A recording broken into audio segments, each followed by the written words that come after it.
Stay tuned for a special Fox Sports presentation. Welcome to the Chevy MLB pregame show on Fox. Chevy, an American revolution. And tonight on Fox, American history, the first ever, Kevin Kennedy. The very first in Texas. First ever World Series game in the super state of Texas. Woke up this morning, what did I say? A big black cloud hanging over me. I switched on the radio and nearly dropped dead. The mood was so bad that I fell out of bed. It was a gas strike, oil strike, lorry strike, red strike. Gotta be a Superman to survive. I really like to change the world. Save it from the messes. I'm too weak, I'm so thin. I'd like to fly, but I can't even swim.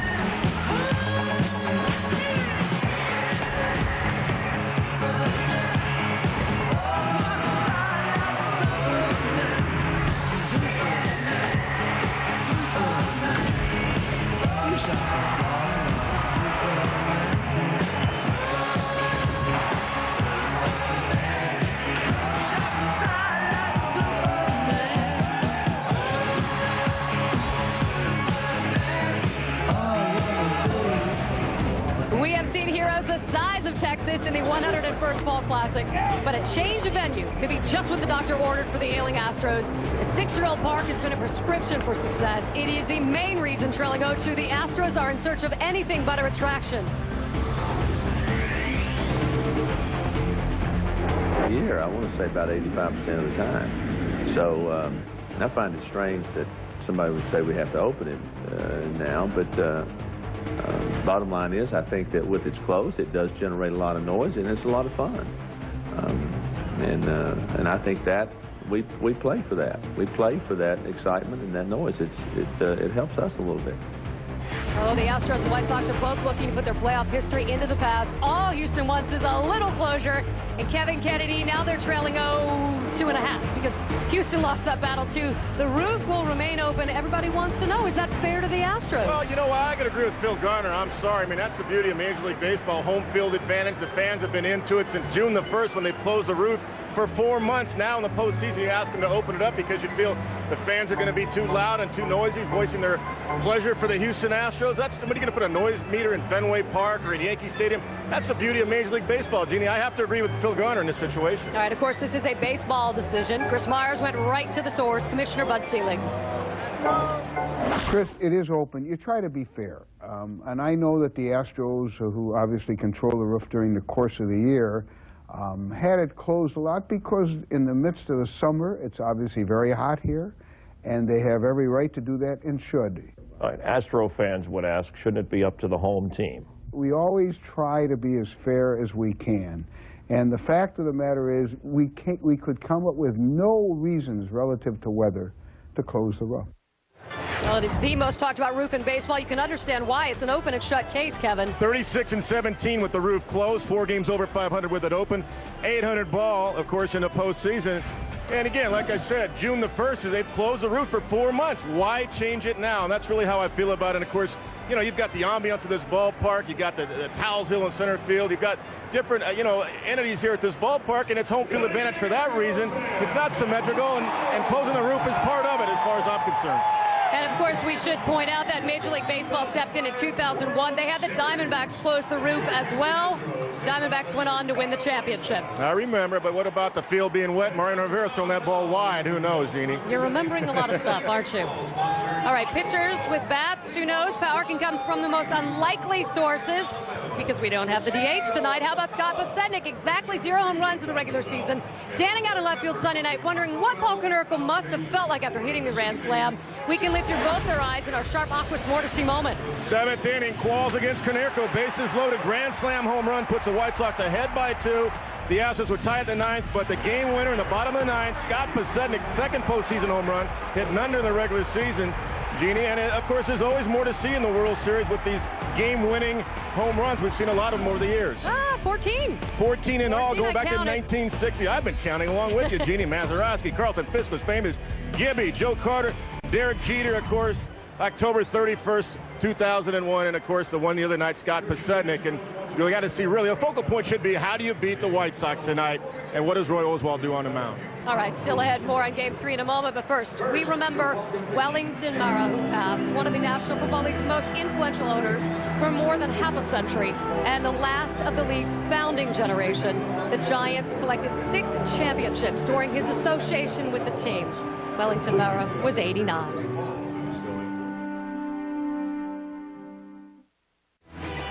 Welcome back to the Chevy MLB pregame show on Fox. Chevy, an American revolution. For these Astro fans, it doesn't get any bigger than their first World Series home game in franchise history. No place like home, especially this place. Here's the character we're talking about, the train and the big wall out there in the outfield. That's old Union Station here. And there's that wall, 25 feet tall, a little bit reminiscent of Fenway Park, that 38-foot wall they have there. Then center field, Towles Hill, when I mentioned that a moment ago, here's what I'm talking about. Little embankment right there for the outfielder, 436 feet to dead center field. We'll remind fans back in Cincinnati of old Crosley Field. That was their warning talk. So they took some entities of years gone past and put them in this modern ballpark with modern amenities. And, of course, they got a modern amenity on the mound today, and that's Roy Oswalt with that gas, 97 to 90. 96, 97 fastball, good curveball, good slider. But really, he goes north and south. Genie with the fastball. He'll go up in his zone. Loves to pitch inside and can really change speeds well if he needs to. John Garland hasn't pitched in quite a while, 11 days once again, but he did that against Anaheim, and he shut them down 9 innings. Good fastball, really a great sinker and a nice changeup to go with it. And for these Astros hitters, they're going to have to jump on that fastball so it doesn't get to that sinker. Garland didn't have to use it against the Angels. Exactly, the Angels didn't need it off because the fastball was working for him. The numbers speak for themselves, 2-0 in his last 3 starts, 2.82 earned run average. Oswalt's been phenomenal. Also 13-2 at home this year, one of the best records in Major League Baseball. The fans get into it, as I said. So home field advantage, yeah, because of the things you just saw. The outfield, Taveras can run it down in center field. The White Sox haven't been here, so, you know, the advantage obviously defensively has to go to how you play the wall and all that out here for the Astros outfield. Astros catcher Brad Ausmus has a degree from Dartmouth. He is not easily fooled, and he's even starting to believe maybe Shoeless Joe is doing something. For the 5th time in the last 6 games, the Sox had a critical umpiring decision go their way. They've won all 6. Everything happens so close and so fast. It's hard for the umpire. I have to play the foul ball. You know, I don't know what's foul ball. It's hard for anybody to make the decision. Oh, that hit the bat. Certainly did. Looked to me like it did. That looked like it hit the barrel of the bat of Jermaine Dye. The ball foul tip and hit the bat. You know, it was a tough play for the umpire to see. Ball up and in. I'm getting out of the way of it, and glance was off something, and umpire told me to take first base, so like anybody else would do, they go to first. I always told my players, don't lie. You know, I mean, in all the song, everybody know he hit the bat, but the distance between the hands and the bat was minimum. Kaneko, grand slam! Like the play against Anaheim, you know, nobody know. Still, you put the steal in real slow motion, you don't know he's on he hit the dirt or not. People can say we're lucky. You know, let them say what they want to say. It's one of those things that happens. I mean, you go back to the course of the season and how many calls went against us. It is what it is. What can you say? I don't think any team gets to the World Series without having the ball bounce their way. It's who takes advantage of it and who doesn't. Podsednik hits one to deep right center field. Back at the wall. This ball is gone. And the White Sox win it 7-6. Now, you talk about breaks. You make your own breaks, Genie, as far as I'm concerned. The White Sox had 99 wins this year in the American League. That was #1. Nobody told A.J. Brzezinski to run to first base when he thought Josh Ball didn't catch the ball cleanly.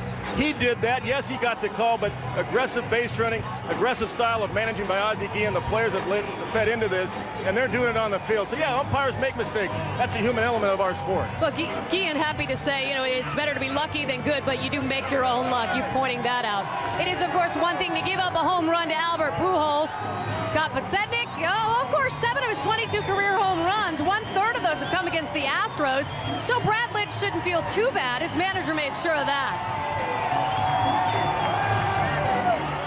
Great people, extraordinary people, gain confidence from failures, and I think that's true. And I think in Brad's case, that'll be true too. A lot of people, anybody can do well when they're going along just fine. Everything's going your way. Anybody can do that. But it takes great people, extraordinary people, that when times are a little bit tough, they can still step up, and Brad will do that. He's going to get the chance. He's going to get the ball. My biggest concern is let's get that lead, give him the lead in the 9th inning. That's what we need to do. Well, you know, Brad Lidge, the same situation has it. You just saw Oswald taking his spot to go warm up just a moment ago. If he goes deep into the ballgame like we expect him to, and Houston, the fans here do, guess who's going to turn the ball over to for a lot of confidence in Brad Lidge. Don't worry about him tonight. All right, Jeff Bagwell saying we can't say it's a must-win, but it kind of is. I guess it kind of is because Andy Pettitte took a slight cortisone shot in that left elbow. His elbow was barking the other night, and Roger Clemens wants to go. Game 5 should have get that far. If not, Pettitte will be ready. But first things first, Oswald has to do the job tonight and put some zeros up there early. All right, still ahead, the Chevy MLB pregame show on Fox continues from Houston. Joe Buck will be back with tonight's starting lineups. We are in Houston at Minute Maid Park getting ready for Game 3. Let's meet the starting lineups for tonight's Game 3 of the 2005 World Series. First, from the American League champion Chicago White Sox, the manager, Ozzie Guillen.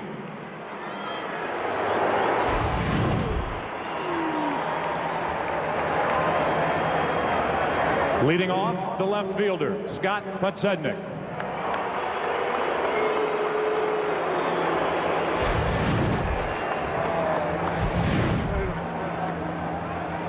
Batting second, the second baseman, Tadahito Iguchi.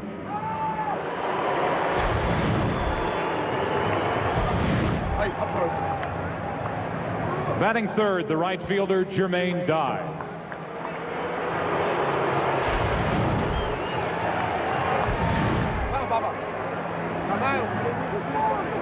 Batting cleanup, the first baseman, Paul Konerko.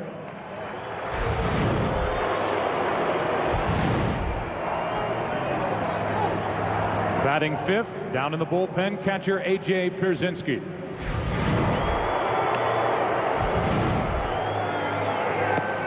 Batting sixth, the center fielder, Aaron Rowan.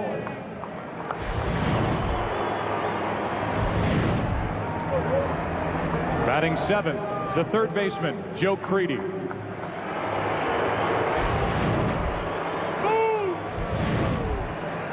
Batting eighth, the shortstop, Juan Uribe.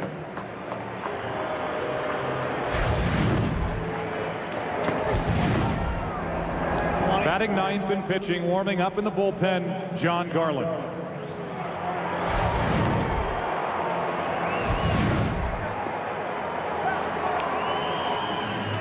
And now the National League champion, Houston Astros.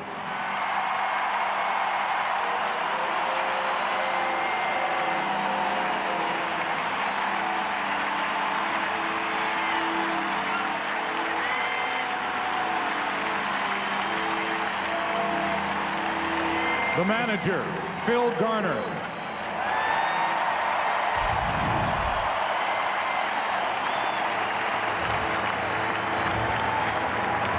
Leading off, the second baseman, Craig Biggio.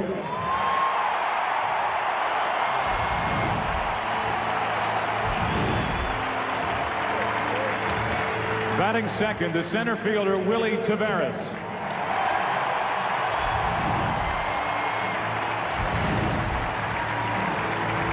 Batting third, the left fielder, Lance Berkman.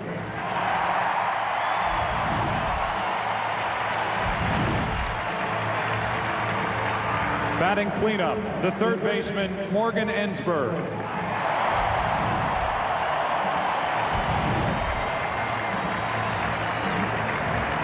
Batting fifth, the first baseman, Mike Lamb.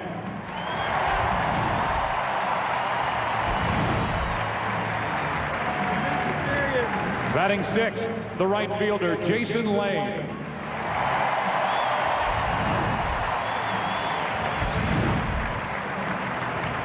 Batting seventh, down the right field line, the catcher, Brad Ausmus.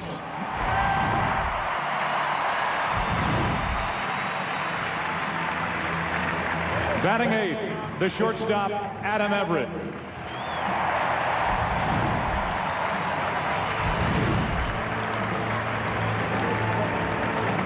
Batting ninth and pitching, warming up in the outfield, Roy Oswalt.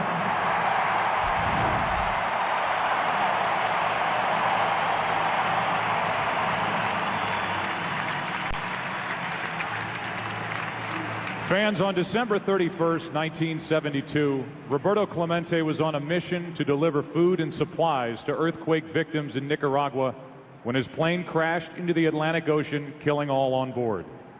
Each year, to continue his legacy of caring, Major League Baseball grants the Roberto Clemente Award to a player who best exemplifies the game through outstanding community involvement and on-field performance. Here to present the award tonight is Major League Baseball President Bob Dupé, along with Mrs. Vera Clemente, the wife of Roberto Clemente, and sons Louis and Roberto Jr.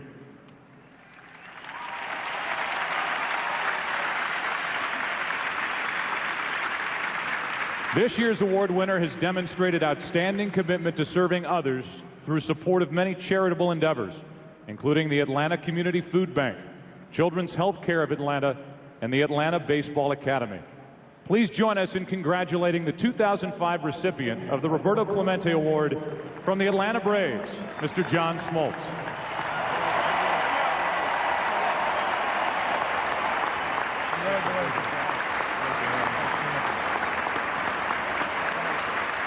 Congratulations, John. The impact of your efforts to help others will be felt for years to come. Like Roberto Clemente, Major League Baseball has a long commitment to helping those in need. In the wake of last month's devastating hurricanes, Major League Baseball took immediate action to help aid victims in the Gulf Coast, with players, team owners, and fans donating more than $11 million for the relief effort. Tonight, we take the next step in this long journey. Major League Baseball and Habitat for Humanity have teamed up for Major League Baseball Rebuilds to construct new homes and rebuild hope for those who lost everything as a result of this tragedy. Right here in Houston, 8 homes are being built for the Gulf Coast region, and many players, celebrities, and fans have been a part of that effort. Fans are encouraged to join Major League Baseball and Fox in supporting Habitat for Humanity by calling 1-800-HABITAT or logging on to MLB.com or Habitat.org. Together, we can make a difference. Tonight, out in left center field, they just unveiled a banner. That banner that the Houston Astros are National League champions for the first time in franchise history. We continue our World Series coverage. Tonight, it's Game 3 of the 2005 Fall Classic. The Chicago White Sox up 2-0, taking on the Houston Astros. And now welcome to the broadcast booth, everybody. I'm Joe Buck. Tim McCarver in just a second. When you play 162 games during a regular season, very rarely is there something that should be called a must-win game. Tonight for the Houston Astros, it's a must-win game. It's the biggest game in their franchise history, which dates back to 1962. And on the mound for Houston tonight is their best, Roy Oswalt, trying to get those on the board in this series. And Tim McCarver, if you lined him up, I know Nolan Ryan just threw out the ceremonial first pitch. Right. He'd be on the list for the Astros, but who else would they rather have going tonight than Oswalt? You could just imagine the White Sox hitters saying, all right, all you fastball hitters, here he is, because no one in baseball can be more dominant with the fastball to both sides of the plate than Roy Oswalt, who has been so good in postseason and so good in this ballpark. We came on the air before Game 1 talking about how similar these two teams really are. They play small ball, meaning they get guys on base, they steal bases, they bunt, they play good defense. The bottom line, though, for the White Sox, this postseason, they have outslugged the opposition 16 home runs to 8. Yeah, the White Sox can play small ball, but they have played long ball. 2 in the first game, 2 in the second. In Game 1, first inning, Jermaine Dial, Roger Clemens to right field. And then it was Joe Creedy hitting what proved to be the game winner in the 4th inning. The next night, the dramatic home run by Paul Konerko, a grand slammer, and a more dramatic home run by a guy who hit none during the season, Scott Podsednik. That was the walk-off home run by Podsednik. That means the White Sox are up 2-0, and as a review, let's go back and look at, as you see Nolan Ryan, the heroes from the first 2 games. Creedy, a home run that spread it around. Neil Kotz and the fireballing Bobby Jenks out of the bullpen. And then in Game 2, the grand slam by Konerko and the walk-off by Scott Podsednik. That means that we are in Houston, the World Series in Texas for the first time. Who's on the mound? Roy Oswalt. He can bring it. The Astros say, go get him, big boy. We're down in the series. Game 3 next. There is the train, part of the flavor of this stadium here in Houston. This is Game 3 of the World Series. White Sox up 2-0. Baseball fans grab a cold, fresh Budweiser. It's game time. The Chicago White Sox don't have the DH, so their lineup looks different. Once again, the starting lineup for Chicago, sponsored by Citi. Otsednik leads it off in left field. Tadahito Iguchi bats second, and Jermaine Dye hits third. Paul Konerko cleans up. A.J. Pierzynski moves up to the number 5 spot. Aaron Rowand is in center. Joe Crede at third. Juan Uribe. And then pitching and batting ninth is John Garland.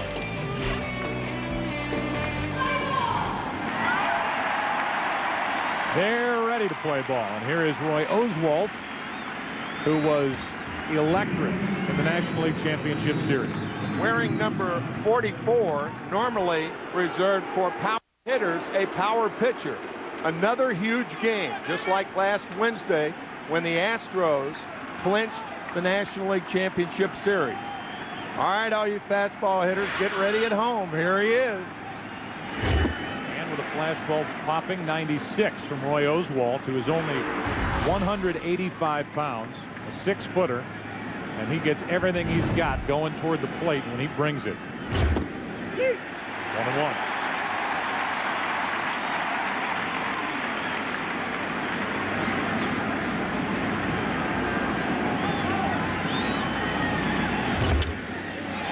Way late on Otsednik, and it's 1-2.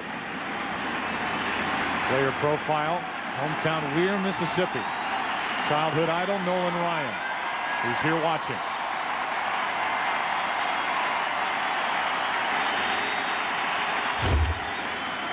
Defensive swings by Otsednik, 97 miles per hour, and Nolan Ryan reminding everybody that he's still got his good stuff. He threw to Bagwell and let it fly. 2-2. First breaking ball of the night by Oswalt. He'll throw them occasionally. Jim Hickey, the pitching coach, said last Wednesday he threw about 12. Another one.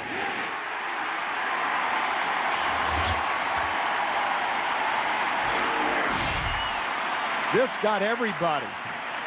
After all those fastballs, a curveball, 70 miles an hour, right in there. So already to their feet here in Houston, and with one out, nobody on, here is Tadahito Iguchi, who has one hit in this World Series. Ball one up and away. We've seen Division Series velocity from Oswalt. We've seen NLCS velocity from Oswalt. He was hitting 95, 96, and we've seen him have some World Series velocity up to 97 here in the first inning tonight. Base hit right field. 1 on, 1 out. Jermaine Dye is coming up, and we take a look at how the Astros cover the field. It's brought to you by State Farm. Out in the outfield, it's Berkman in left, Willie Taveras in center, and Jason Lane in right. Mike Lamb gets the start at first. Biggio at second, Everett at short, Ensberg at third, and Brad Ausmus, the terrific catcher, receiving Oswalt. Dye homered in game 1, one of his 2 hits in this World Series so far.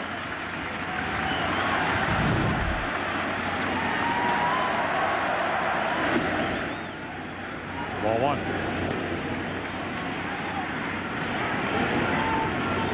It's Dye now. It's Konerko next.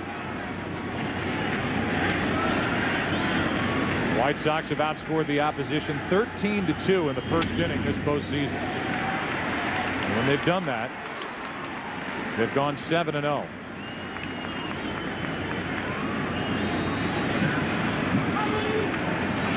White Sox have been remarkable at the beginning and end of games. 13-2 in the first inning, and 13-2 in the last 3 innings in 10 games.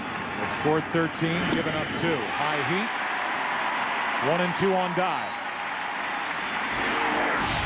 This is Oswald's finest, a rising fastball to Jermaine Dye.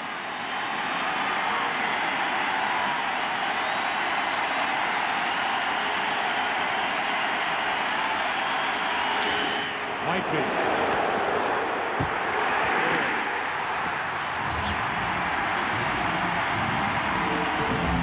Houston got what they wanted out of Oswald, and now they take their turns against John Garland.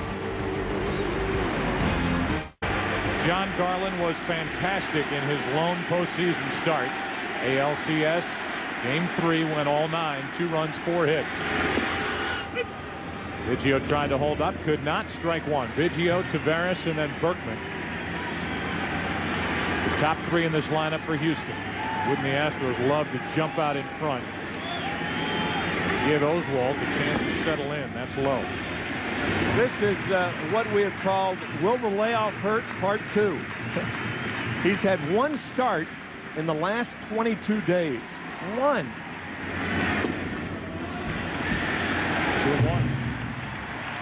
Backbreaker. That was the backbreaker of the Los Angeles Angels at Anaheim. In Anaheim. Down and in, 3-1. He broke 11 bats in that game in Anaheim. 11.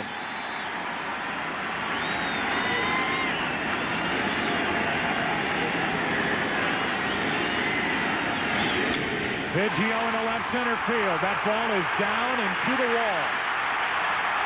Biggio starts it with a double. But you don't break bats when you're behind in the count. 3 balls and a strike right down the pipe. Biggio knew it, and he gets his 5th double in postseason play to lead it off for Houston. Doesn't it seem fitting that Biggio would be the guy to get the first hit for the Astros in a World Series game here in Houston? Here's Willie Taveras, who is not only surprising the common fan, the media, but he's surprising his manager, Phil Garner, with how he's been swinging the bat. He had a couple of doubles into left center field a couple of nights ago. Phil Garner said, we're as surprised as you because he has not been hitting the ball like that all year. Even hitting as well as he has been hitting, I think he'll be bunting here. Astros trying to get a runner to third with less than 2 outs. And he pops it up. Easy play for Creedy, 1 out. So Taveras can't get the bunt down, and we look at the lineup for the Astros. It's brought to you by Citi.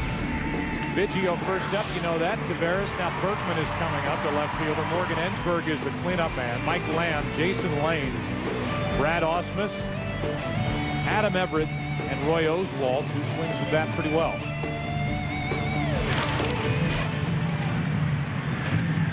So Taveras did not do his job.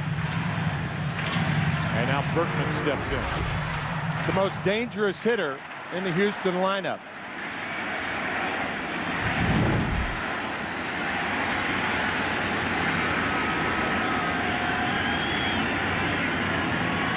Big hole on the left side of the infield. Garland misses down and in, ball 1. Look where the shortstop Uribe is, almost right behind the bag at second. See that with a lot of left-handed batters, even though Berkman is a switch hitter. Shot from the choo-choo and left.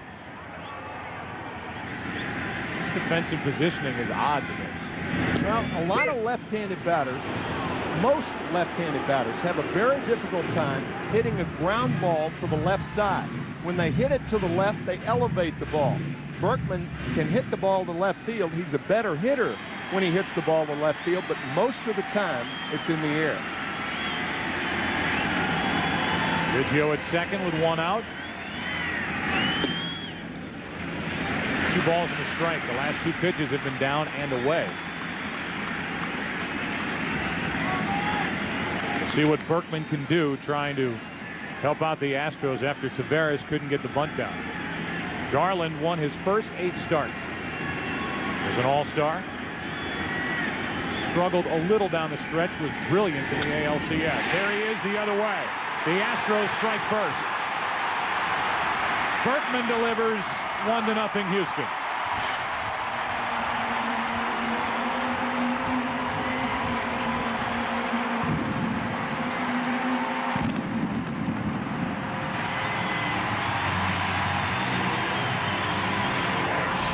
Willie Taveras couldn't get him over, so Lance Berkman gets him in. Tailing fastball, line down the left field line. That is the 5th RBI, make that the 6th RBI of this World Series for Lance Berkman. And the Choo-Choo's happy.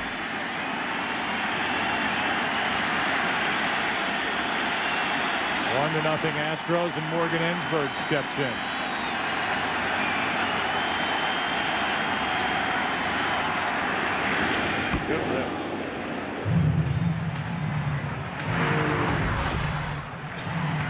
Strike one on Ensberg, who in this World Series is 1 for 8. And that one was a home run in Game 2. There's that train with our new friend up there waving his rag.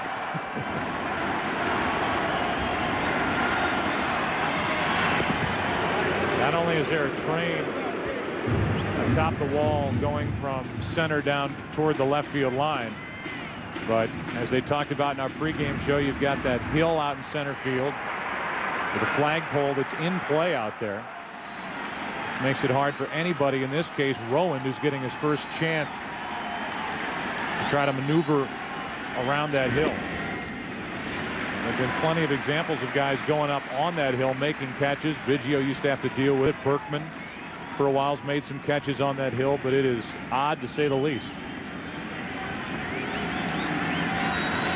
Willie Taveras made a great play against the Cardinals. That came into play off the bat of John Rodriguez. Ensberg takes a strike. It's 1-2. Lowest ERA in the American League in the first inning for Garland, and the Astros have a double, a single, and a run. Prior to this game, hitters have hit 140 against Garland in the first inning. That's a major league low.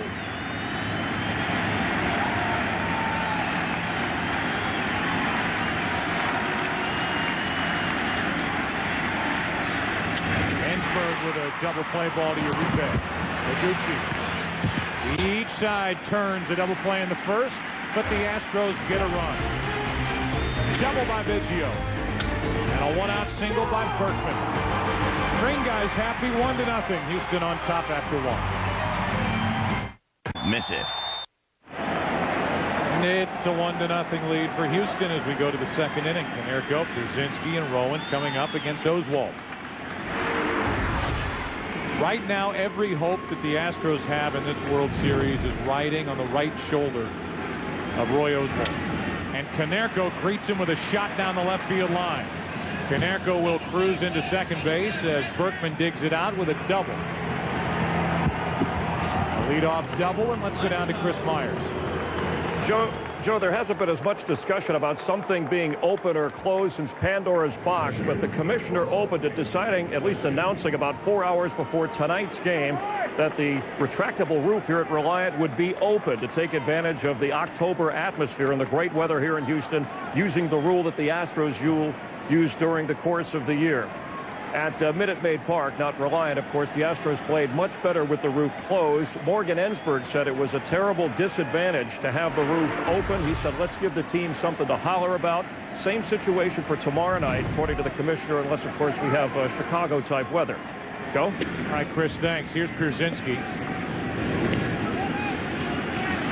A.J. Pierzynski after the leadoff double by Konerko. Rowan will follow, and then Creedy, and see if the White Sox can get right back after Roy Oswalt.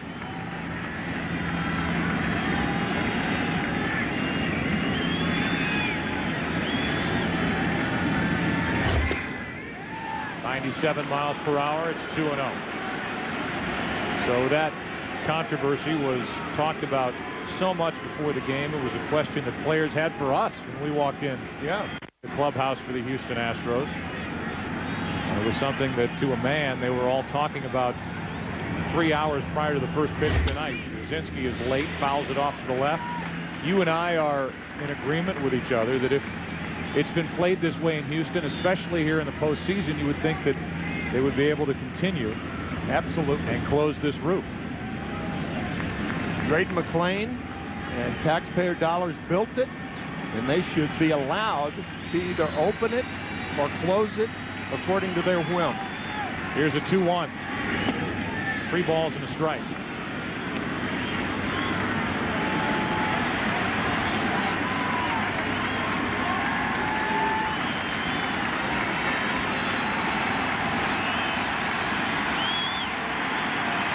The noise can be deafening in here when the roof is closed.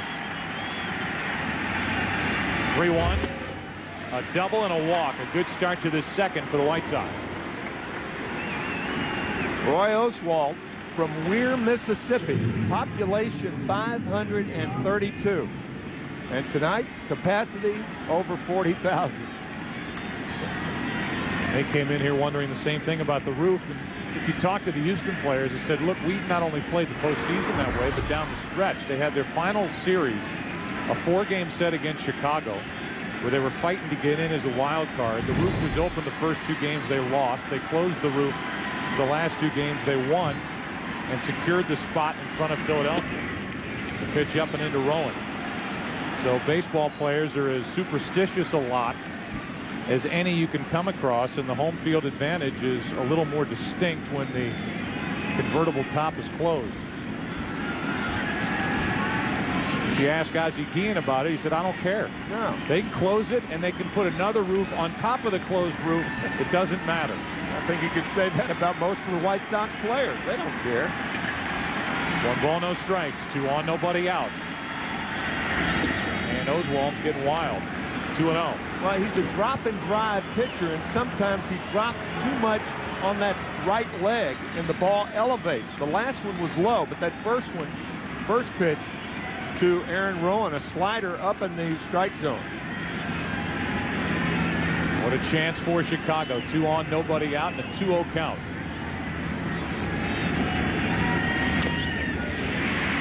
And under the hands, 2-1. What is a drop and drive pitcher? It's a guy who drops and drives. Fairly simple.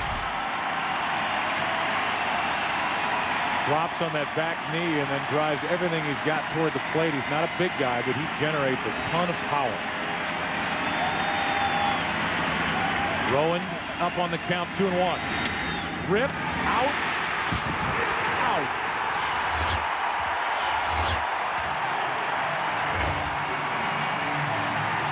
Every break in this postseason has gone the White Sox way.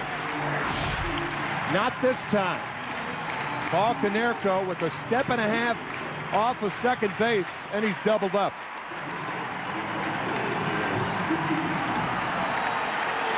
That's not a mistake. Anybody would be doubled up on a ball hit like that. That ball was dented on one side. Correct. When it went into the glove of Everett, he almost overran it. It started to tail back, made the catch, and there was Biggio there to take the throw from Everett. A nicely turned 6-4 double play on the line drive, and here's Creedy.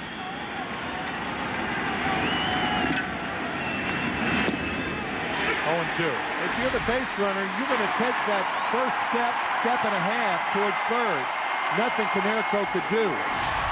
Easy double play.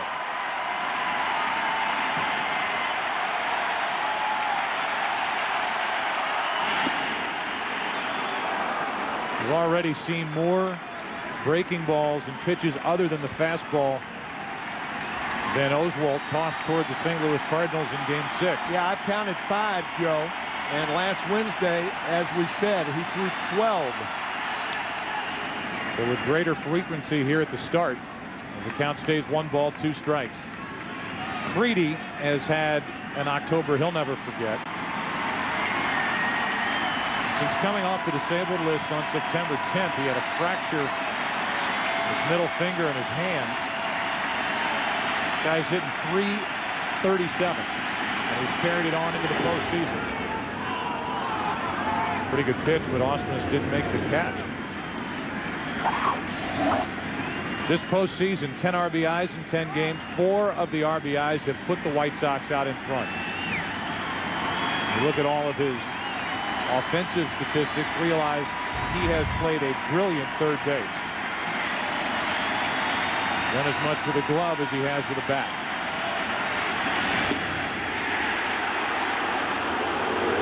Full count. The 2-2 pitch is a very important pitch with 2 outs and a runner on at first base, because now the runner will be going a short single or a long single, short double. He could score. Even Pierzynski. Out of play.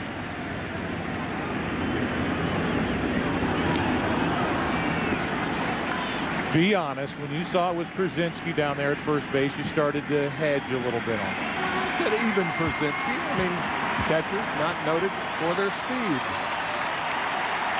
Except he has 2 stolen bases in this postseason without stealing any during the season. Yeah. Here's a 3-2 again. 2 on, 2 out. 2 walks in this inning by Oswalt, and we learn more about this right-hander for the Astros.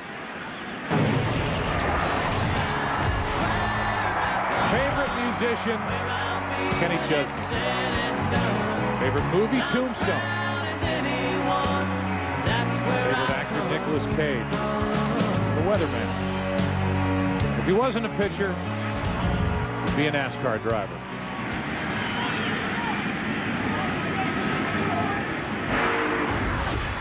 Joe Gibbs took some time off to become a NASCAR driver. Now he's back coaching the Washington Redskins. Team owner, and I mean, he's made a comfortable living doing that. Yes. With 2 on and 2 out, Uribe takes a strike on the outside corner, and again, I mean, he's going away from the fastball as this one caught the outside edge. Well, sometimes a catcher is the best gauge for that, because he's the guy who is catching the velocity. He feels it, and if he feels right going away from it, that's what he does. Back with the fastball. He wanted that one. Jerry Lane is the home plate umpire. Oswalt thought this ball was a strike. Nope, just inside. 2 on, 2 out. Uribe is jammed. 1-0 Astros as game 3 goes to the bottom of the second.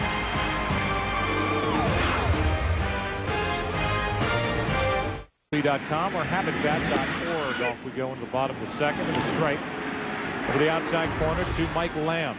In his last 31 games, he's hitting .316, and he homered in game 1. 1 ball, 1 strike. Home run off Jose Contreras in his first World Series at bat. The last guy to homer in his first World Series at bat, David Ortiz, with Boston last year. Lamb into center field, and Rowan comes on to get it. 1 out. Take a look at how the White Sox cover the field. It's brought to you by State Farm. You know, Rowan is in center. Sednick in left. Your main guy is in right. Freedy, Uribe, Aguchi, and Canerco on the infield. A.J. Pierzynski catching John Garland. No unearned runs this postseason. The defense has been terrific for Chicago. 1 out, and here is Jason Lane. I saw you 2 huddling down in the clubhouse earlier today, you and Jason Lane. Yeah, he's a delightful guy, very engaging personality. He went to USC. He was a pitcher until his senior year. He ended up breaking his left index finger and instead of going on the DL for a couple of months, he became a hitter, the DH for USC. And that's when he decided that hitting was where he belonged and not on the mound. And he was right. Yeah. 4 home runs last year, 26 this year. Gary Gaetti can see Jason Lane improving week to week. He thinks next year he is really going to bust out. 1-1 pitch. After a high delivery, it's 1-2. We talked about it in game 1 about how odd it is for a position player to throw left-handed and hit right-handed. Rickey Henderson, greatest player that ever played the game as a left-handed thrower, a right-handed hitter. Cleon Jones comes to mind. Carl Warwick played for the Cardinals back in the early 60s. Carl, the unofficial mayor of Houston, at the game tonight. But a very, very good hitter. Had 3 pinch hits in the 1964 World Series, 3 in a row. But it's just odd, for whatever reason. And Jason started out as a child hitting left-handed, not right-handed. 1-2 pitch. Garland trying to get one past his bat. John Garland was originally picked by the Cubs. 10th overall in '97, and then was traded in '98. A trading deadline deal as the Cubs got Matt Karchner. And the White Sox got a guy who finally in 2005 has fulfilled all that promise that he has shown over the years with an 18-win season. Lane's having a good at bat. The count evens 2-2. Still only 26 years old, 6'6", 215. Went to Kennedy High School in Granada Hills, California. Now it's a full count. Coming into this year, Garland was 46 and 51 as a big league pitcher. This year an all-star and an 18-10 record.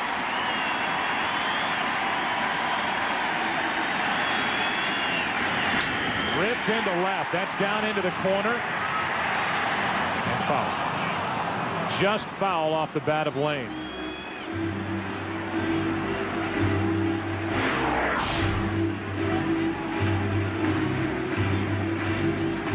Good call.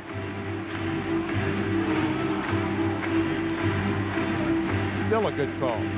It's one of the best we've seen this postseason. Lane broke his back. So while we have a second, our Lunesta trivia question. After New York, which state has hosted the most World Series games? We asked that since this is the first in the state of Texas tonight.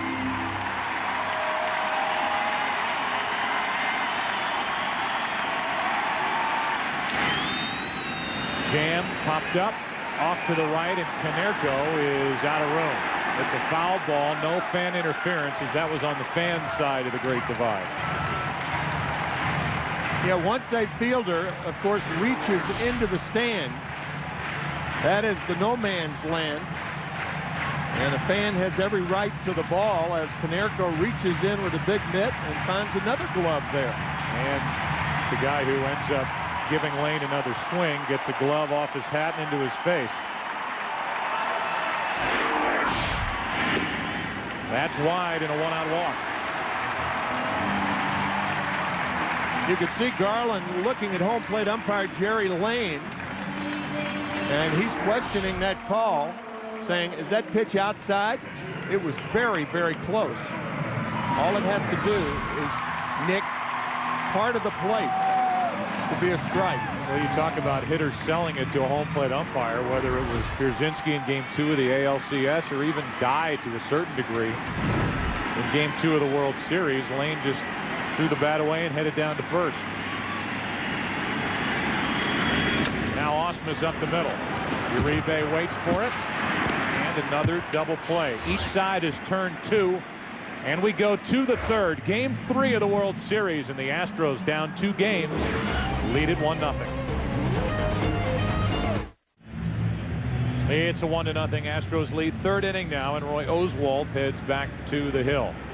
Garland the pitcher, then Podsednik and Iguchi for the White Sox. Garland takes a strike.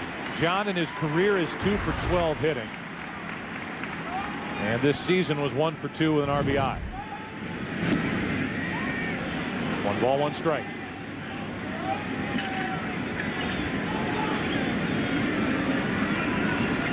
Each side has 2 hits. Each side has turned 2 double plays. 1-1. Strike two. Now, obviously, the White Sox have not faced Oswalt, but they've got to be thinking right now, based on Oswalt's performance in the first 2 innings, he's gettable tonight. Not on pitches like that. That was nasty to Garland. Garland's thinking, come on. I got no chance. Forget it. Strikeout number 2 for Oswalt. 1 out here in the 3rd inning, but Sednick steps in, takes a strike. Just totaling up the innings that Oswalt has thrown this year, he's at 265 in the 3rd innings at this point. 241 during the regular season, and he has gone at least 7 in every start in the postseason. And again, an atypical start for Oswalt. He is not relying on the fastball so far tonight. To the left side, tough hop. Ensberg, 2 down.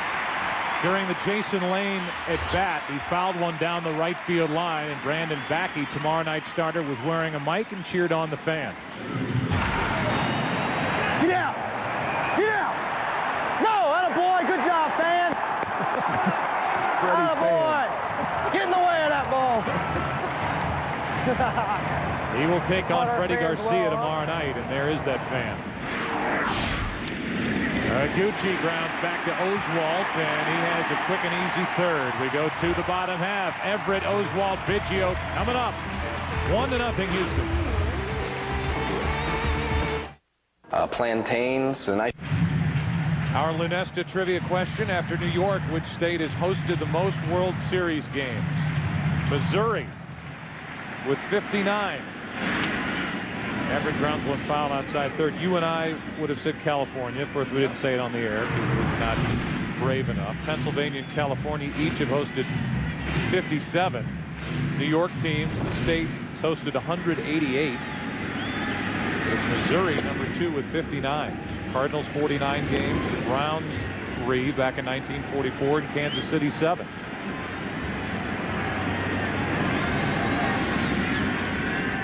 The 1-1 pitch. Everett shatters his bat.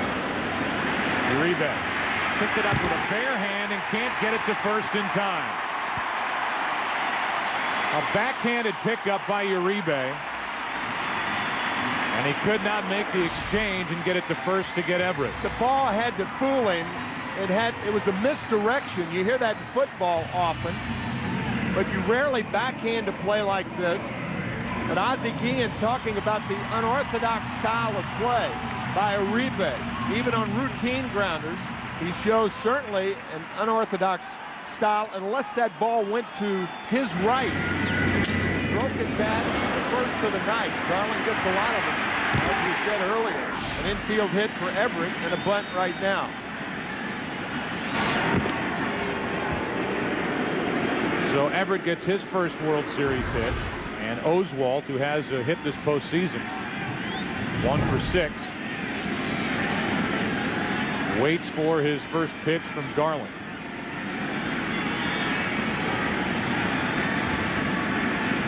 They pitch out, throw down, and Everett caught in a rundown. The throw hits him. And back to first goes Everett, right in the baseline, and Uribe drilled him, and he stays on base. See, Ozzie Guillen guessed right. The hit and run was on and not the bunt. So it's going to be an error on Uribe for hitting the runner. The runner, of course, has every right to stay in the baseline. And in retreating to first, actually wasn't retreating. Ball right in the midsection of Kennedy. The ball is alive, or of Everett, I should say. The ball alive, and he gets back to first. A throwing error on Uribe. Not quite Reggie Jackson in '78. No. But at least give Everett credit for not just running into an out down at second base. You know, see, Ozzie guesses the pitch out. He guessed the hit and run. And he was right. And they get Everett in a rundown and no completed. And I would imagine now, definitely, the bunt is on. Take a lot of courage to put the hit and run on again. Instead, the bunt from Oswalt. Down to second is Everett, one away.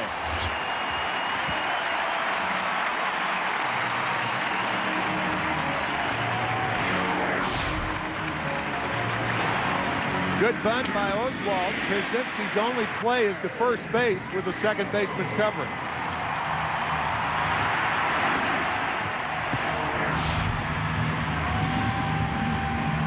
So Oswalt handles the bat well, and Biggio has an RBI chance. He doubled and scored his first time up. 69 RBIs during the regular season out of the leadoff spot for Biggio. He has 4 this postseason.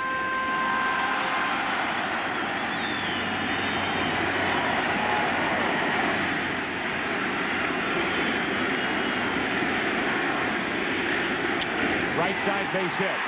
Everett coming to the plate. Guy's throw. Too late. 2-0 Houston.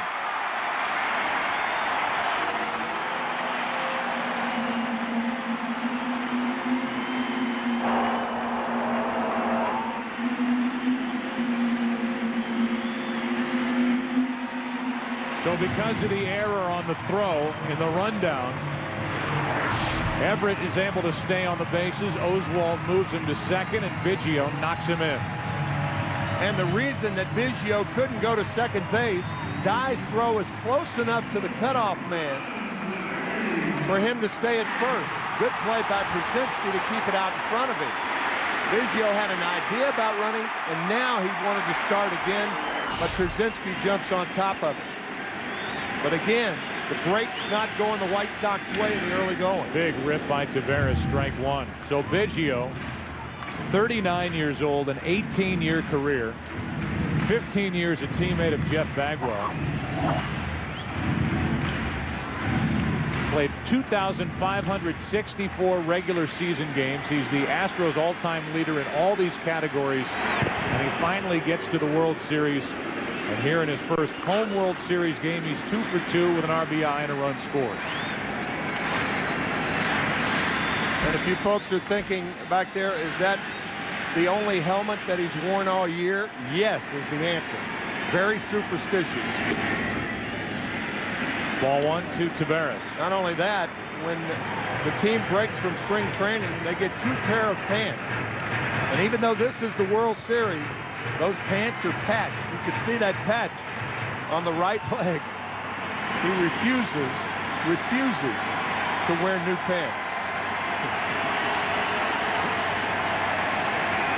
A 1-1. Strike 2 on Taveras. Dennis Laborio is the equipment manager of the Astros. He was telling us the other day, he said, look, I've tried it. I've told him it's the World Series. We've got to have a new pair of pants. Biggio said no. And that's the end of it. Right.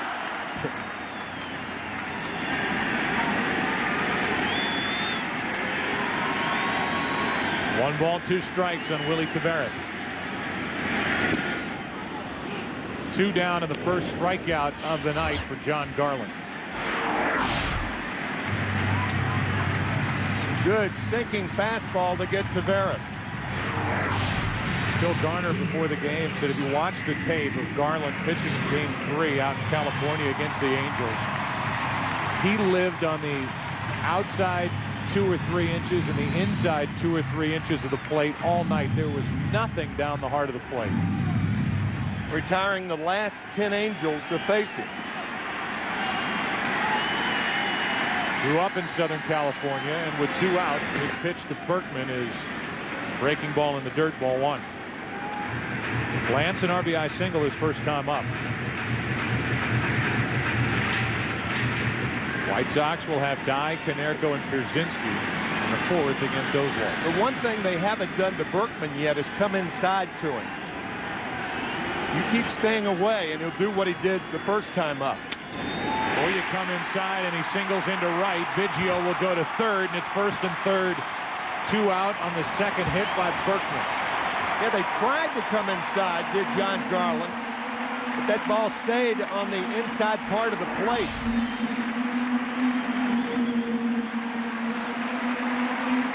A little farther in than I thought. It gives you an idea of how good a hitter he is. Singles down the left field line his first time up. Singles down the right field line his second time up. He can flat out hit.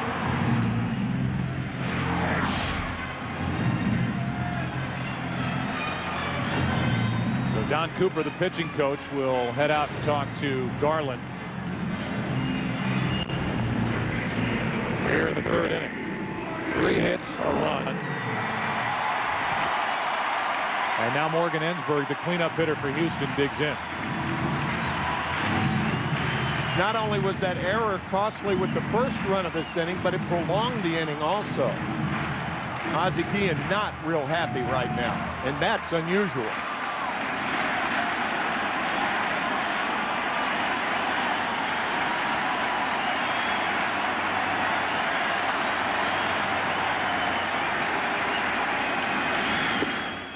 Ball 1. Think about how Everett got on base in the first place. Right.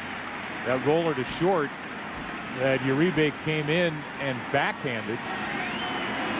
Could not get it to first in time. Everett reached on the infield single. The White Sox guessed right. They pitched out. The throw by Uribe hit Everett. And now Ensberg launches one to left. Foul. That may have bounced in our hotel room. Out of the yard, isn't it?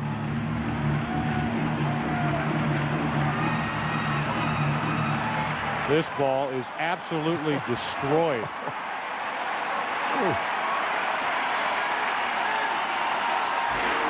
The 1-1. Left side base hit. 3-0 Houston.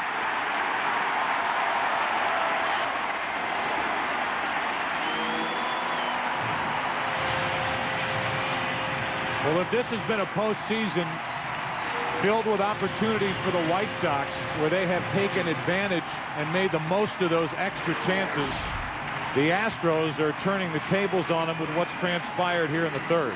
It is said that you don't get good teams 4 outs in an inning. And in the World Series, you particularly don't give a team 4 outs in an inning.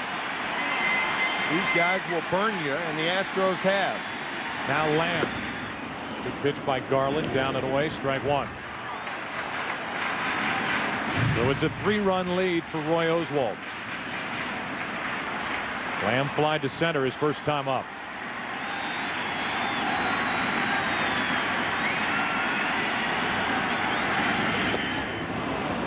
Oh, 2.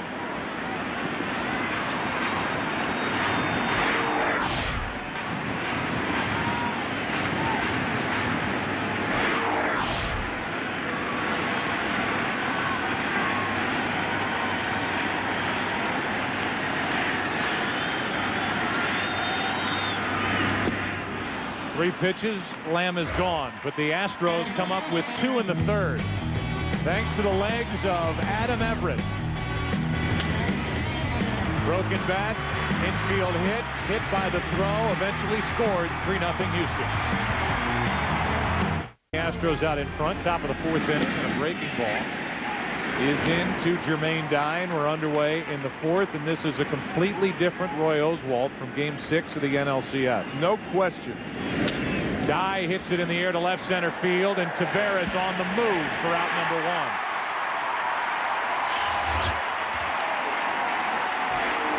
Last at bat, a fastball in the wheelhouse of Jermaine Dye. And Scooter can explain the fastball in the wheelhouse. This is Scooter. When Scooter really wants to scoop, it's time for a little heat. The pitcher just rears back and throws me as hard as he can. A good fastball comes in so fast, that hitter has no time to react. Stay right. So with 1 out, here's Konerko, who doubled his first time up and then was doubled off second on a line drive hit by Rowan. He's jammed, and that's into center. Taveras can close in a hurry. 2 down.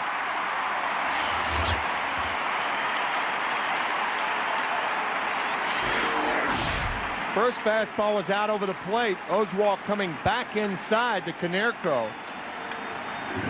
Where American League pitchers try to pitch, Paul, is inside. When he can extend his arms, he does like he did in Game 2. Grand slam home run, the 18th in World Series history.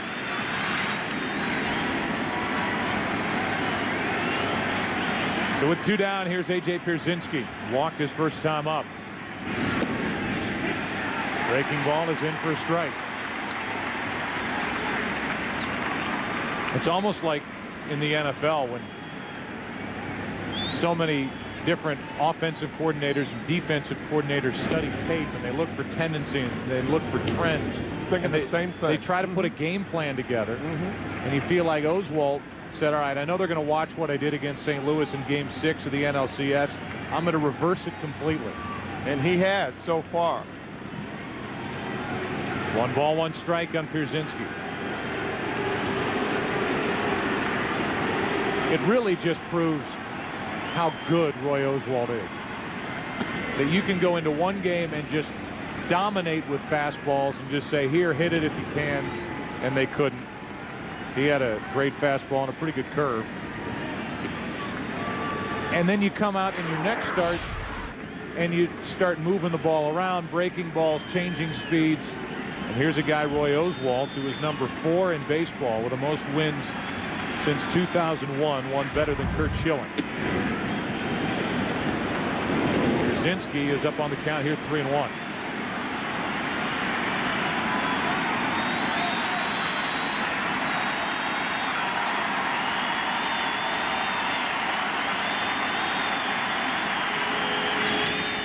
To the right side and foul, full count.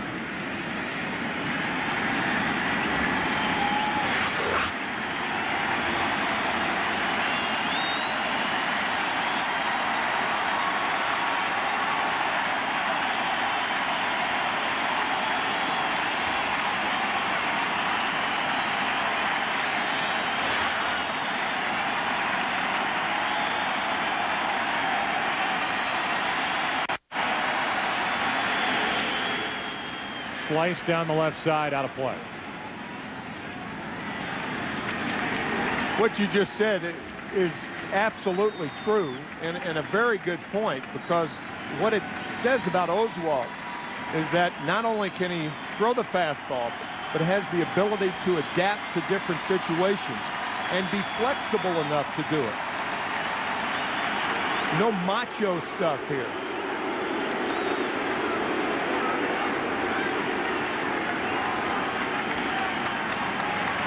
3-0, Houston on top. 4th inning, game 3.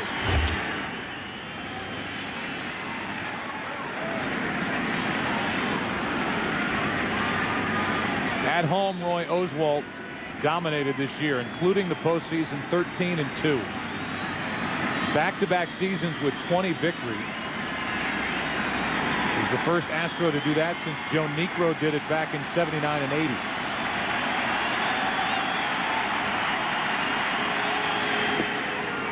A breaking ball on 3-2 and a 2-out walk. That's 3 walks handed out by Oswalt.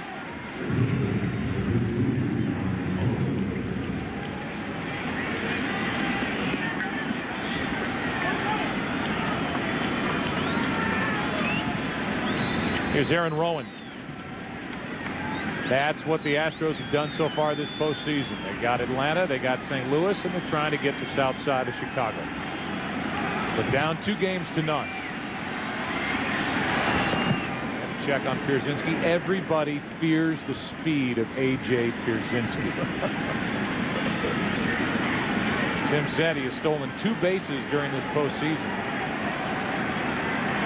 No stolen bases during the regular season, only 2 attempts. There's a breaking ball for a strike to Aaron Rowan.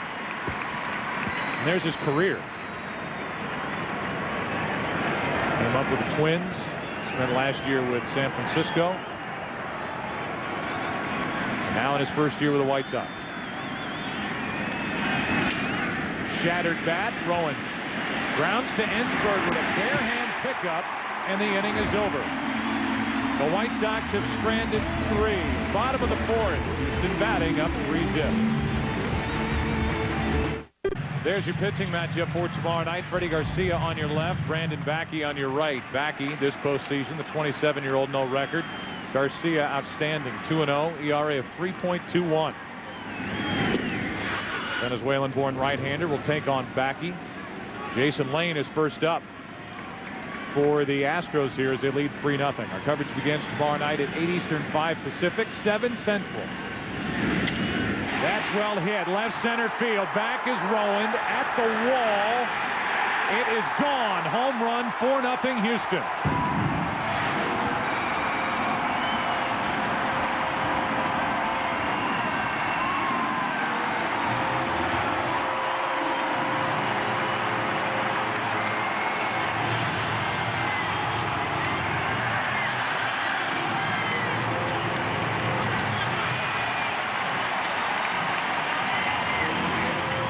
If you're watching a game here in this stadium for the first time this season and you wonder why that was ruled a home run, we'll show you the quirky yellow stripe that's out along the outfield wall and then up onto the wall above the wall. It was to the right of that L.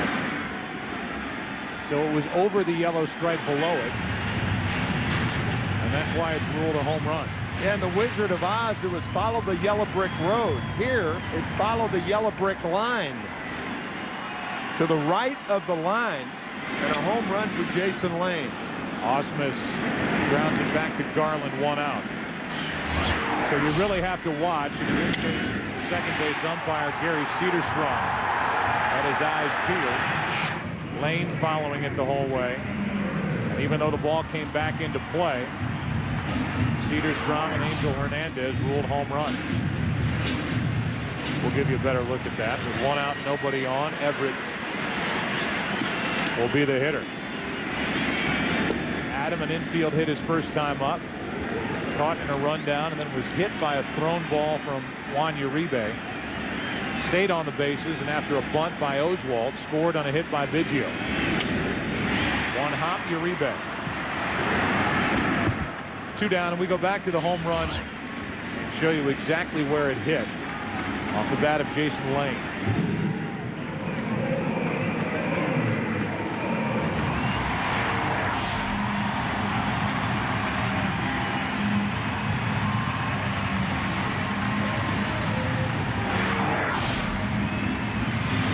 So with 2 down and the base is empty. I tell you, that's a very tough corner, and an umpire almost has to look at the carom if it's close. Well, looking at that replay, which is the first time we've had a chance to see it slowed down. Closer than initially thought. Yeah, I'm interested in seeing it again. Yeah. Well, it was the carom back to center field that sold it to me, and I think sold it to Gary Cederstrom. 1 ball, 1 strike on Oswalt. Because if it hits to the left of the yellow line, it would have caromed toward left field. If it hits to the left of that yellow line, not a home run. It's not a home run. Right. And it caromed back to center field, which meant that it hit to the right of the yellow line. It looks to me like it hits that blue billboard. Let's look at it here.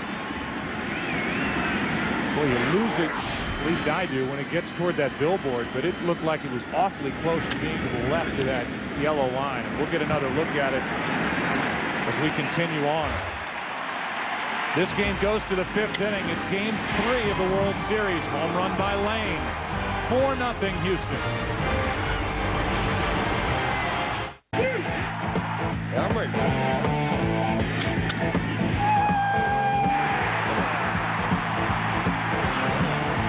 Good start for Houston, down 2-0. They're up 4-0 here in game 3 as we go to the 5th. And Joe Creedy is first up for the White Sox. And he takes a strike.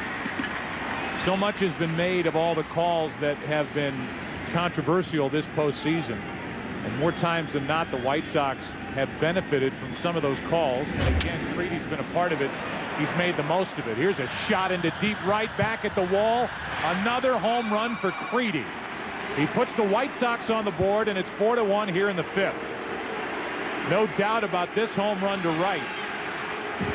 And for Joe, he gets his second of this World Series.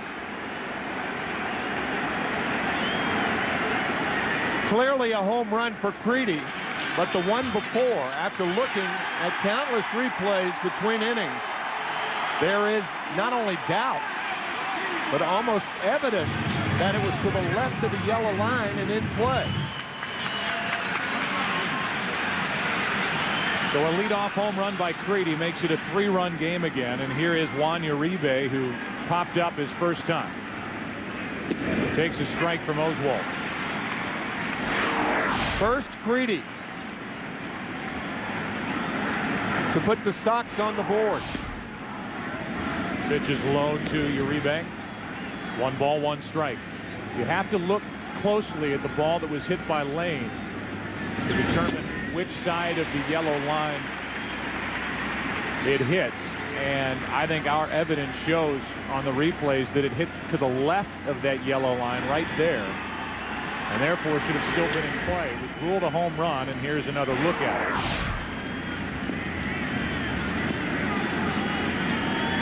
it. It hits in the white area to the left of the line. Yep. Uribe is on with a base hit. Pitch was up from Oswalt, and Juan Uribe goes down to first with nobody out.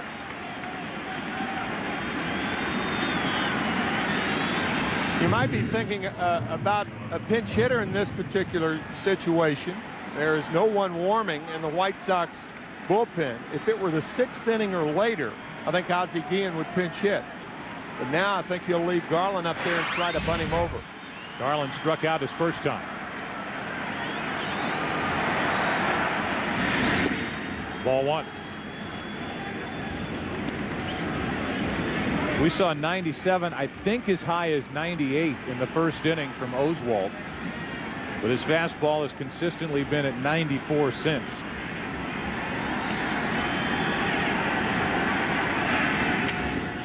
A defensive bunt as Garland was just fighting it off, and that's foul for strike 1.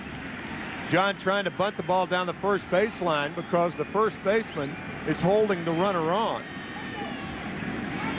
Mike Lamb. Morgan Ensberg is so close to Garland, you can almost shake hands with him. Ozzie Guillen was just yelling out at Angel Hernandez that Oswalt is not coming set. You could hear somebody yelling in the background. It was Ozzie Guillen who was yelling out to Hernandez, who's the third base umpire, saying that Oswalt is not coming to a complete stop. Now Ensberg is close enough to shake hands with Garland, and Garland misses it, strike 2. Ensberg almost ends up near the first baseline. You won't see a third baseman any closer than Ensberg is to Garland on that bunt attempt.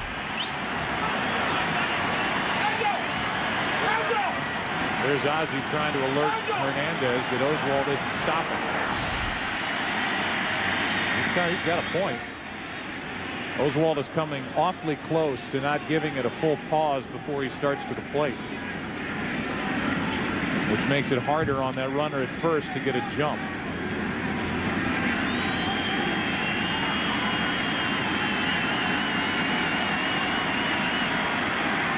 A leadoff home run by Creedy. A base hit by Uribe. And now Garland changes up and swings away and almost takes out Tim Raines. How about that, showing bat control after only 12 career at-bats. Squared around and almost hits the rock. Almost a piece of the rock there. 2-2. Garland strikes out. I'm telling you, the Astros were one swing with good connection on the part of Garland from losing their cleanup hitter. If he pulls the ball toward Ensberg, you would have just seen his pair of shoes out there on the ground, and Ensberg would have been laying down. He was 15 feet away from him. Yeah, I mean, you have to consider the hitter and know that Garland doesn't have the bat control that most guys do, and take a chance. Ensberg did, and Garland strikes out. Better be pretty confident. Yep. On Sednick now. Takes a strike from Oswalt. 3 strikeouts tonight for the Houston right-hander, 2 of them at the expense of John Garland. 4-1 Houston, top of the 5th.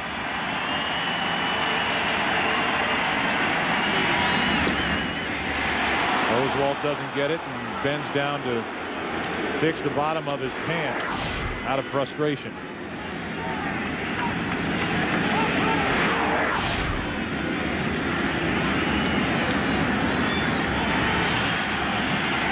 Freedy has done his thing again. Check on your eBay. During the regular season, stole only 4. Has 1 in this World Series. This will be a chance to run here if they feel good about doing it against Oswalt and Ausmus. Risky when you're down by 3 runs. Podsednik grounds a base hit through the right side. Uribe will hold at second, and it's 2 on with 1 out. And Iguchi coming up. Jim Hickey, the pitching coach of the Houston Astros. Well, Jim Hickey, we have been sitting here with our jaws dropped open watching Oswalt pitch because it seems the exact opposite of what he did against St. Louis in Game 6. He's gone more to the breaking ball tonight. Well, I don't know if my jaw is dropped open, but I'm a little bit surprised that he's kind of gone this route right now. But I also wouldn't be surprised to see him turn it back toward the other way and go a little bit more, hard stuff here. But, I'm always preaching to him, too. If it's not broke, don't fix it. So, right now it's not broke, so maybe he doesn't. Well, we were saying it just points out how talented a pitcher this guy is, that he can rear back and blow it by you, or he can get outs with pitches other than the fastball. Exactly. I think he's one of the few guys in the National League and probably baseball in general that could pitch an entire ball game with a fastball, and maybe just mixing in a changeup or a slider here or there. And he can also go the opposite route and throw a majority of off-speed stuff with success also. Jim, thanks for your time. All righty. Iguchi takes a strike on a 95-mile-an-hour fastball, 0-1 with 2 on, 1 out. Tying run at the plate for Chicago as they trail it 4-1. With speed on, Uribe and Podsednik. 1 ball, 1 strike.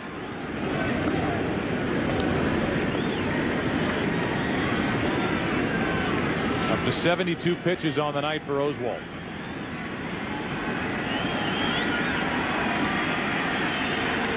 Oswalt would like to be the setup man tonight for Brad Lidge. A 1-1. Into center field, another hit. Uribe will come to the plate. The throw by Taveras is into the ground, and it's a 2-run game. 4 hits in the inning, 2 runs, and it's 2 on with only 1 out, and Dye coming up. What a jump Uribe had at second base to score easily. Taveras throwing that ball, as you said, Joe, right into the ground. But there's a reason that Oswalt is going away from the fastball. The reason is it doesn't have the electricity that it had last Wednesday against the Cardinals. They determined that early, and he has been consistent with pitching so differently than he did last Wednesday, and Jim Hickey's out to talk about it. Many highlights from that game watching Oswalt pitch. You saw that fastball almost riding up and into right-handed hitters, tying Pujols up in the first inning. And when we talked to Phil Garner about it, he said, once we saw Oswalt force Pujols into that type swing, we thought, we've got a real chance of ending this series right now. But tonight, the fastball looks different. And with 2 on, the tying runs aboard, 1 out. Here's Jermaine Dye. Talked about it a couple of innings ago that the White Sox had to feel like Oswalt was gettable tonight.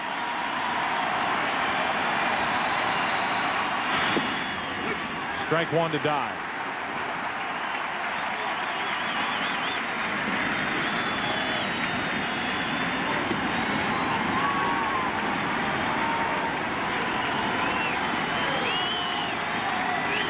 It's that last foot or so of the fastball that isn't exploding from the right hand of Roy Oswalt. And the White Sox have had good swings against him here in the 5th.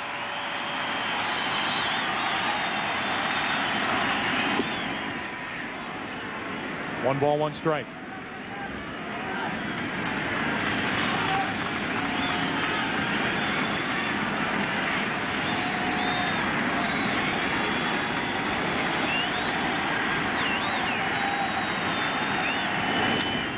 Dye is jammed, pops it up, and it's out of play for strike 2.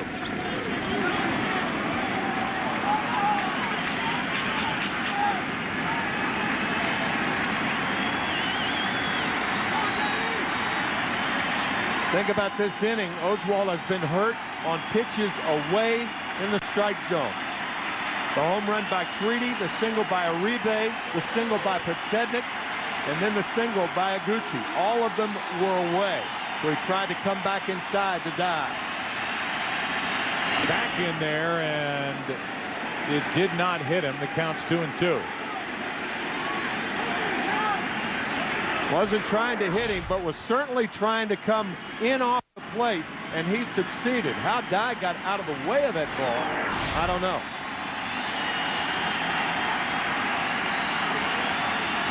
Runners on at first and second, 1 out, 2 balls, 2 strikes, and Dye gets out of there. If that ball, the pitch, hits any part of the uniform top of Dye, it's considered hit by the pitch. Last time they threw one in there, it hit his bat in game 2. That's too far inside, and it's a full count. I'll tell you, the previous pitch looked like it caught part of the uniform top of Jermaine Dye. But this time he stays at the plate, unlike game 2. Trailing by 2, 2 runners on. I think you send the runners. Trying to find out.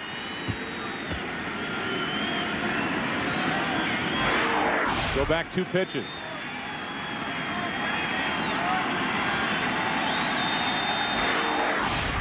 Tough to say for sure, but it didn't hit his uniform top. It came awfully close. 3 balls, 2 strikes, 2 on, 1 out. Runners go, and Dye shoots it foul.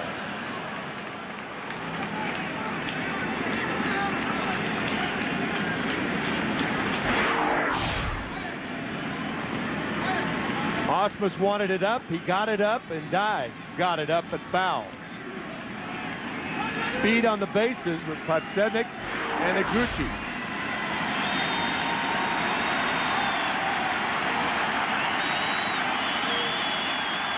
Konerko on deck. Runners go, and Dye fouls another.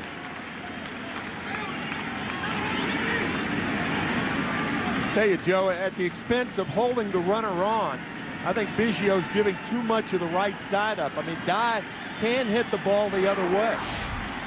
You're not going to throw to second base. Last 2 pitches, Jermaine Dye has come around with his backswing and clipped Osmus, who's popping up, hoping to get a chance to throw down to third and end the inning. The runners have taken off on the last 3-2 pitches.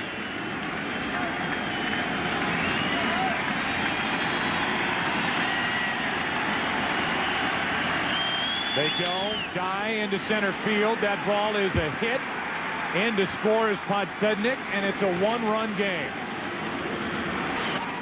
Down toward the end of the bat, and Jermaine Dye gives the White Sox their 5th hit of this inning. What an at-bat by Jermaine Dye. Fastball's in, driving him off the plate, and finally a good slider from Oswald down out of the strike zone off the end of the bat to drive in the 3rd White Sox run. Boy, that is terrific hitting by Dye.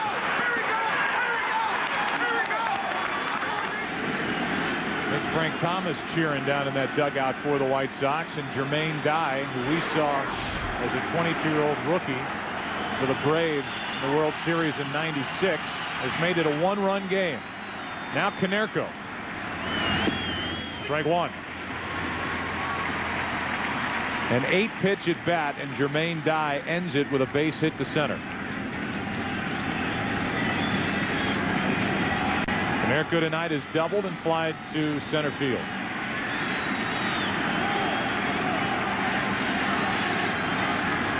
Roy Oswalt laboring here in the 5th, and Konerko hits it to center. Taveras, Iguchi tags. They throw behind the runner, and Tadahito gets back, 2 out. Well, Taveras was giving Iguchi third base. Felt he was too deep. Iguchi with the fake break. The ball comes in behind him. He walked to third base. Taveras has got a good throwing arm, but he was going to second all the way, giving Iguchi third, and almost ended up throwing behind him. And Konerko frustrated with the at-bat and then thinking maybe Iguchi would end up at third. Instead, it's first and second, 2 out for Pierzynski. He's walked twice.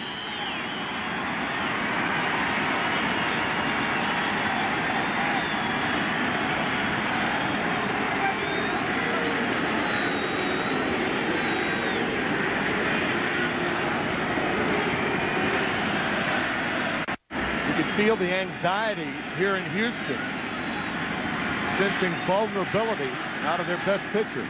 2 on, 2 out. Pierzynski, ball 1. Roy Oswalt, who won 20 games, lost 12, suffered only 1 5-hit inning all season. And the White Sox have put 5 hits together here in the 5th. And the tying run at second, the go-ahead run at first. 2 out. Pierzynski in the air to center field. That ball is popped. This ball is up against the wall, and the White Sox are going to take the lead. In to score Iguchi. In to score is Dye, and Chicago is out in front. 5-4 here in the 5th.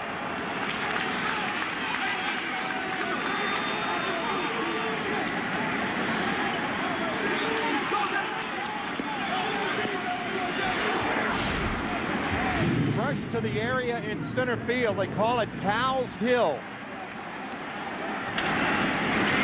And Pierzynski puts the White Sox up for the first time tonight. Dye scores easily. Too far to run for Taveras. Now Rowan, as the White Sox have batted around here in the 5th inning. It started on a home run by Creedy. The White Sox in this inning have put together 6 hits and 5 runs against Oswalt. Runner at second, 2 out. Ball 2 on Aaron Rowan. The Astros in the bottom of this 5th will have the top of their lineup. Biggio, Taveras, and Berkman.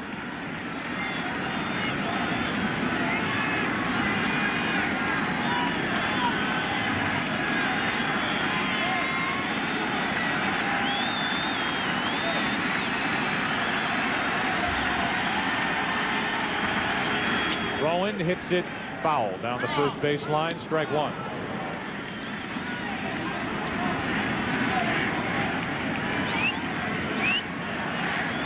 The Astros with a run in the first, 2 in the third, 1 in the fourth.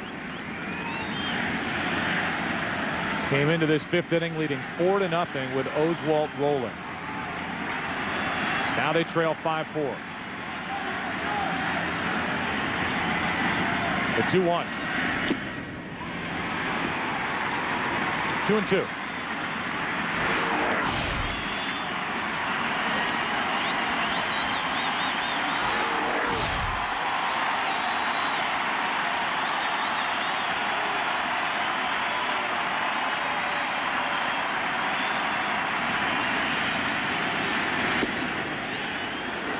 Full count.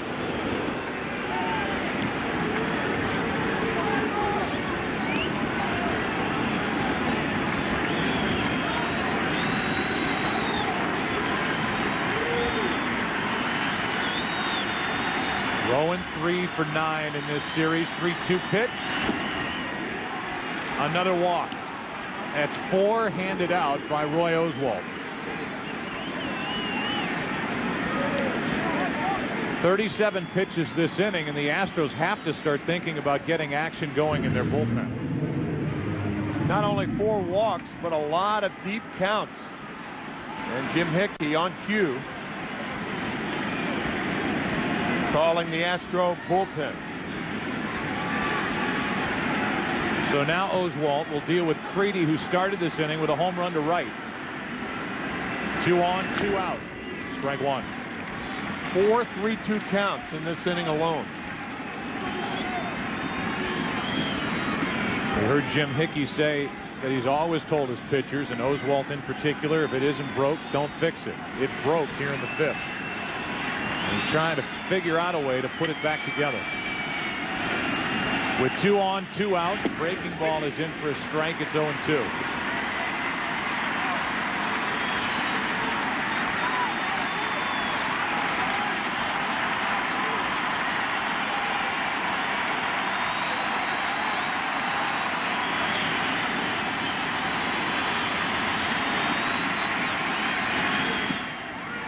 Ball 1 low.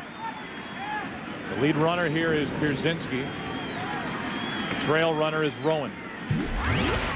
And Rowan is at first as we watch a replay of Creedy's home run to start this 5th. His 4th postseason home run. 1-2. Now Creedy's hit. And the bases are loaded. And the inning continues for Uribe. You could see Creedy looking out at Oswalt. Oswalt hit 8 batsmen, and he does have a reputation of coming inside. It's all part of the game until you hit guys. But Creedy very upset. A home run to lead off the inning, and the 10th man to face Oswalt, and he hits him. And now Jerry Lane, the home plate umpire, goes and points over at the White Sox bench. I think Carl Everett is down there screaming out at Oswalt, or over at Garner, and Garner's yelling back. Obviously Oswalt in that spot's not trying to hit Creedy. To load the bases, 2 strikes on him, and Jerry Lane is trying to mediate this fight between the dugouts.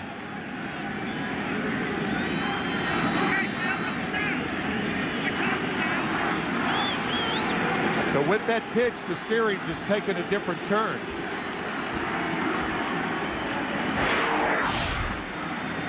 It's Everett down there in the White Sox dugout. And this is after Creedy was hit by the pitch. And then the Astros dugout started yelling back. Here's a strike on the outside corner to Uribe. Bases loaded, 2 out. Uribe singled and scored earlier this inning. Springer is down there getting loose, but here's an 0-1 from Oswalt. High and tight, 1-1.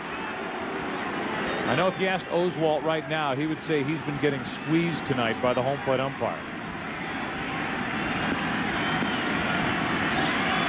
I'm into this series talking about how it could be a throwback series, a pitching-dominated series. It has been anything but. Bases loaded, 2 out, and a strike on the outside corner, 1-2, as Oswalt gets a call.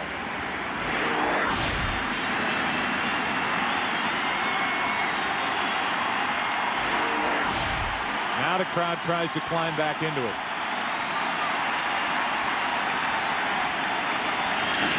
Down the right field line, a ton of trouble. If it's fair, it is a foul ball.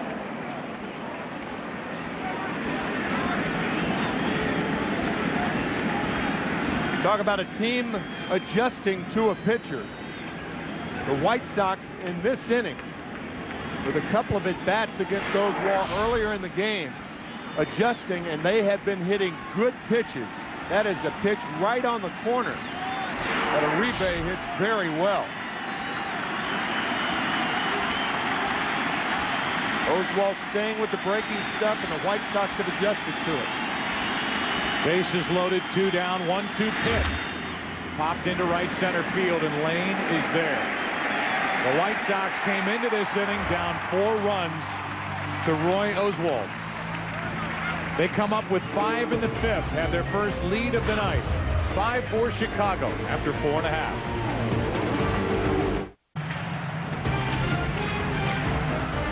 This date in baseball history, October 25th, 1986, for the Boston Red Sox, 1 out away from their first World Series title since 1918. The Mets rally for 3 runs, capped by Mookie Wilson hitting a ground ball through the legs of Bill Buckner to end Game 6. For more Major League Baseball information, log on to foxsports.com on MSN. Keyword Budweiser. Top of the order for Houston. And Biggio's been a big part of the night for the Astros. 2 for 2, a double, a single, an RBI, and 2 runs scored. See how the Astros respond as they trail for the first time. Freedy to his left. 1 out. So Biggio retired for the first time, and Willie Taveras steps in. Taveras tried to bunt his first time and popped it up, then struck out in the third. He came into this game hitting .400 this postseason, but 0 for 2 tonight.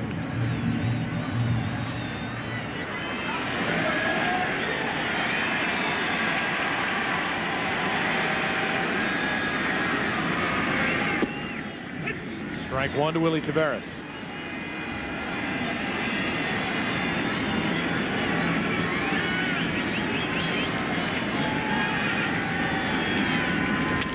Taveras floating one for Iguchi. 2 down. Talk about new life for a pitcher like John Garland, trailing 4-0, and actually hit the last half inning. We were talking about the possibility of a pinch hitter should it be the 6th inning, but Garland with new life sees the White Sox score 5 times in the 5th inning. Now with 2 out, nobody on, Lance Berkman will step in, and you can feel the tension in this stadium, and these fans are wondering what happened. Came on the air talking about this being the biggest game in franchise history, down 2 games to none with Oswalt on the mound, and now the White Sox lead 5-4 in the 5th, and Oswalt is already the 100-pitch mark. A 46-pitch 5th inning. Wow. 100 total on the night. 5 runs on 6 hits, plus a walk and a hit batsman in the top of this 5th. The 0-2 to Berkman. Spoils it.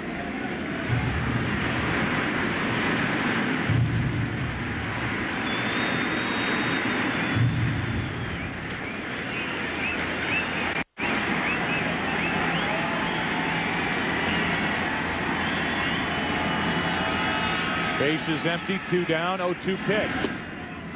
Ball 1.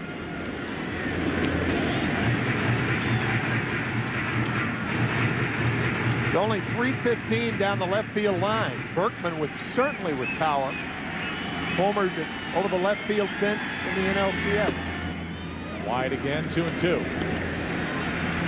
Hit it off Chris Carpenter of the Cardinals. That was the Pujols game when Albert hit the 3-run home run to win it for the Cardinals in the 9th. On 2-2, Berkman fouls it. What that Pujols home run did to the Astros was not just force them to win it on the road in St. Louis and not do it before this frenzied crowd here in Houston, but it forced them to use Oswalt again prior to the start of the World Series. So instead of starting Game 1 of the World Series, he's relegated to a Game 3 start. That's into left center field. Rowan is going to it and is there for the out.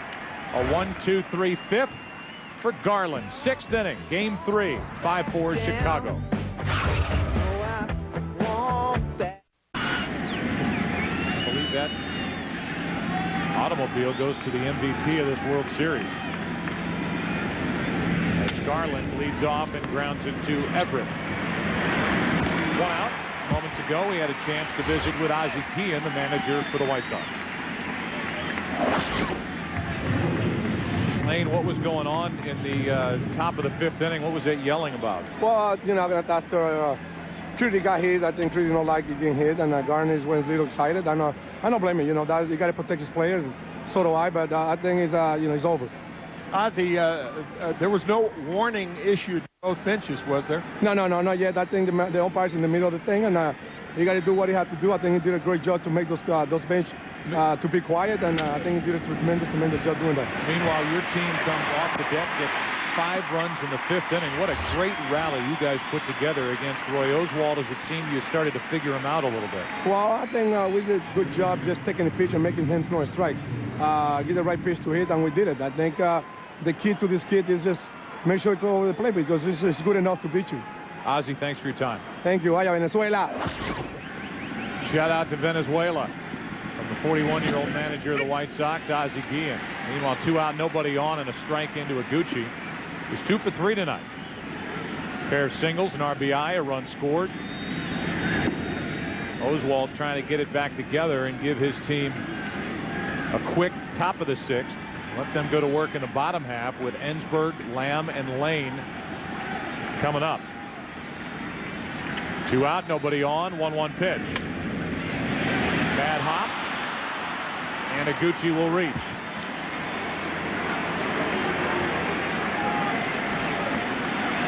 Looked like the ball came up and hit Ensberg in the left wrist, going to his left.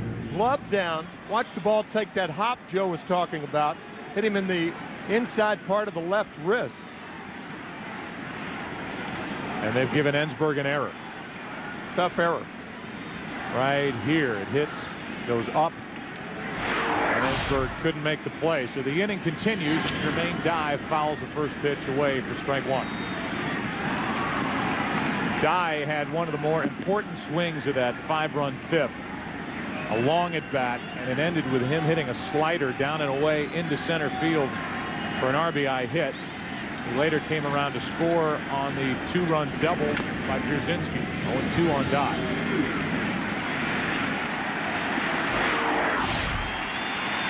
That's the 3-2 pitch, his last time up after 3 fastballs inside. Reaching out on a pitch that was a ball to hit the slider to center. Score another run.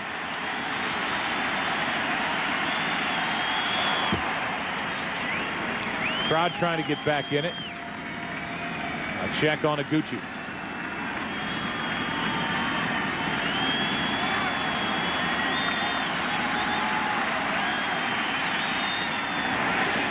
Guy checked his swing. Ball 1. Saw the 46 pitches in the 5th for Oswalt. That's a career high in any inning for Roy Oswalt.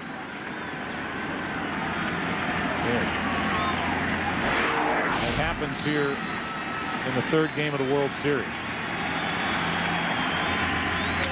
Guy pops it into center. Taveras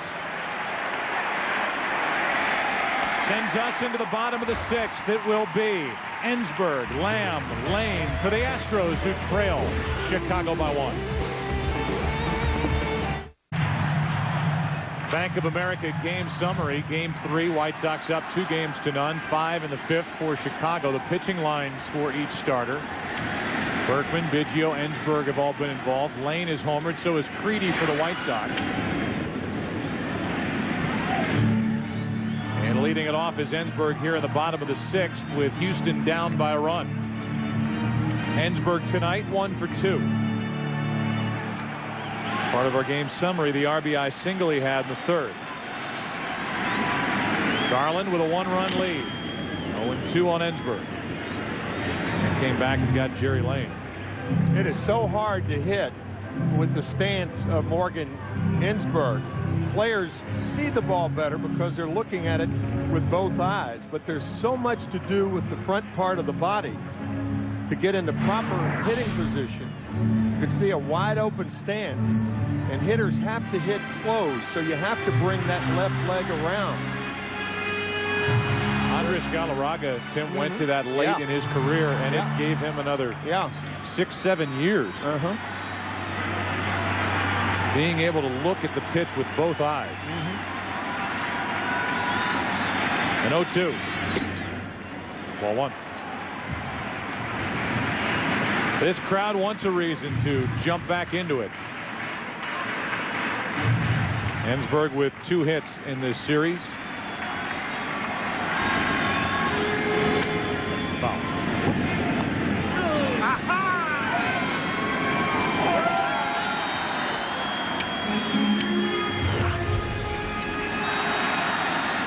Favorite childhood Christmas gift? I'm on the list there with Morgan, a big wheel. That thing was phenomenal with the handbrake on the back wheel on the right side. That's on the outside corner, and Morgan Ensberg will wheel himself back to the dugout with Garland's 3rd strikeout of the night. That looked like a changeup, but watch again Ensberg having to do, no, it's a sinker. And a good one. right where it's designed to be. Here's Mike Lamb. First baseman tonight 0 for 2. Phil Garner believes that Mike Lamb has gotten a bad rap for his defense. Breaks his bat here, pops it up to Uribe. And Lamb is 0 for 3. Coming up is Jason Lane. His last time up, he homered. As we blow it up, it's clearly on the left side of that yellow line, which should have kept it in play. And some levity on the bench with Backey and Pettit. I'll tell you what, I did hit a couple that I thought was going to hit off that facade, off the wall, and they just went into the, seriously though. I mean, seriously, bro. He is nothing but smiles and laughs down on that dugout bench, and Andy Pettit took his hat off, make sure he didn't have a fever. When he was talking about hitting it off the facade. From deep in the hole, Uribe shows off his arm. And that sends this game into the 7th. It's game 3. White Sox lead 5-4. Back after this from your local station.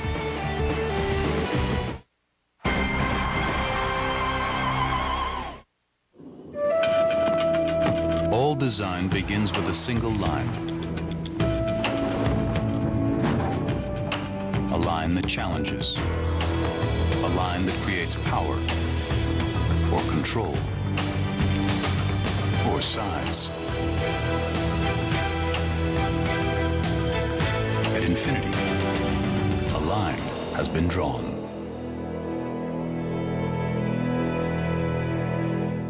I got Verizon online DSL, and I'm never going back to dial-up. Dial-up was...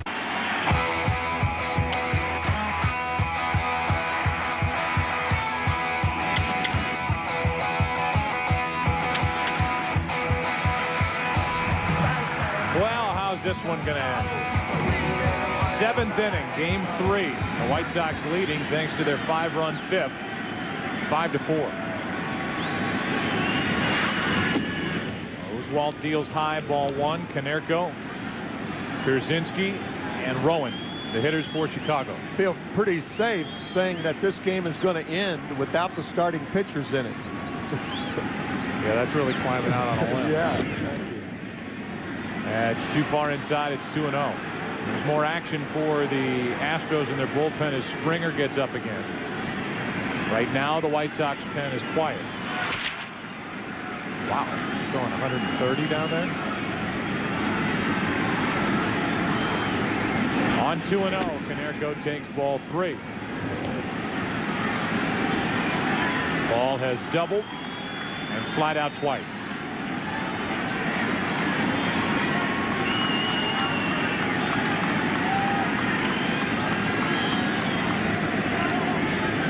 On 3-0, a 4-pitch walk.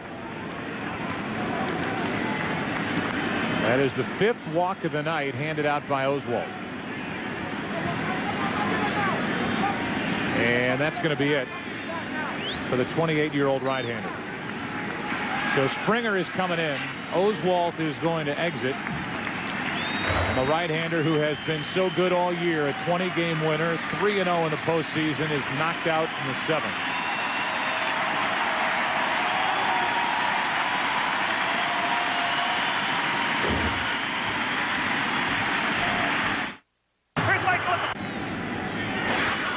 They're the numbers for the regular season for Russ Springer, an ERA of 4.73. Got a lot of work out of the bullpen for Houston.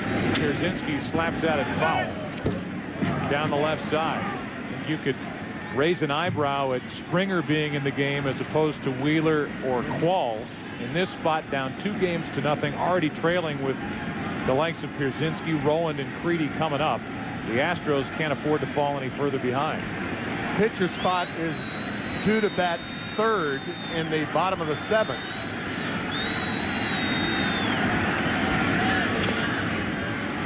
I think if it's an American League game, if the designated hitter is used, you don't think twice about bringing in Qualls because he could possibly go 2 innings. If you're bringing in now, you've got a pinch hit for him in the bottom of the 7th inning.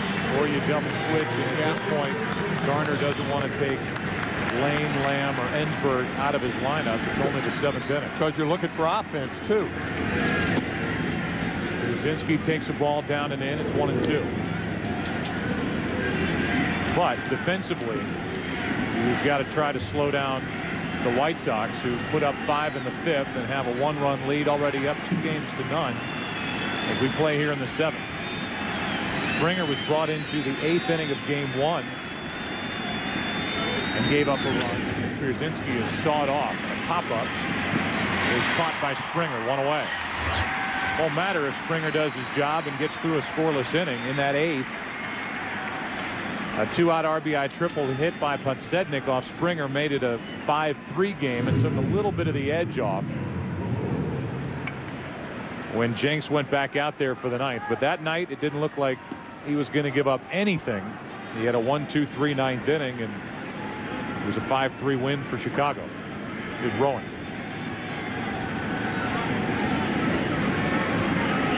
Aaron has walked, lined into a double play, and grounded out. On the outside corner, strike 1.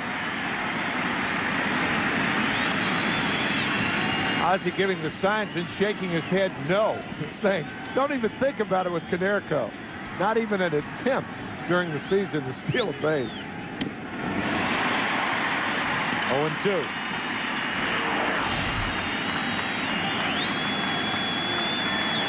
That's a scouting report on Aaron Rowan. Particularly right-handers try to come inside and pitch him in off the plate. Likes to extend his arms. Same pitch, and Rowan got a piece of it.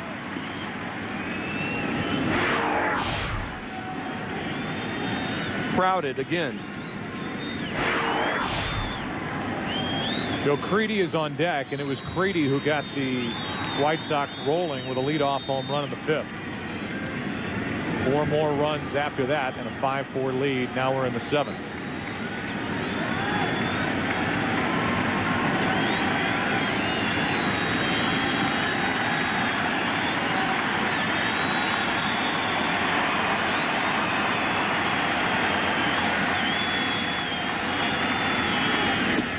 Two down.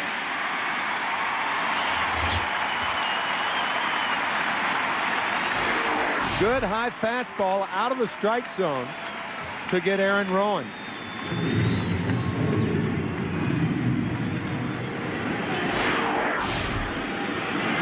Here's Creedy, who they're booing here in Houston. And if you're Joe Creedy, that's a good sign.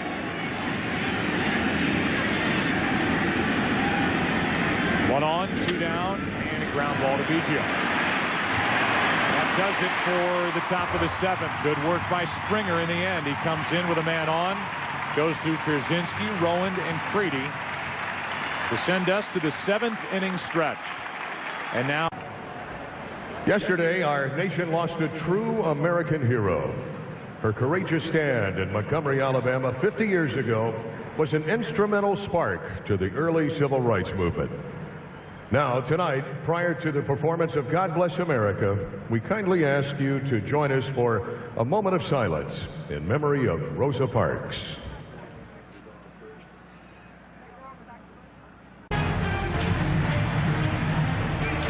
Our in-game box score brought to you by John Hancock for the Astros. Biggio's had a nice night, 2 for 3. Same for Berkman, has an RBI. Home run for Lane.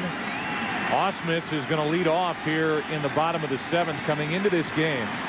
Ausmus during the postseason has a .538 on-base percentage when leading off an inning. And do the Astros need him to get on? Down by a run, down by 2 games. Ball 1 inside. Garland on the mound, and action for the White Sox in their bullpen with Neil Kotz.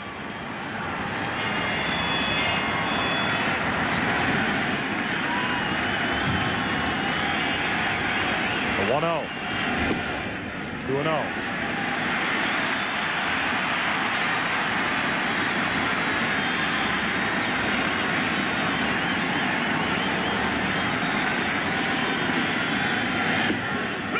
And I think Ausmus was taking a strike with a count 2 balls, no strikes. Now a right-hander joins Kotz. Luis Vizcaíno is getting loose for Chicago in their pen, and now time is granted just prior to the pitch by home plate umpire Jerry Landon.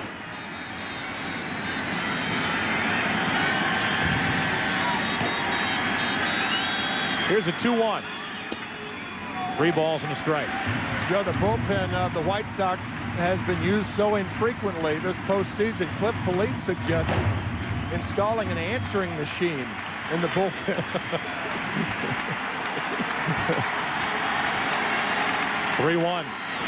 A leadoff walk, so Ausmus adds to that on-base percentage when leading off an inning. And he's on to start the 7th. That's the tying run.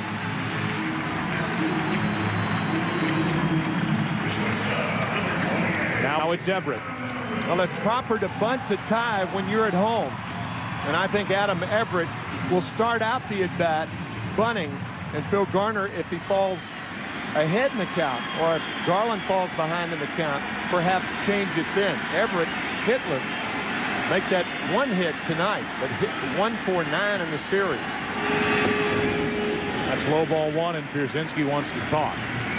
You've got Everett up now. You've got the pitcher's spot on deck. Springer won't hit. It'll be somebody off the bench. You've got Bagwell over there. You've got Burt from the right side. Vizcaíno, the switch hitter, and Orlando Palmeiro, the left-handed hitting reserve, as Wheeler cranks it up for Houston in their pen. A lot of options on that bench for Phil Garner.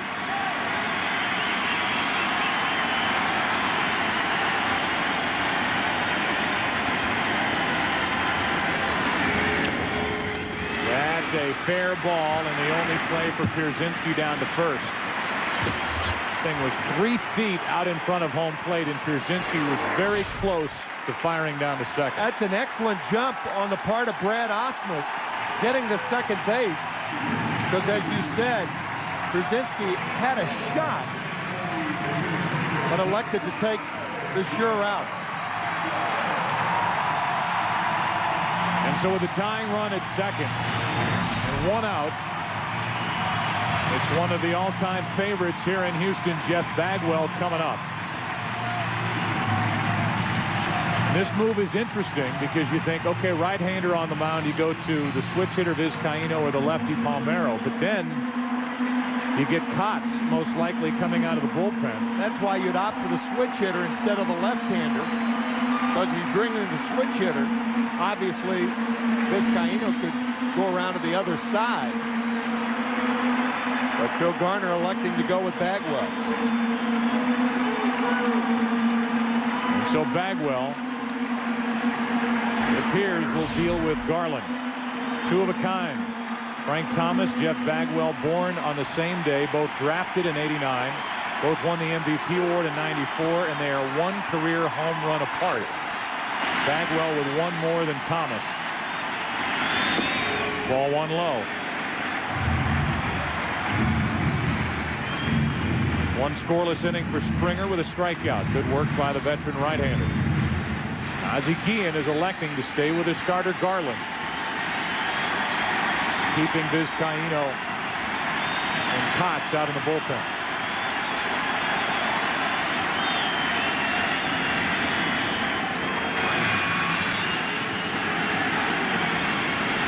Frank Thomas, fracture in his left foot. He's had 2 breaks in there, and he has been on the disabled list. His future uncertain. A 1-0. Blocked by Pierzynski, 2-0. Pierzynski almost popped up. Just able to get a piece of that. And it got a big piece of him. Tying run at second, 1 out, 2 balls, no strikes on Bagwell.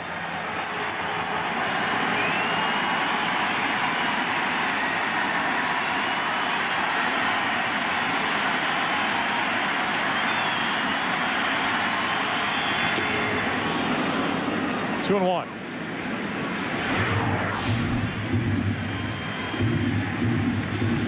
Right down the middle, and Bagwell swings through it. Bagwell had a second surgery on his injured right shoulder. That was in May. Everybody believing he was finished for the year, but he got back on the active roster in September, and here he is in a key spot for his Astros. 3-1.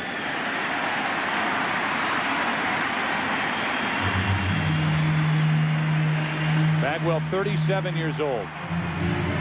Played 2,150 games before getting to the World Series and starting game 1 as the DH in Chicago.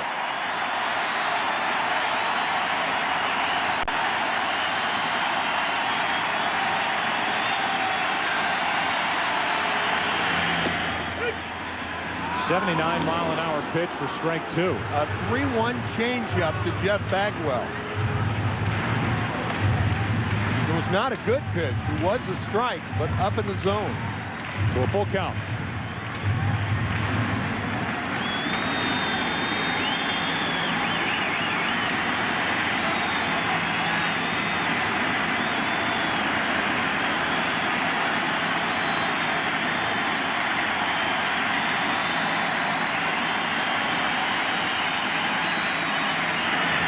Bagwell pops it up.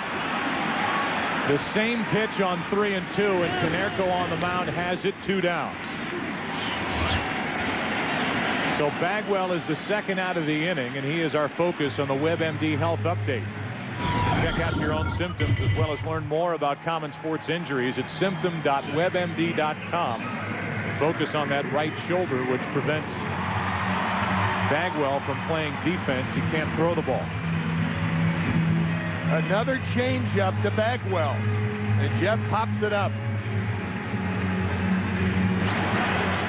And Ozzie Guillen is out to the mound to talk to Garland. He has not made a call to the bullpen.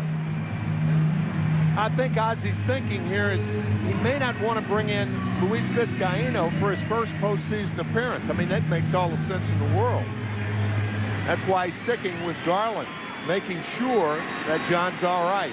Our game summary is we are just after the top of the hour. White Sox send 11 hitters to the plate in the 5th. A 5-run frame on 6 hits against Oswalt, who came into that inning up 4-0.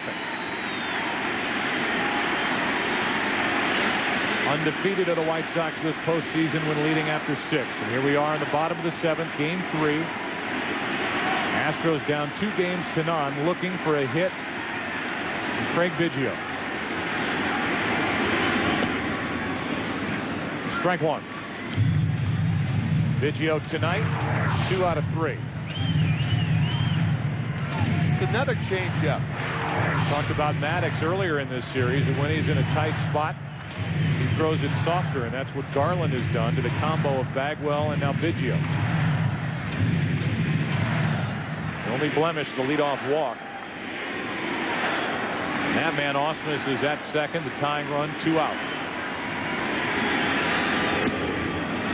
79 miles per hour again. 4 straight changeups, 2 to Bagwell and another one to Biggio.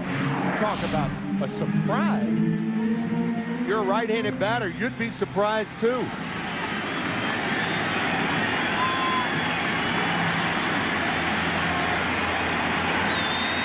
And 2, runner at second, 2 out. Bottom of the 7th, 5-4 White Sox, and this time Biggio lays off. Ball 1.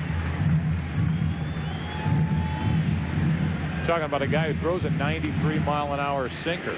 Yeah, the one thing, if the Astros tie it or go ahead, you don't want to get beat on something other than your best.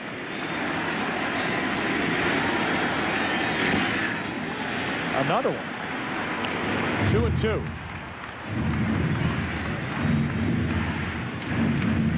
They used to say you don't throw back-to-back changeups, and that's all he's thrown. Yeah. It is an odd assortment to Biggio. Tying run at second, 2 out. On the outside corner to end the inning, a 94-mile-an-hour fastball. So he went back to the number 1. Bagwell's frustration. The Astros and their fans' frustration as we go to the 8th, game 3. White Sox leading at 5-4. We welcome you back to Houston. This game is now in the 8th. 5-4, the White Sox out in front. With the Uribe, then a pinch hitter, and Podsednik against Dan Wheeler. Right-hander deals a strike. We're underway. Wheeler was on the mound in game 2. Took over in the 7th. Left with the bases loaded. Qualls came in and gave up the grand slam to Konerko to put the White Sox on top. Uribe flies to right. Lane is there. 1 out. Uribe 1 for 4. And Carl Everett's going to come off the bench and bat for John Garland. What a remarkable job Garland did in coming back to hold the Astros scoreless after that home run by Jason Lane in the 4th inning. Everett, who used to play with the Houston Astros and was the player dealt to get Adam Everett, their shortstop, to the Red Sox, digs his way in. Cliff Polite, who appeared in game 2, is getting loose for a game 3 appearance. He will have his work cut out for him in the bottom of this 8th. Everett takes a strike. It'll be Willie Taveras, Lance Berkman, and Morgan Ensberg. If anybody gets on Mike Lamb, what could be the most important half inning of this night for Houston.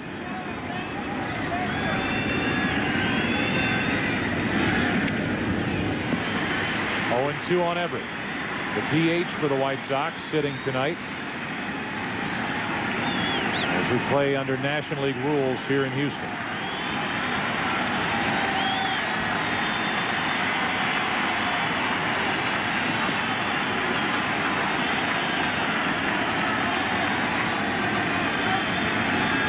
Everett, base hit. An 0-2 pitch. It was up. And Everett is on with 1 out in the 8th. Let's go down to Chris Myers. Joe, even when the White Sox were down 4-0, they didn't stop believing. And Don't Stop Believing, an 80s song from Journey, has become their theme song. It started with A.J. Brzezinski, Joe Creedy, Aaron Rowan on a road trip in Baltimore listening to a cover band. They said, how about some Journey? They played Don't Stop Believing. The White Sox went on a tear. And Steve Perry, who was right there at the game and attended both of their games in Chicago, became a baseball fan in 2002 and is a White Sox fan this year. And at the request of the players, is here in attendance so they can continue their good luck run and keep believing. All right, Chris, thanks. They had him there in Chicago. They came back to win that game. They wanted him here in Houston, and here's Steve Perry.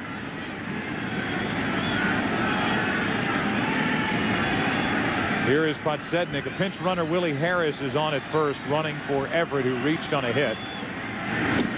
Podsednik takes a pitch up and away for ball 1. Steve Perry is also the name of the visiting clubhouse manager here for the Astros. Not to be confused with the other. So they're both in attendance tonight. Both on different journeys. Here's a 1-0 pitch.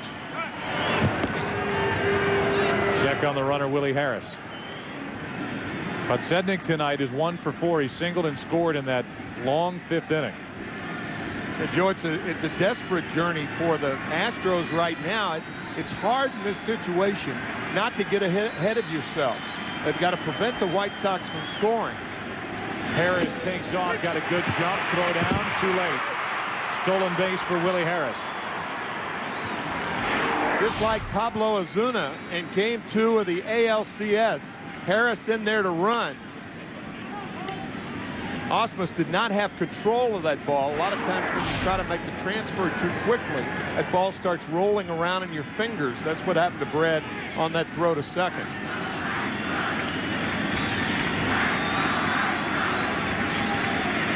So Harris in scoring position at second, 1 out, and a 1-ball, 1-strike count on Podsednik. Fly ball into left field. Berkman is drifting for out number 2. Throw down to second, not made, as Harris was almost all the way to third. Chris Myers told you only part of the story with regard to the White Sox. They have brought along with them for the better part of the season on the road, especially when they went through that stretch where they weren't winning and their lead in the AL Central was dwindling. That sign from Notre Dame. They all touch it on their way out onto the field like the Fighting Irish do. Well, it works. The best road record in baseball. 52-29 were the White Sox this year on the road. It's a franchise best for Chicago. Now it's Iguchi and a strike on the inside corner. The Astros at home tied for the second best home record at 53-28. Best record belonged to the Red Sox. Garland is finished after 7 innings. Iguchi strike 2.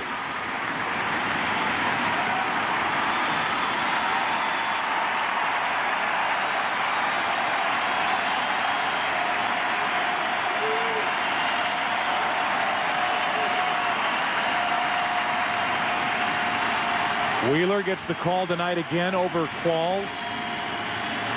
8th inning, trying to keep it a 1-run game. Ball 1. Bill Garner has that option of either Dan Wheeler or Chad Qualls before he gets to Lidge. He went to Wheeler in game 2 in the 7th. He set up the trouble, and Qualls threw the pitch that Canerco hit out. Now a 1-2 pitch to Iguchi. Left side for Ensberg. It's a 1-run game. Game 3. Astros coming to bat. Bottom of the 8th. The 2, 3, and 4 hitters coming up as the White Sox will go to their bullpen. Leading game 3, 5-4. The World Series on Fox, sponsored by Chevy. Chevy and baseball, they just go together. An American Revolution. By John Hancock. And by Taco Bell, think outside the bun. John Garland goes 7, allows 2 earned runs, 4 runs total, 7 hits, 2 walks, 4 strikeouts. 1 home run that was hit by Lane. And he gives way to Cliff Polite, the 32-year-old right-hander from St. Louis. Willie Taveras first up. And a ball outside. Polite was a closer for a short while with Toronto in 2003. This year had a save, but was 7-1 out of the bullpen for Chicago with a microscopic 2 ERA.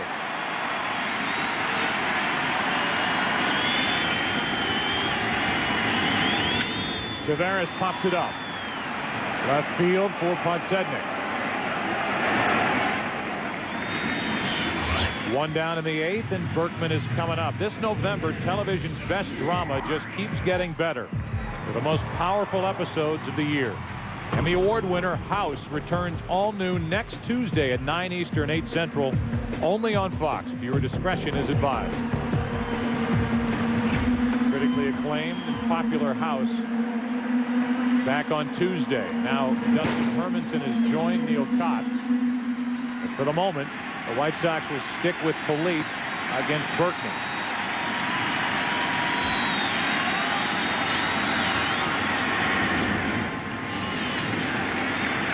Berkman has the ability to find the Crawford boxes over that 25-foot high wall down the left field line.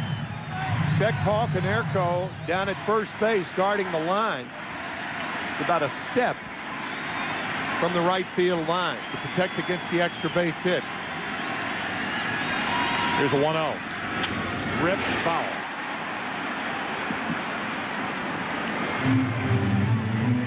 Lance Berkman has hit a couple of big home runs for the Astros. Game 4 division series, grand slam.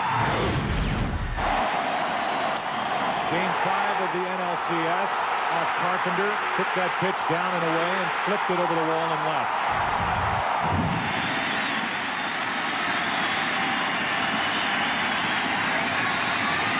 .24 home runs during the regular season. 1-1 pitch. Ball 2.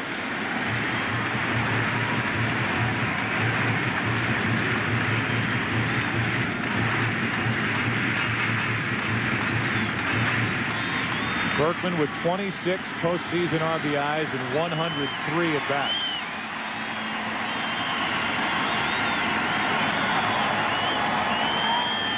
Two hits tonight, 5 hits in this series in 10 trips.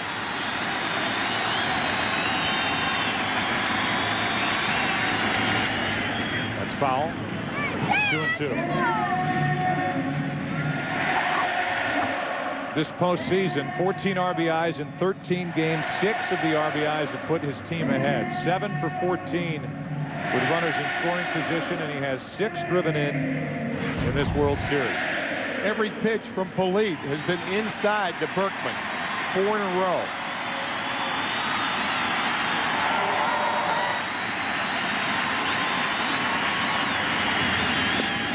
Back in there again, full count. It's remarkable how precise these White Sox relievers have been, considering the lack of work.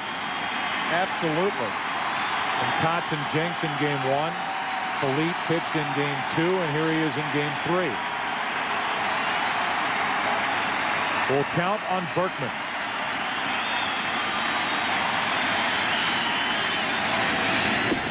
Two down.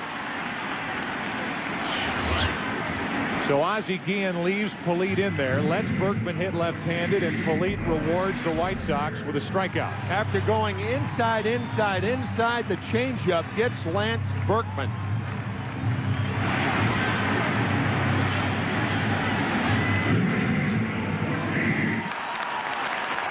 A little different in that White Sox dugout with 2 out, nobody on. Here is Ensberg, an all-star this year, 36 home runs during the regular season. Homered in game 2. Takes the ball.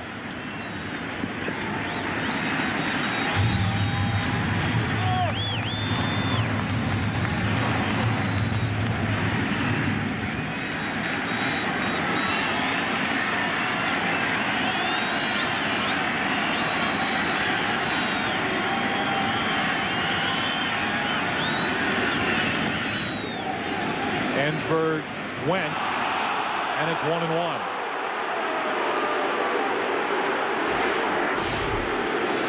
First base umpire Darrell Cousins says he went. I don't think so. I agree.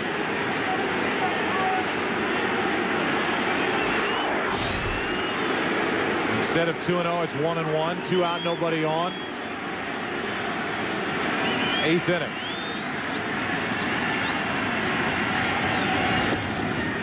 Good pitch from Polite. Strike 2.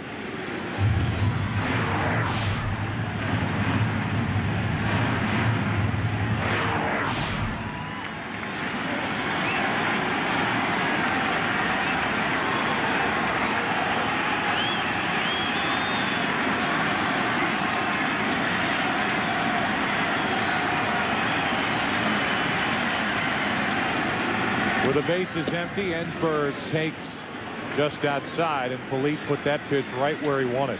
Yeah, that inviting porch only 315 feet away down the left field line. Makes a right-handed hitter pull happy, and that's the case with Ensberg right now. Polite has not made a mistake this inning.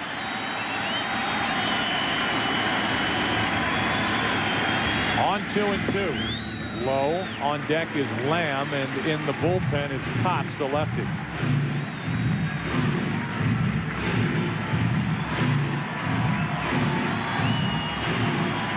Expect Polite to go right back out there. If he walks him, he walks him.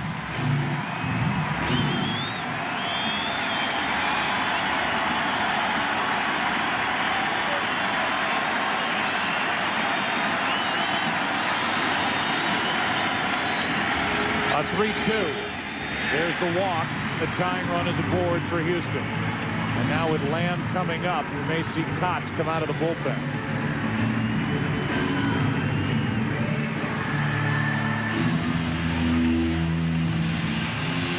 Brzezinski out to talk.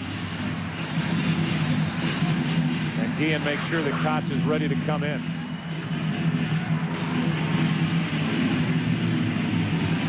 And here comes Neil Kotz. who has been so good this postseason for the White Sox. The hard-throwing lefty will take over, with Lamb the scheduled hitter and the White Sox leading by 1 in the 8th. Neil Kotz has been in 4 games this postseason. Total of 2 innings, 1 hit. No walks, 2 strikeouts. And during the regular season, lefties hit only .206 against him. He will face a left-hander as Lamb will stay in the game.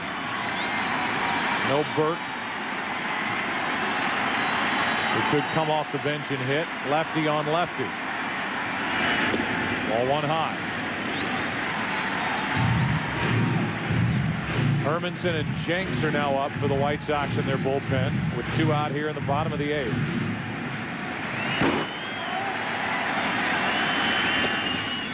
Two 2-0 on Lamb. Mike Lamb his last 31 games hitting .316 with 8 home runs. He has 3 home runs this postseason. And he has power the other way. And it's 3-0.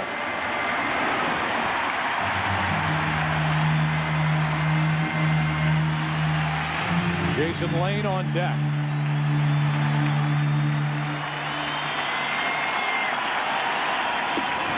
Three and 1.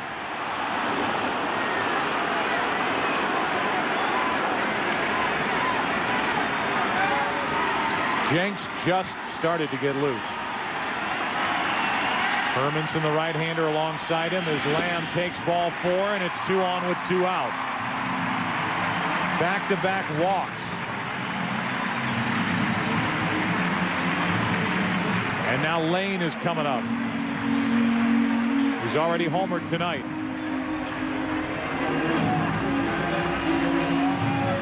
The last hit that the Astros had was the leadoff home run hit by Lane in the 4th. Kotz. It's the little skinnier guy. That means Hermanson's coming in. It's the first time Hermanson has pitched this entire postseason. And he takes over with 2 on and 2 out in the 8th, up by 1. Eric Bruntlett is the pinch runner. He takes over at first. He carries with him the go-ahead run. Dustin Hermanson is in a game for the White Sox for the first time in 25 days. He hasn't pitched since September 30th. He's been bothered by instability in his spinal column. He's got a bad back. At one point, the closer this season for the White Sox. Jason Lane at the plate. 2 on, 2 out, 5-4 Chicago. Ball 1.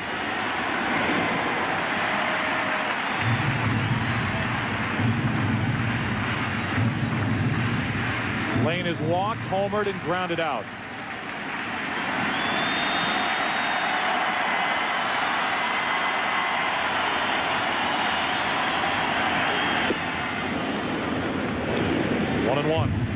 Good slider from Hermanson. You have got to say that Ozzie Guillen has a ton of confidence in his bullpen. To wait until the 11th game of the postseason to put Dustin Hermanson in there. And with 2 out in the 8th inning, Jenks had just started to loosen.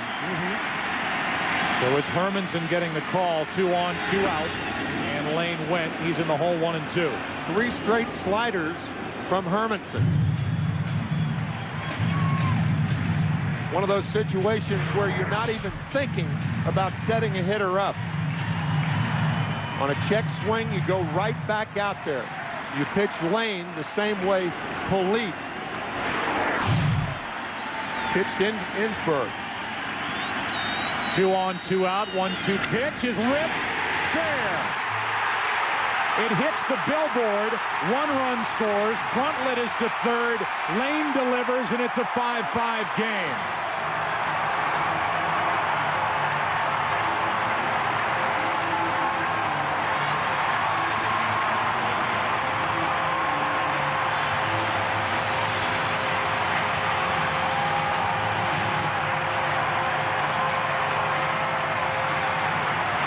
Roof or no roof, this place just got loud on the double by Lane. The slider misses, the slider hits.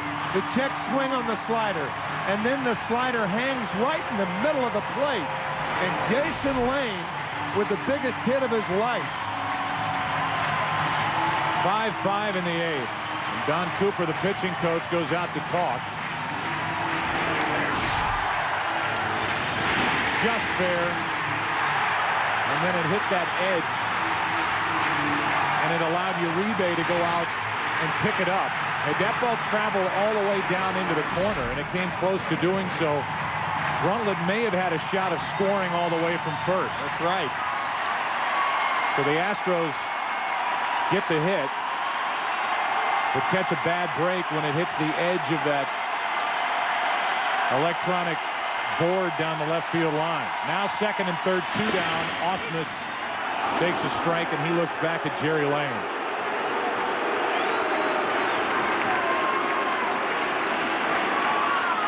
Ausmus this postseason is 2 for 17 from the 7th inning on.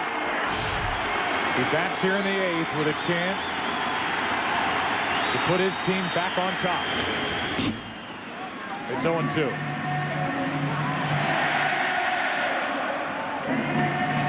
The White Sox in the 9th will have Dye, Konerko, and Pierzynski, the 3, 4, and 5 hitters. Ausmus is very adept going away to right field with 2 strikes.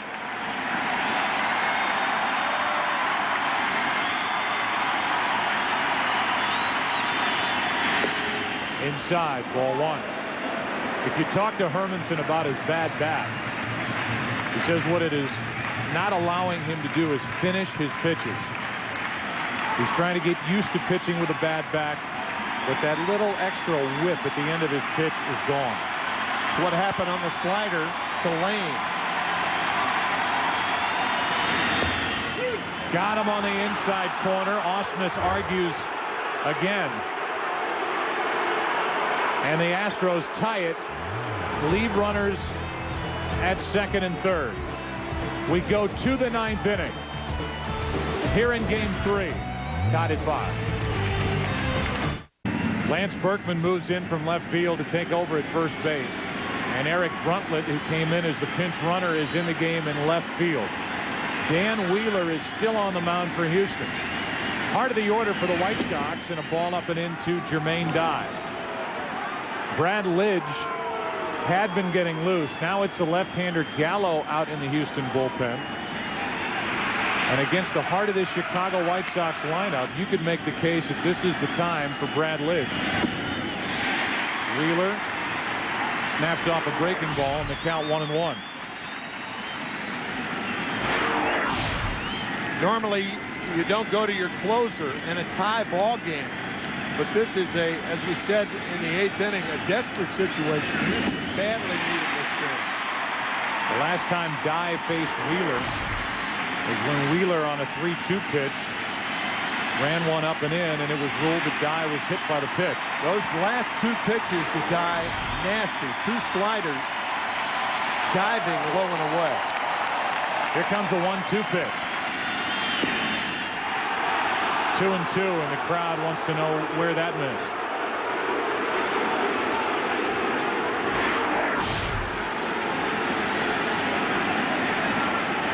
The answer is a little low.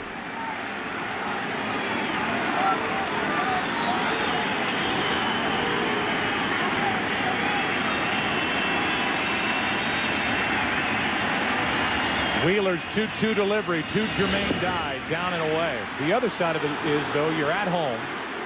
You're in the 9th inning already. There isn't going to be a save situation. You just got some momentum back by tying the game with 2 out in the bottom of the 8th. You can see the hard-throwing Lidge take over and try to keep that momentum. And make sure you keep it a 5-5 game. Here's a 3-2 pitch. Dye goes up to chop at it. Everett, tough play, good pick on 1 out. That was not easy.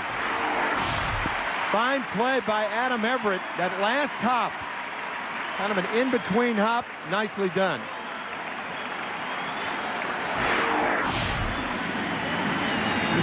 Now it's Konerko, who was doubled, flat out twice, and walked.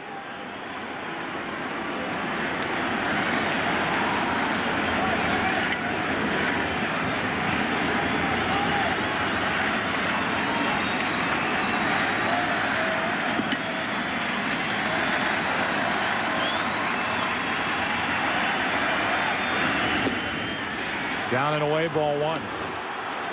The pitcher spot is due up second in the bottom of this ninth inning. As we look at the game summary, Jason Lane has homered and tied it with 2 out in the bottom of the 8th.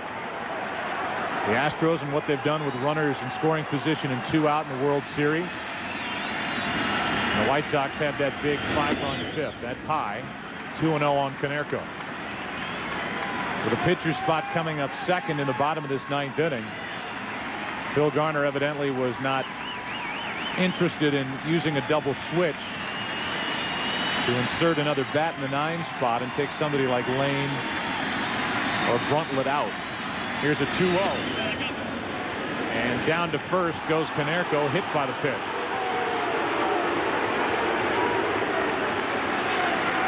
Had a backup slider that stays inside. It looked like it caught Konerko on the left arm.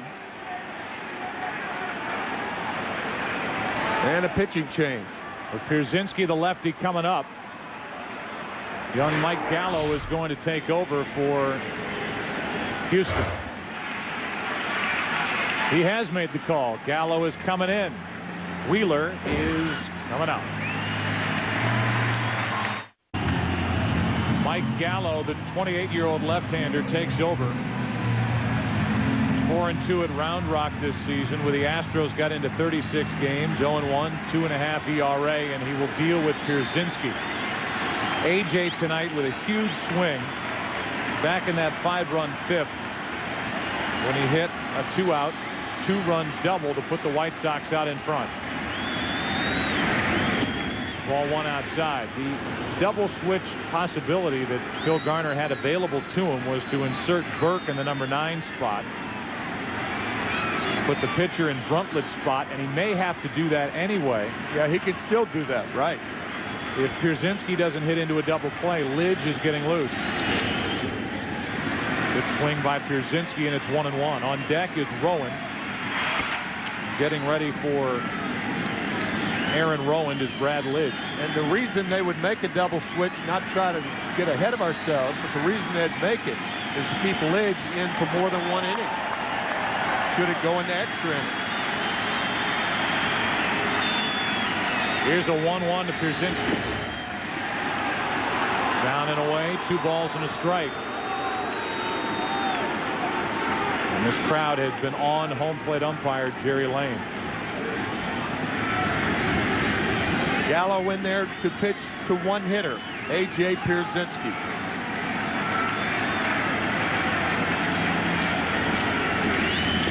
Good pitch down and in. 2 balls, 2 strikes. Fastball, foul tip.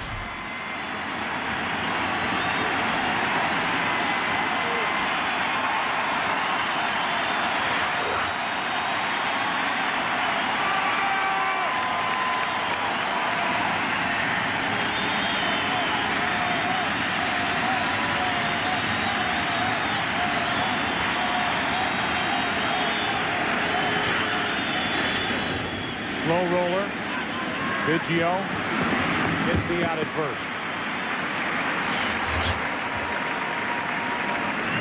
And now with Aaron Rowand coming up, he's not even walking to the plate. He's looking into the Astros dugout where he sees Phil Garner come to the home plate umpire to make a double switch. And as we said, it would be Chris Burke in left field batting 9th, and the pitcher Brad Lidge batting 5th in Bruntlett's place. That's what we assume. Here comes Burke. And here comes Lidge. 5-5 game, top of the 9th inning. Go ahead run at second, 2 out here in game 3. World Series game 2, the Ponsetnik walk-off home run. Brad Lidge has been nothing but forthright and a man standing there answering questions about those last 2 failures. Confident that he will be able to come back from them. And here he is with a chance, trying to keep it a tie game in the 9th inning. Go ahead run at second. Konerko does not have great speed. 2 out. And Rowand at the plate.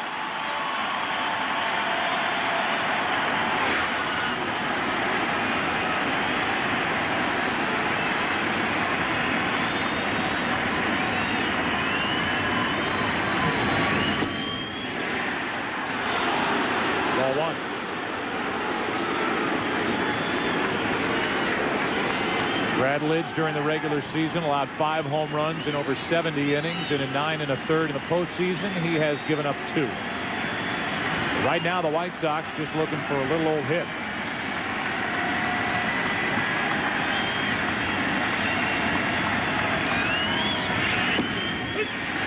Slider for a strike.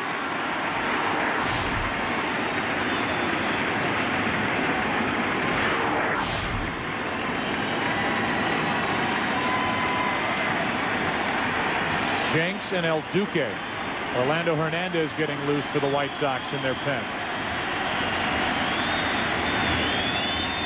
Here's a 1-1. 97 miles per hour, up and away, ball 2. If it's still tied, you have to believe it's El Duque, and if the White Sox lead, obviously it's Jenks in the bottom of this ninth. So far, Lidge has pitched to the strength of Rowan.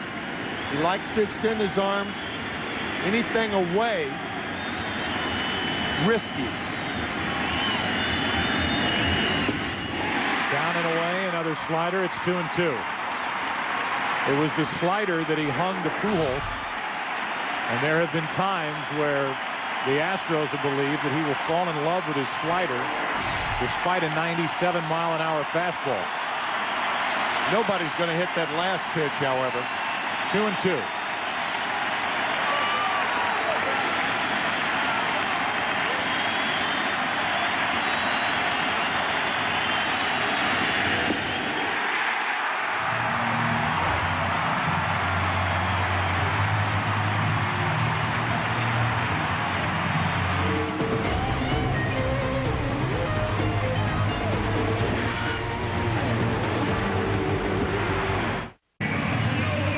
El Duque, who hasn't pitched since he came out of the bullpen in the divisional series, game 3 in Boston, and shut down the Red Sox with the bases loaded,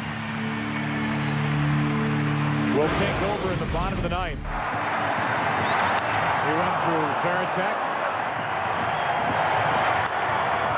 Graffinino, and then he got Damon.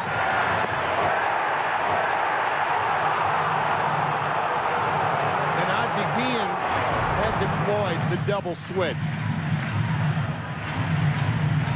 The pitcher due up third for the White Sox in the 10th if it gets that far. So Przinsky out of the game. Hernandez will bat 5th, and Chris Widger is behind the plate, and he'll bat 9th. He makes his first appearance. And here's Adam Everett with Burke to follow, and then Biggio. Everett pops it up. Into left, a long run. Uribe is out, and he makes the catch with Podsednik breathing down his neck. 1 away.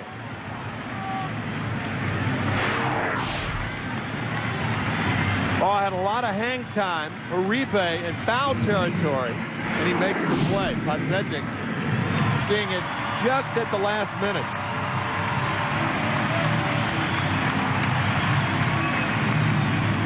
With 1 out, here's Burke. 2 home runs this postseason for Burke, including the game winner in that 18-inning affair, game 4 of the division series against Atlanta.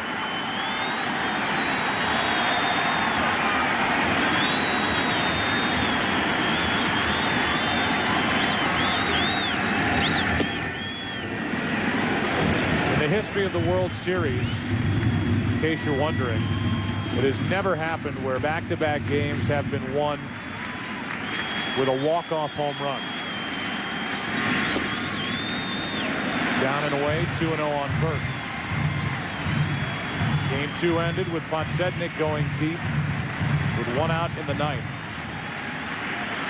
The Astros tied this game in the 8th. And Burke is up on the count 3-0.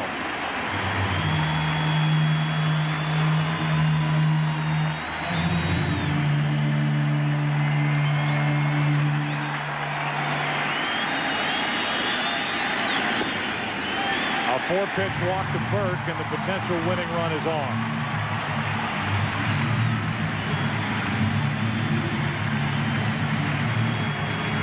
Here comes Biggio. And running out to talk to Burke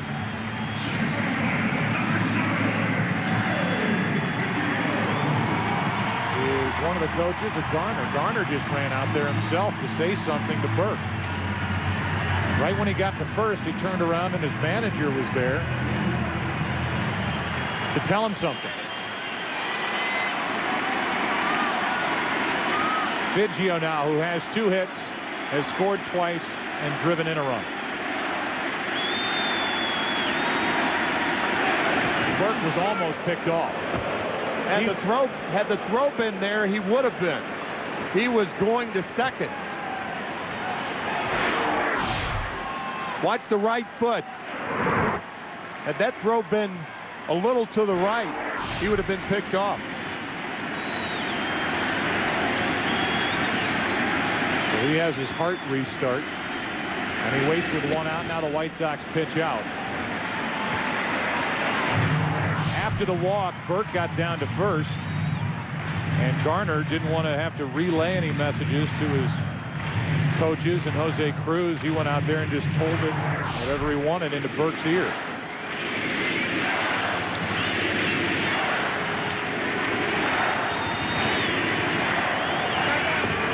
This one gets away, and Burke heads down to second.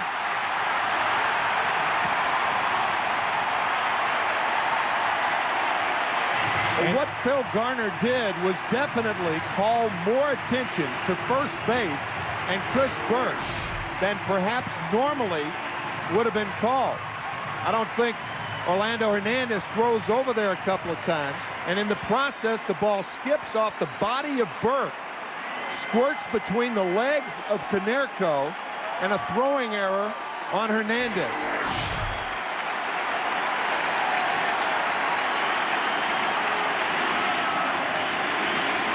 Now Biggio could end this game and win it. Burke got a great jump and steals third.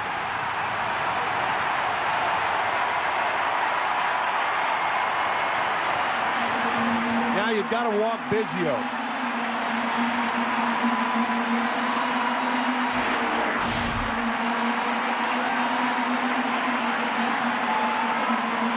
How about that jump by Burke? He was hopping toward third base as Hernandez was starting his motion to bring it home. Now the count's 2-0. The infield is in. 3-0. Taveras, the rookie, on deck. That pitch was intentionally high. Ozzie Guillen thinking about walking him. Taveras has no power, but he's a good bunter. I think you got to put Biggio on right here. And if you don't, you have to throw him a high fastball out of the strike zone. You wonder if part of the instruction from Garner to Burke was about that high leg kick that El Duque has. Yeah. And he wasn't waiting around. Now the count's 3-0 on Biggio. Infield is in. And it's first and third, 1 out. 2 walks in the inning, an error and a stolen base.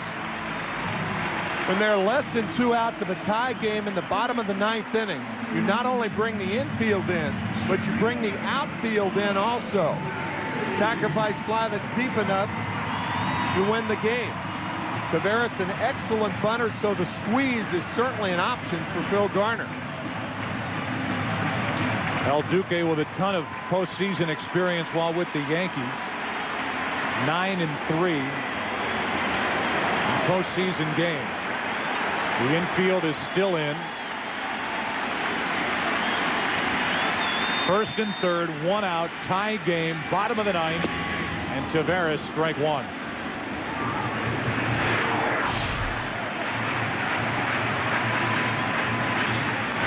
Well, the right side of the infield is wide open. Konerko's holding against Biggio, and Iguchi is in about even with the baseline and toward the bag. Looked like Taveras was trying to shoot it that way on that first pitch. Now he's in the hole 0-2. Same type swing.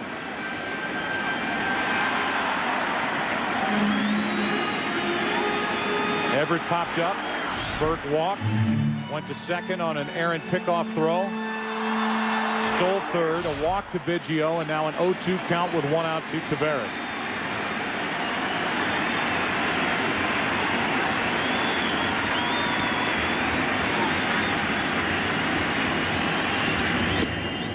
Ball one.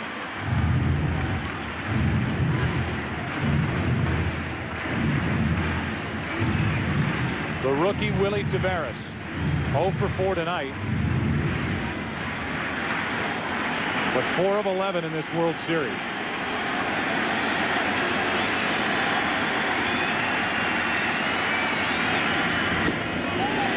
Well, when El Duque is missed, he is missed by a lot. 2-2. Even though there are 2 strikes, there's still an option of squeezing.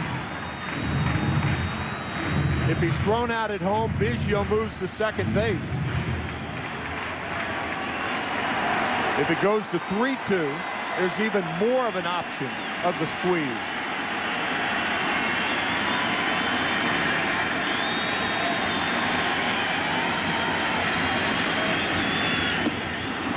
Two out.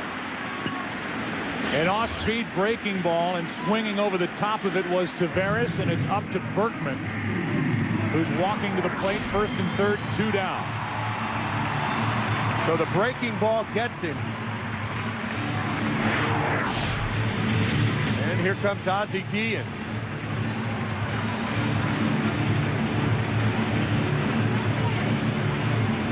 Well, you've got Berkman up. You've got a base open. You've got the right-handed hitting Morgan Ensberg on deck. The bullpen is quiet, so they're talking to El Duque about what he wants to do with Berkman with regard to Ensberg next. I don't see how you can pitch to him right here. Before game 2, Ozzie Guillen saying, I think El Duque is saying, hey, walk him. I don't want to have to pitch around him in this situation.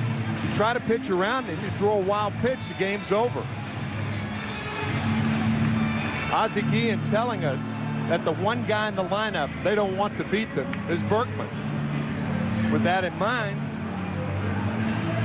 you almost have to walk him, don't you? I would think.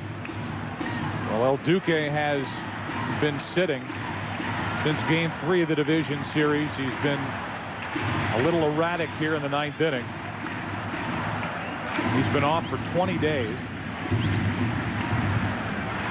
And with runners at first and third, 2 out, they are at least going to squat down and pitch to Berkman, who could win it for Houston.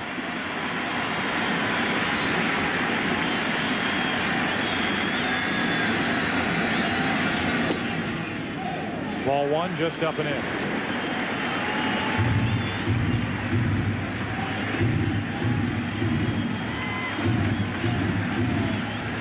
Berkman, 26 career postseason RBIs, and his biggest yet is Burke over at third if he could drive him in. 2-0. He might not get the chance.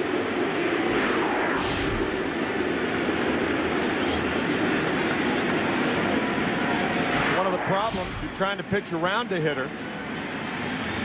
And now they're going to put him on.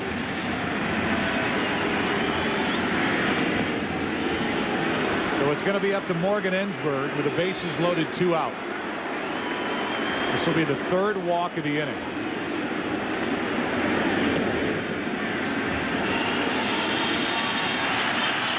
And here's Ensberg, who has an RBI base hit tonight and a run scored.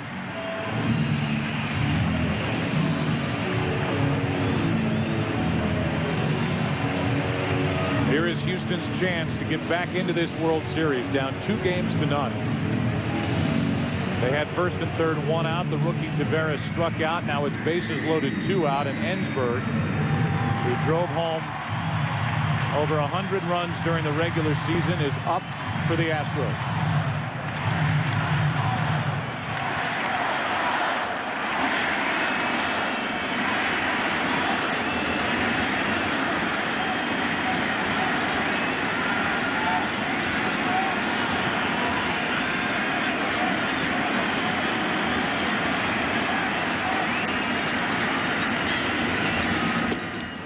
Slider for a strike.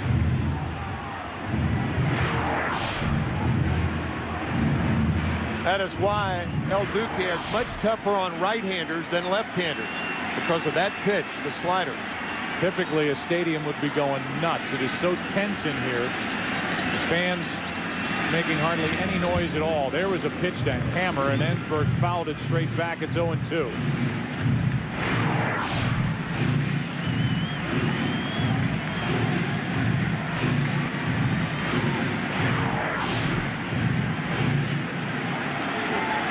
2 out, 2 strikes.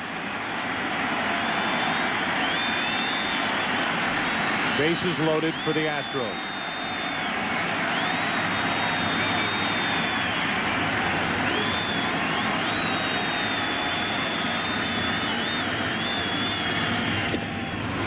Ensberg just got a piece, and Widger could not hang on. What a mistake by Hernandez, hanging that breaking ball right around the letter's middle part of the plate, and Ensberg would love to have that pitch back.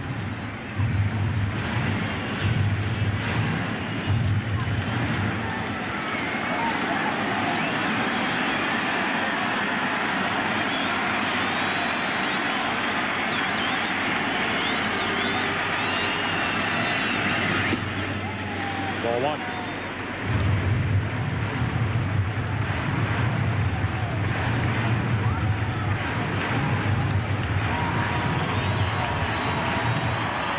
Bottom 3 in the lineup coming up for the White Sox in the 10th if this game goes there. 5-5, bottom of the 9th. Bases loaded, 2 out.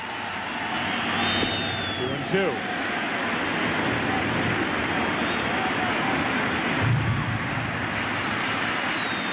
In case you're wondering, no World Series game has ever ended on a walk.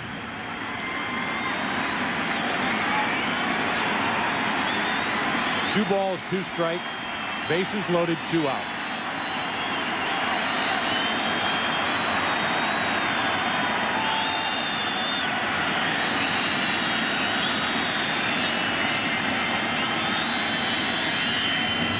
Struck him out, and the inning is over. Hernandez strikes out Taveras and Ensberg. A nasty pitch, and off we go into the 10th. Game 3 is tied at 5.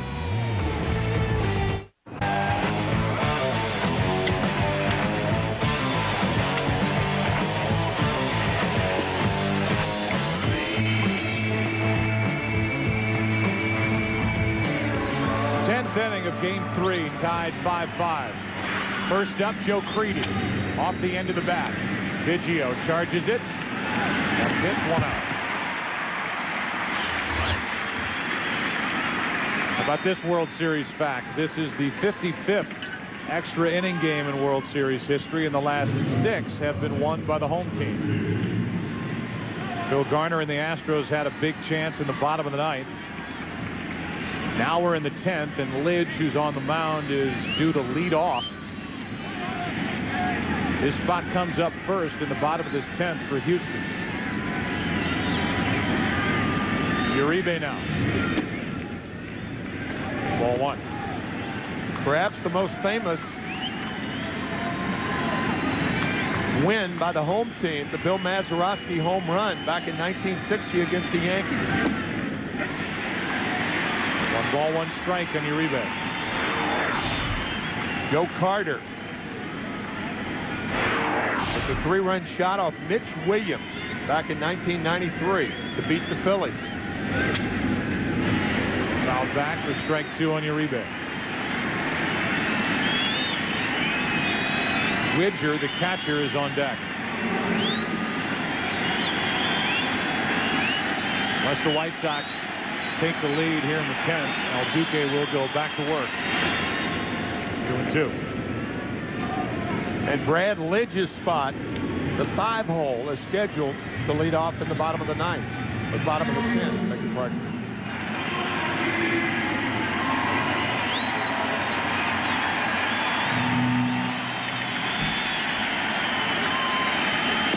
Two out. For more on Brad Lidge, let's go down to Chris Myers. Joe, Brad Lidge went to Notre Dame. His teammate Morgan Ensberg, USC. And when the Trojans and Fighting Irish played in football a couple of weeks ago, they had that friendly bet where the loser wears the other team's sweatshirt. Lidge put on the USC sweatshirt and since gave up the Albert Pujols homer and the Scott Pasednik homer. Ensberg told me that he told Lidge it's time to take that sweatshirt off. With 2 out, nobody on, Widger. The backup catcher in 45 games, 141 at-bats during the regular season, hit .241. 4 homers, 11 RBIs.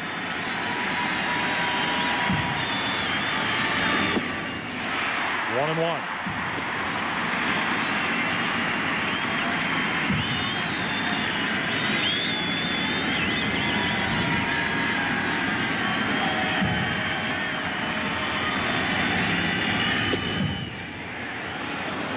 Ball 2. You wonder if Lidge breezes through this 10th inning, if Phil Garner would entertain the idea of sending him up there to start the bottom of the 10th, just to keep him in. Sure. The way he's throwing tonight. In essence, give up the out, hope you start a rally after Lidge, and then you keep Lidge's arm in the ball game. Right now, these fans in Houston want Lidge's arm to end the top of the 10th with Widger at the plate.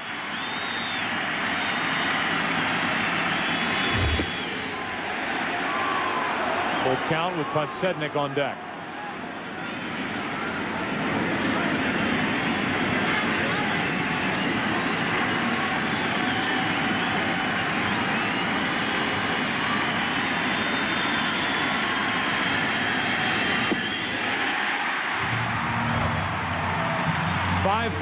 Bottom of the 10th. Back after this from your local station.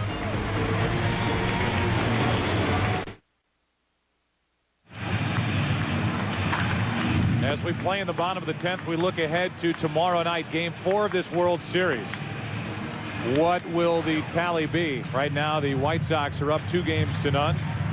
Our coverage tomorrow night begins at 8 Eastern, 5 Pacific, 7 Central. As Marte and Vizcaino get loose, Qualls is getting loose for Houston. He would work the 11th if this game goes there. Orlando Palmeiro off the bench to bat for Lidge. And Palmeiro had it flash through his mind, trying to somehow get in the way of that pitch down and in. Ball 1. It missed him. Lane, who's been a hero tonight, on deck. 2-0. Walks got El Duque into trouble in the 9th with 2 strikeouts. Got him out of the woods.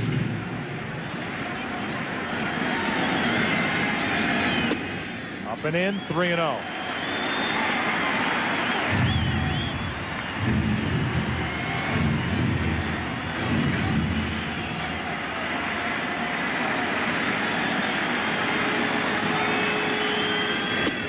Ball 4, a 4-pitch walk. And the Astros put the lead man on here in the bottom of the 10th. That's 4 walks in an inning plus handed out by El Duque, and Ozzie Guillen's going to bring his trainer out, make sure that Hernandez is healthy.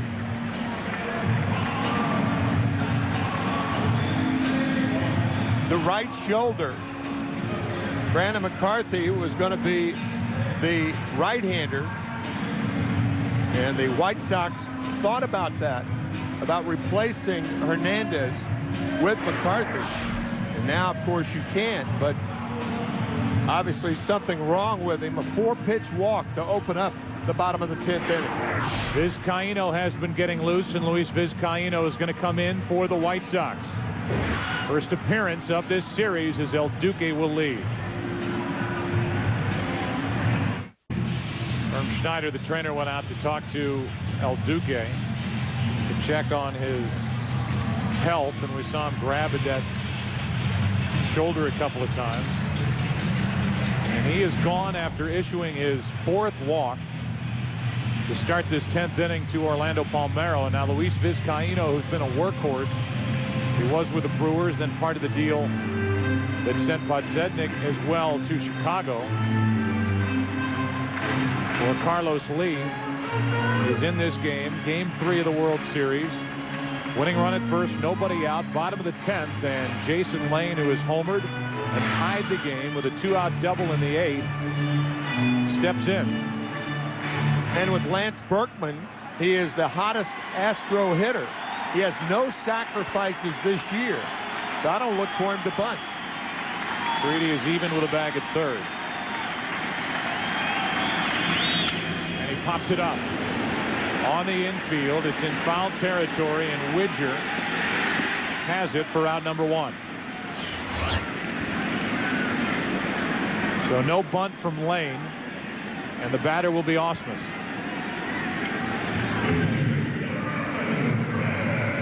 There's Ausmus and his numbers in this World Series. 3 hits.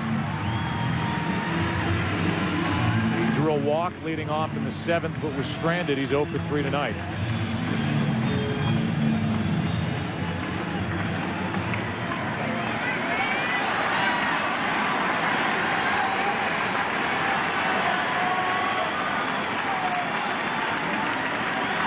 Five game, bottom of the 10th.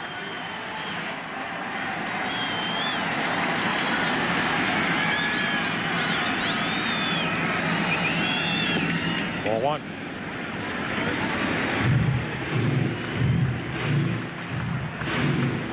Vizcaíno, a 31-year-old right-hander from the Dominican.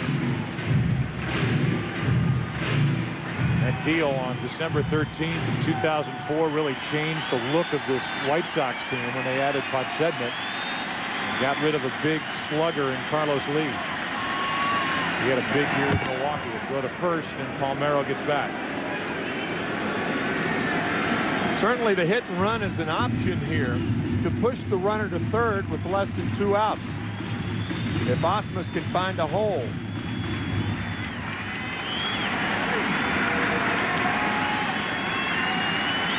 Ausmus 2 for 20 in the 7th inning on this postseason.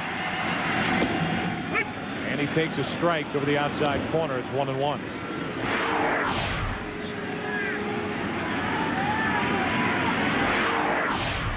Joe, you were talking about it during the break, about how odd this World Series is, seeing so many pitchers for the White Sox with their first postseason appearance in the World Series. Here's a guy who hasn't pitched in 3 weeks. What a jump. But Ausmus swings at the pitch and pops it up. Palmeiro was all the way down, I would say 3/4 of the way to second base. Ausmus swung at the pitch on 1-1 and flies to center, 2 down. Well, he's a right-handed hitter. He can see the jump by Palmeiro. There would have been no play on Palmeiro. He swings anyway and pops it up. That is a huge mistake by Brad Ausmus. And a big out picked up by Vizcaíno. And now Uribe, the shortstop, comes in. You see Garner react because they had second base stolen easily. Uribe comes in to try to remind Vizcaíno to pay more attention to Palmeiro at first. Yeah, now the element of a surprise is gone. Here's Adam Everett. So Vizcaíno comes in here in the 10th inning, gets Lane, gets Ausmus, now pitches to Everett.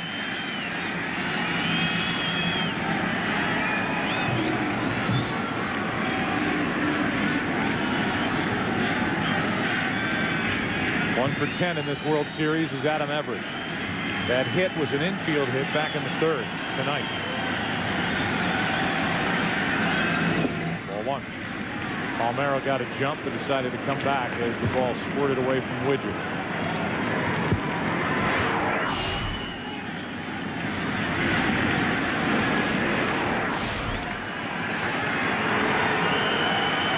Every night has been a nail-biting night. We're now in our 3rd game of this World Series between these two clubs.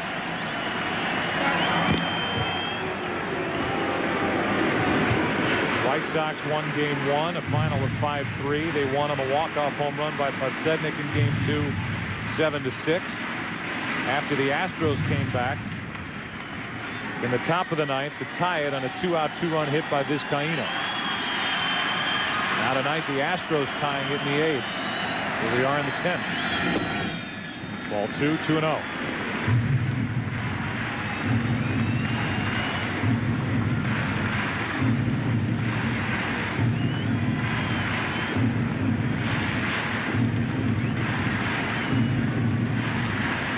Everett with 11 home runs during the regular season.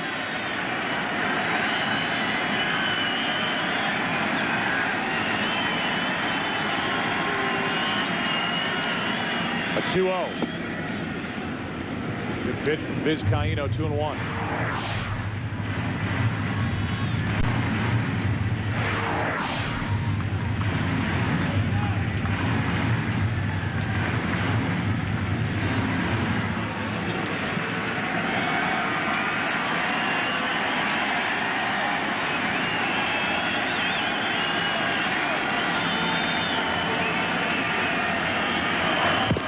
Palmeiro, who has a short lead. Palmeiro trying to give Vizcaíno something else to worry about other than the hitter.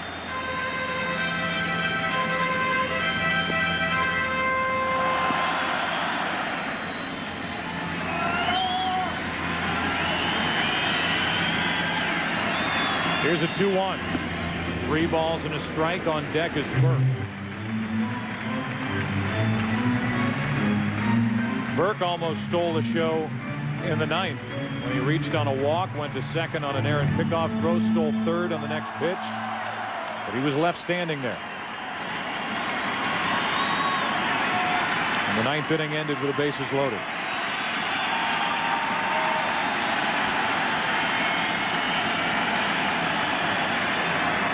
Here's a 3-1.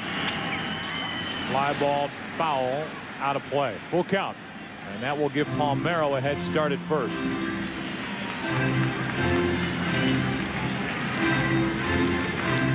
Normally the first baseman would play behind the runner here, but I think it's a smart move on the part of the White Sox to have Konerko hold Palmeiro close. That way, on a short double, he won't be able to score, but he will be off of the pitch, of course. There he goes, and Everett hits it down the left field line, foul. 11:35 in the Central Time Zone. If you're just joining us, hope you had a good night out. In our game summary, Jason Lane, a home run, a game-tying RBI double with 2 out in the 8th. Garland, the starter, went 7 innings, allowed 2 earned runs, 4 total.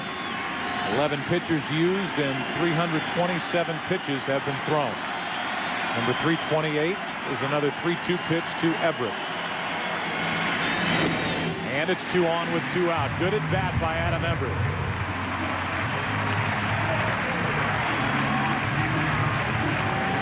Here comes Don Cooper, the pitching coach. And here comes Chris Burke.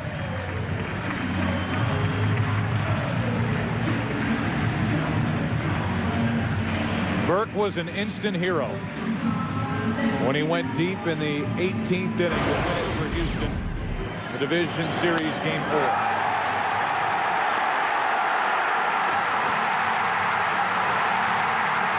On to the NLCS, now in the World Series. Up with 2 on and 2 out here in the 10th.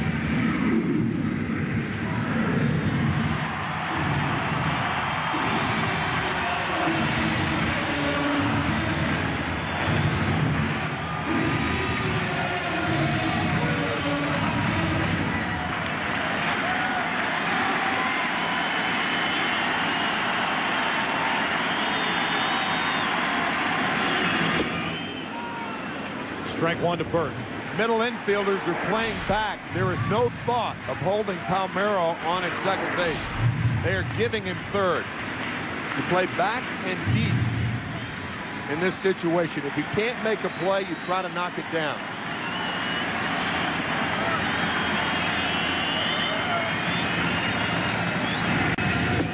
Stabbed by Widger. 1-1. Good play on the backhand by Widger. Chris Burke, a first rounder back in June of 2001, an All-American in Tennessee.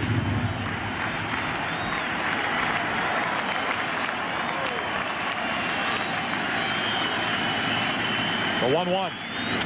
Up the middle, back to Vizcaíno, makes the play, and off we go into the 11th. Each side will have the top of their order as Vizcaíno comes in and shuts down the rest of the 10th. Plenty of pressure. Extra innings in Game 3.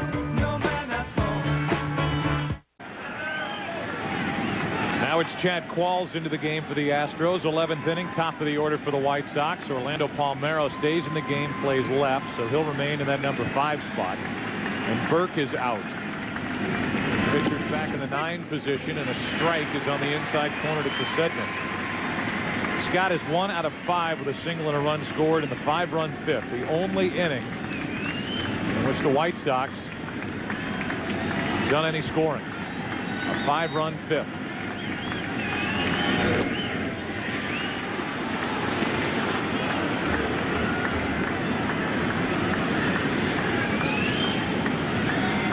There's what's left on the bench for Phil Garner, backup catcher, and Vizcaíno.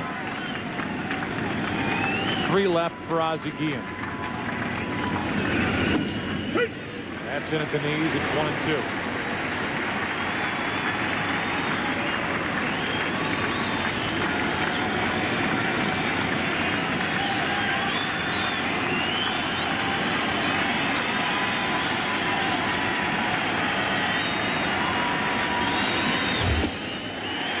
Inside, ball 2, 2-2. Ausmus popped up and was ready to throw it around the horn.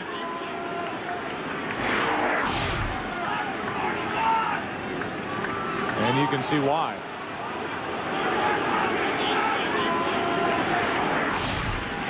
So it's 2-2 on Podsednik. Higuchi and Dye will follow. To the right side and through, a base hit. So from a near strikeout to a base hit, and now the White Sox have their leadoff man on here in the 11th. Tailing fastball that was called the ball by home plate umpire Jerry Lane. Qualls wanted it, and now the base hit by Podsednik.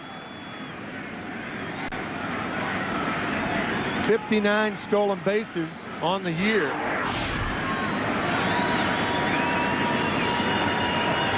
Here's Higuchi, and the Astros expect the bunt. Dye will follow, and then Konerko.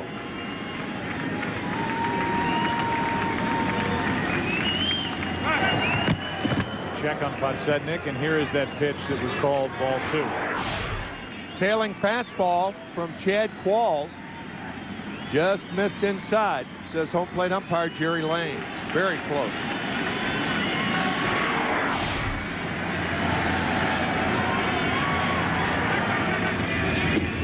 Higuchi missed it trying to bunt. Strike 1.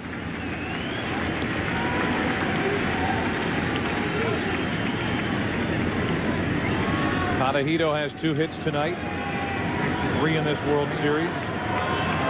Right now he's up there to advance Podsednik into scoring position.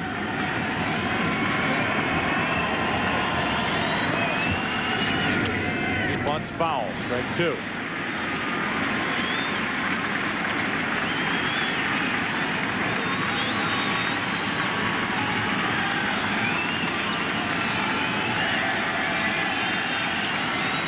Ozzie Guillen said, let him hit, telling third base coach Joey Cora, take the bunt off.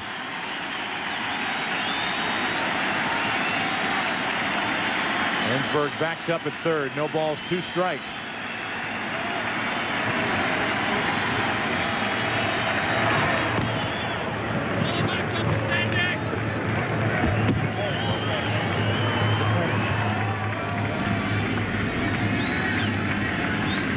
Podsednik on with his 2nd hit of the night.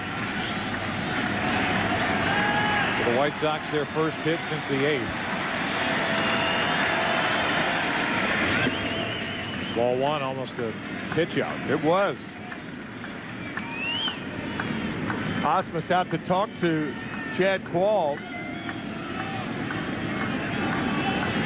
Well, perhaps it was an unintentional pitch out, but watch Ausmus going up, and Qualls went up with him.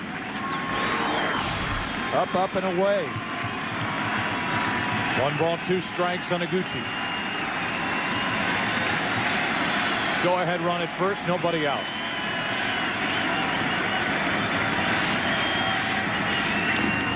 Higuchi got a piece, and then it got a piece of him. If you're Podsednik at first base, you try to pick a slider on which to run. The fastball not only gets to home plate quicker, but usually it's a pitch easier for a catcher to handle. A slider, not so.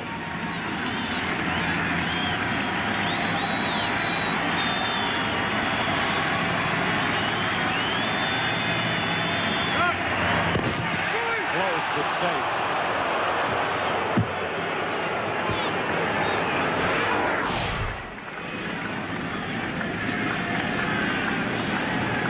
Safe. Berkman never got the glove on him.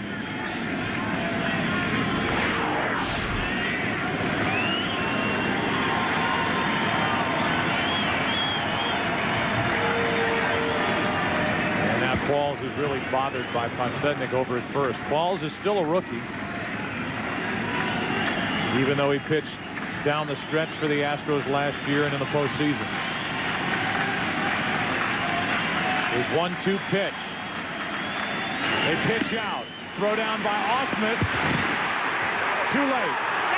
And the stolen base for Podsednik. Too late and too errant.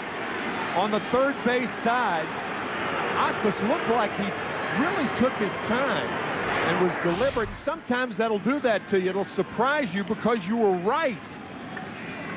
The throw to the third base side, Biggio tries to apply the tag, but Podsednik in there. 6 stolen bases this postseason for Podsednik. And then the second base umpire, Gary Cederstrom, kept his eyes on the play to see if he stayed on the bag. Iguchi, the count 2-2. So the Astros guessed right. They pitch out with Podsednik running. The foot followed the hand. He was able to stay on the bag. 2 balls, 2 strikes. Iguchi trying to put the White Sox back on top.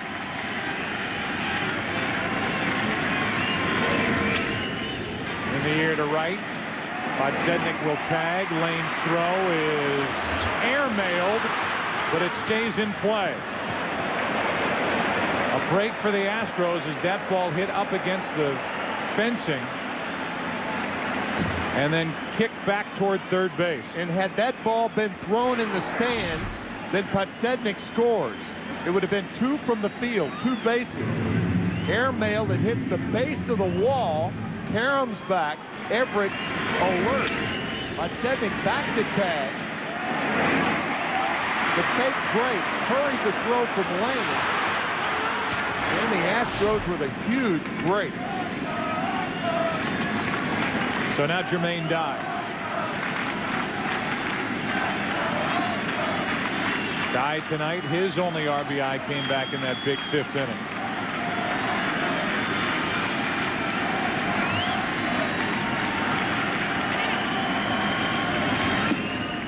Strike 1.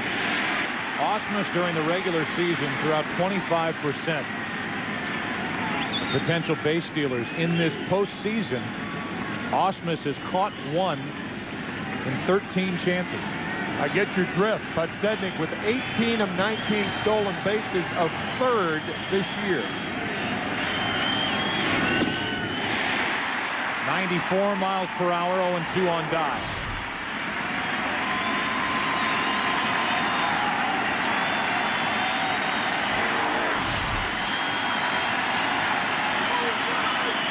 On deck is Konerko, then it's the pitcher's spot.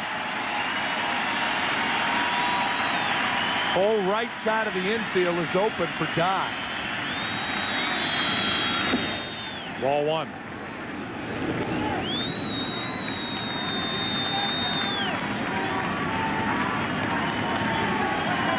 Biggio very close to second.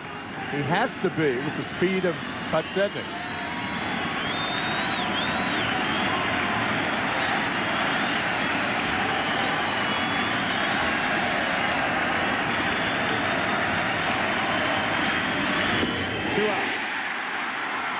And now the Astros can do what they wish with Konerko. First base is open, 2 out in the pitcher's spot. Follows Konerko as Qualls threw a nasty pitch down and away to Dye. It was a slider out of the strike zone. And Timo Perez has come to the on-deck circle. And they're going to walk Konerko.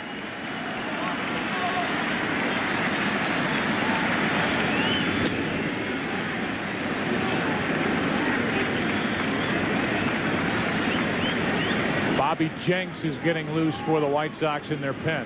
They had Marte up earlier.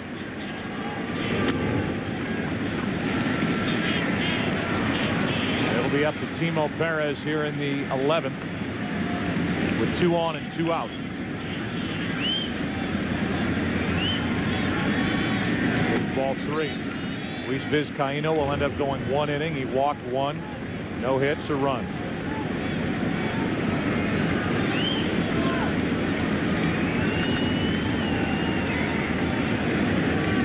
Showed you who's left on the bench for the White Sox.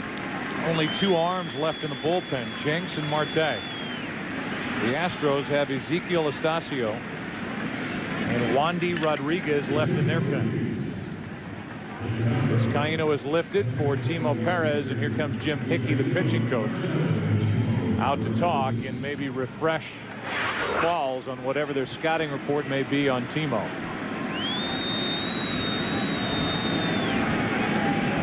Timo Perez with World Series experience. He played for the New York Mets back in 2000 against the Yankees. He does have a tendency to hit the little flares to left field. Of course, in this ballpark, it's going to be normally for a base runner at second base tough to score, but not with the speed of Podsednik. In that World Series in 2000 for the Mets, Perez was 2 for 16. Meeting is over, and Qualls will deal to the pinch hitter with 2 on and 2 out. This place couldn't be quieter, as these fans are wondering if their Astros are going to stay in this series. Already down 2 games to nothing. It's good news for that kid. Sleep. 5-5 game in the 11th. To the right side. Berkman to the bag. Qualls keeps it tied going to the bottom of the 11th. The crowd erupts. Is the kid awake? Still sleeping. Bottom of the 11th. Top of the order coming up for Houston.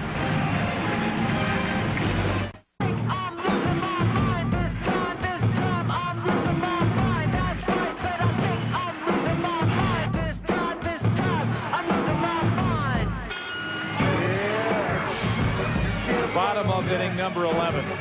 The longest World Series games by time, 4 hours 51 minutes. We're at 4:15. By innings, 1916, game 2 between Boston and Brooklyn, won 2-1 by Boston, and Babe Ruth pitched all 14 innings. Tonight, the White Sox have used Garland, Polite, Kotz, Hermanson, Hernandez, Vizcaíno, and now Jenks, the closer, against the top of the order for Houston. Unhittable in game 1, and the Astros reached Jenks in the 9th inning of game 2. In game 1, he threw the high fastball. You may remember against Jeff Bagwell. So 2 high fastballs, and then in game 2, the low fastball that Bagwell caught up to, and then the killer right there was the 2-run single. So Jenks allowed the Astros to tie it, and that was the game, of course, that Podsednik hit the home run to win it for White Sox.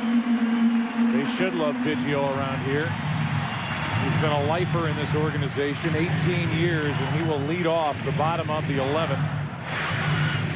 5-5 game with his Astros down 2 games to none. And the point we were trying to make with that replay right there, the 4 hitters, down he's easier to hit. Not there. 98 for ball 1. Biggio with 2 hits in his first 2 at-bats, 2 for 4 on the evening.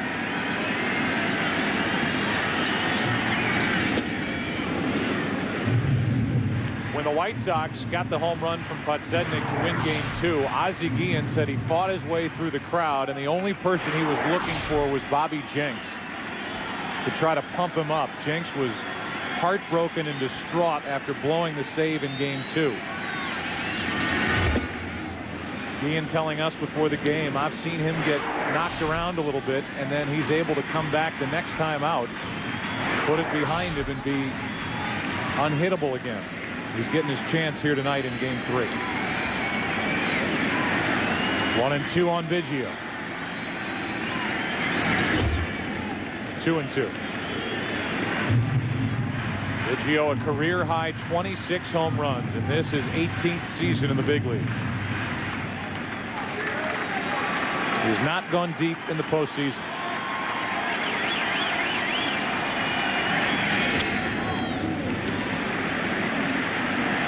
Go back to game 2.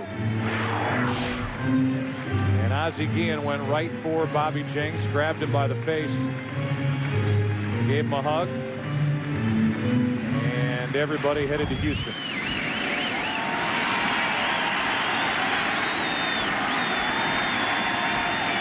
A 2-2.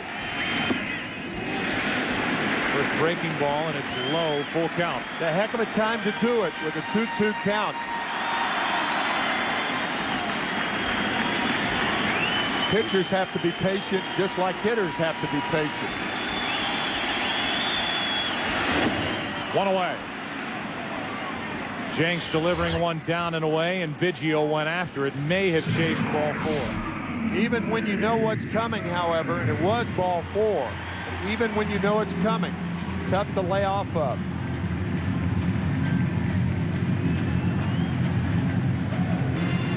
And then Biggio with a turn and asking Jerry Lane if that was a strike or a ball, and it was clearly down and away.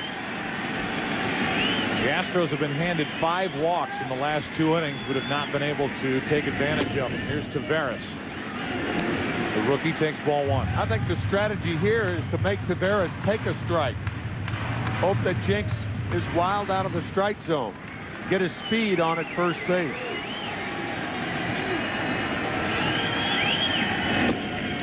There is the strike, and it's 1-1.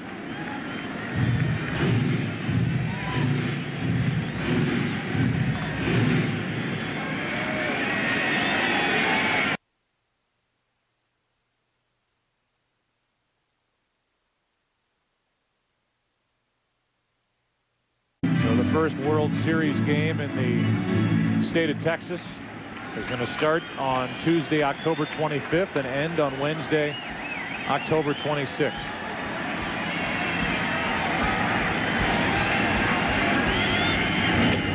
That hits Taveras, and he goes down to first. Oh, we talked about the 2-2 curveball. I don't understand this pitch. There is no way that Taveras can get around on a fastball. No way. And the curveball hits him. So now Taveras is on at first, 1 out for the Astros' best hitter, Lance Berkman. Hitting .455 in this World Series, was intentionally walked his last time up. That sound you hear is the sound effect they play here for the Killer Bees. They've got Biggio, they've got Berkman, they've got Bagwell, they've got Burke. And a killer T at first. Taveras. He will be thinking about stealing second. He draws a throw. He can run on Jenks, and Taveras, the rookie this season, stole 34. He has not stolen a base in this postseason.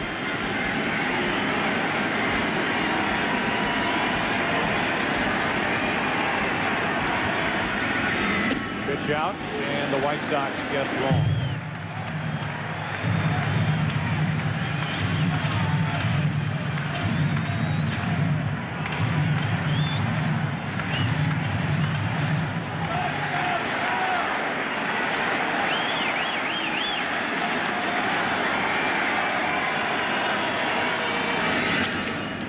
Fouled off to the left, 1 ball, 1 strike. Again, as we talked about, the left field fence is 315 feet. And Berkman has shown an ability to shoot it down that left side and get it over that 25-foot wall.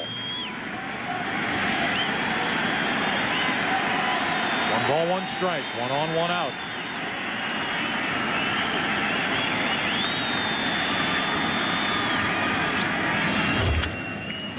Strike 2.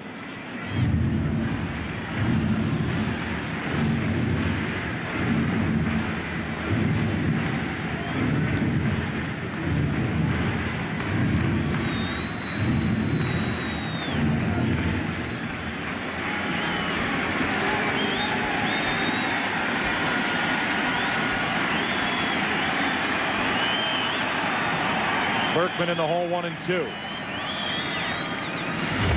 2-2.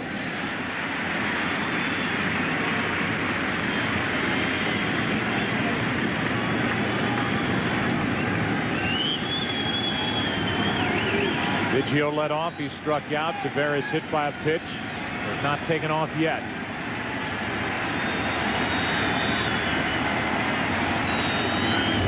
Three and two.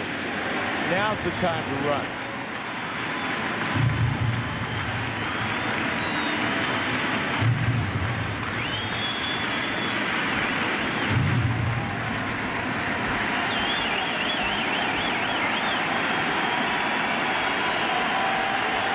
Taveras is going. Berkman takes a ball and a walk. 2 on, 1 out. And now Morgan Ensberg will be the hitter. And again, Don Cooper is out to talk. I would imagine, excuse me, Joe, I would imagine that one of the things that Don wants to talk to Jinx about is Taveras on at second base. You can see he looked immediately to Widger. He's looking out towards second base. Taveras with 34 stolen bases. So not only is Don out there to calm down Jinx, but to also remind him about Taveras at second base. We've been on the air for 4.5 hours. You can cut me off anytime you want. What a game. What a World Series, really. 2-run victory for the White Sox in Game 1, the walk-off home run in Game 2, and who is going to step up and be a hero tonight in Game 3? Which uniform will he be wearing? Could it be Morgan Ensberg? 2 on, 1 out.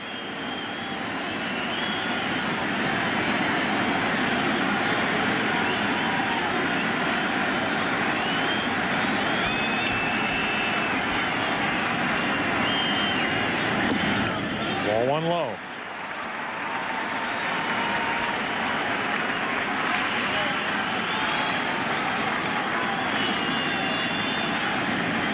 Ensberg has not faced Jinx in this series.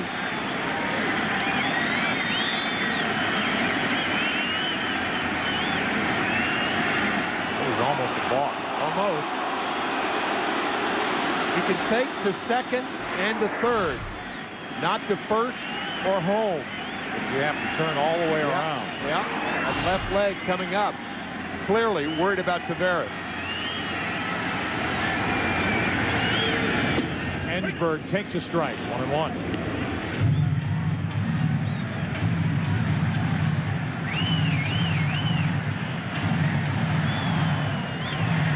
Bill Garner telling us before the game, Willie Taveras is getting better and better and more confident on the bases. He's the potential winning run at second. Ensberg takes another strike, and it's 1-2. That's the first breaking ball that Jinx has thrown for a strike.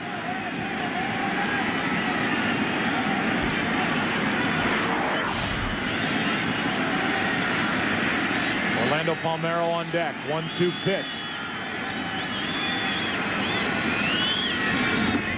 Ensberg checked it. 2-2.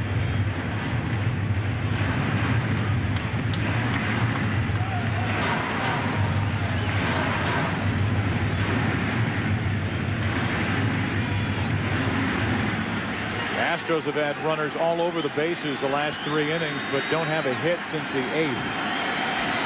The 2-out RBI double to tie it off the bat of Jason Lane.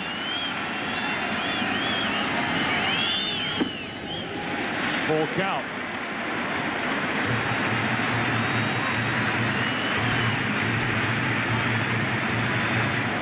One out. I don't think you send him here. The chance of a strikeout is too great.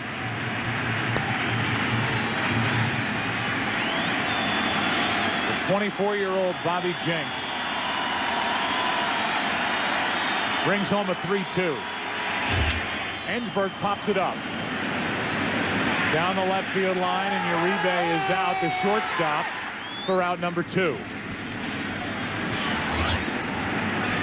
right, now it's up to Orlando Palmeiro, or this game is going to the 12th.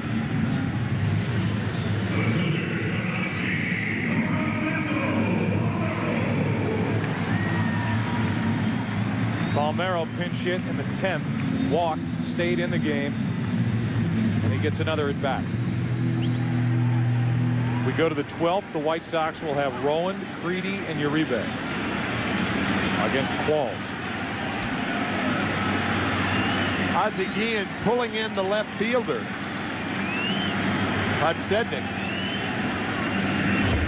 Palmeiro takes a strike. 99 miles per hour from Jenks.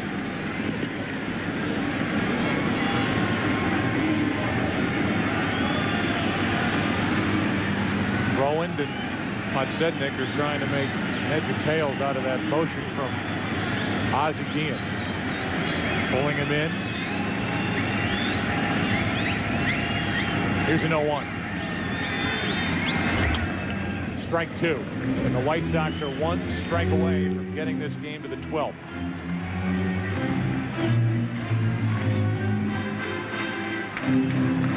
Astros left 2 on in the 8th. Left the bases loaded in the 9th.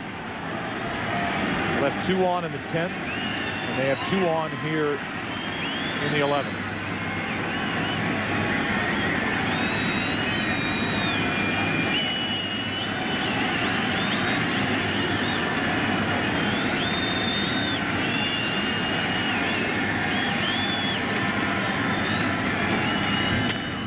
Just staying alive.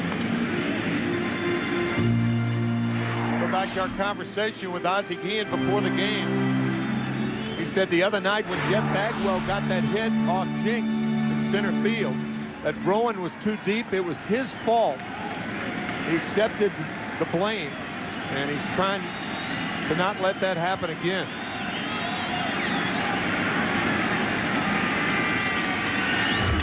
Palmeiro, another foul. Trying to battle and hit a mistake and end this night.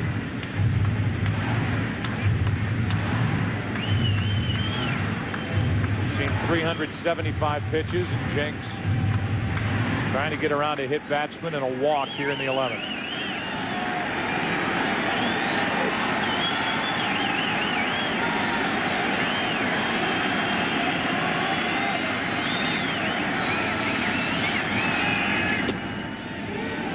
One and 2.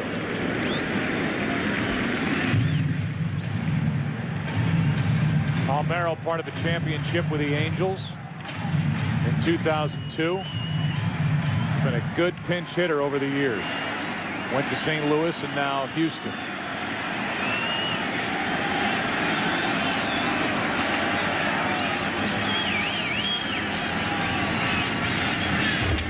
Broken bat, back to Jenks. We're going to the 12th. The Astros have stranded a dozen. We go to inning number 12. Still tied at 5.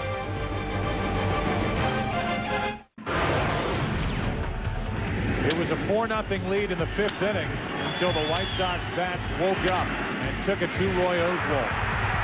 5 runs, 6 hits, a 5-4 lead until the bottom of the 8th. 2 on with 2 out, and Jason Lane tied the game with that shot down the line. And then in the 9th, 1st and 3rd, 1 away. A strikeout of Taveras with the bases loaded. Ensberg went down swinging. And here we are with Qualls on the mound starting the 12th. Astros have already played an 18-inning game this postseason. Now it's the 12th inning of Game 3, and Aaron Rowand is first up against Chad Qualls. Strike 1. Qualls got around a leadoff hit and a stolen base by Podsednik in the 11th. One of the hitting heroes, Creedy, is on deck. And then Uribe. Strike 2. The Astros have Wandy Rodriguez and Ezekiel Estacio in their bullpen. The White Sox have only Damaso Marte left.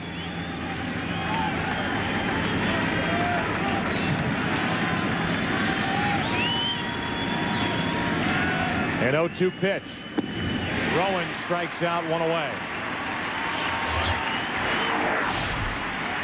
Good sinker from Qualls.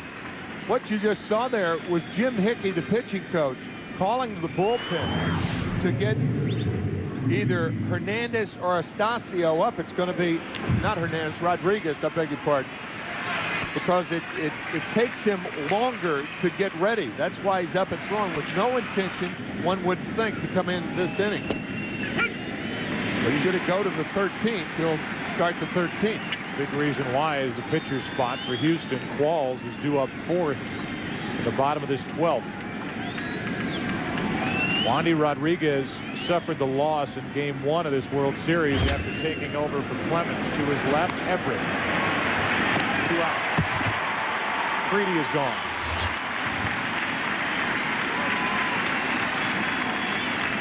With the bases empty, here comes Juan Uribe. We were talking to Ozzie Guillen before the game about Uribe and his at-bat in the 9th inning prior to the game-winning home run by Podsednik. He said it looked like Uribe came close to driving a ball out. He said he just got under it, but he has got a ton of power.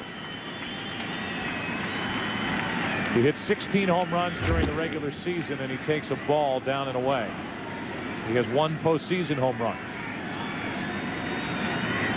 Guillen impressed with the way the ball just jumps off Uribe's bat. He's got an inconsistent swing. That's his problem. No swing is the same from at bat to at bat. A 1-0 from Qualls. Broken bat pop-up. Qualls has done his job. Everett takes it in. We go to the bottom of the 12th. A 5-5 game in Game 3. Back after a word from your local station.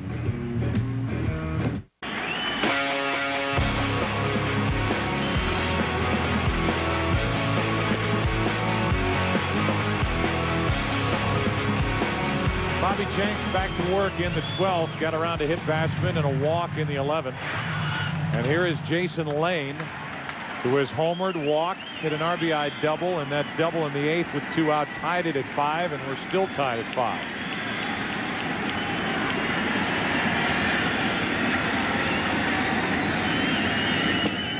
Ball 1 from Jenks.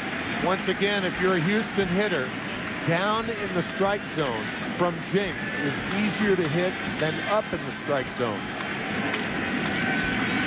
4 hours and 40 minutes since we started this Game 3. 1 ball, 1 strike.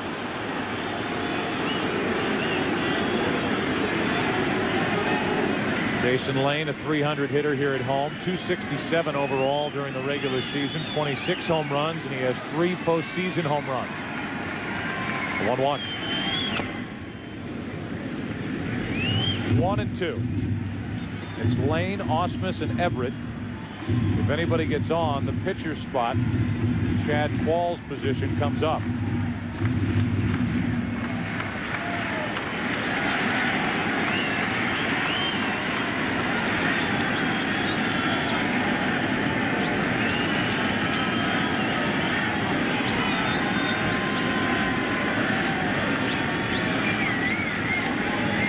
The 1-2. Lane pops it in the air to left center field, and it will be played by Podsednik, 1 out. That brings in Ausmus. It's almost as though Houston, since the pitcher is 4th up in this inning, is thinking, well, if we're not going to score, let's go 3 up, 3 down so we can keep balls in the game. No, it's a weird way to think, but... Well, if they end up with that spot and they take Qualls out, the Astros will be left with Wandy Rodriguez on the mound in the 13th inning. Damaso Marte is getting loose for the White Sox in their pen. The White Sox are in a position now where you've got Jenks on the mound. He's trying to get through 2 innings. And he may not be in a position to come back out and close it in the 13th. 0-2 on Ausmus, and he did not have a good swing at that pitch. Now that swing is just so indicative of the type of electric fastball that Jinx has. I know you hear that term a lot nowadays in baseball. Well, this guy, Mr. Electricity right here. On a hitter so quickly. And 0-2. 2 down. 96 miles per hour. And the second strikeout for Bobby Jenks. The official word on El Duque, who left in the 10th. Tightness in his neck. And his status is day-to-day.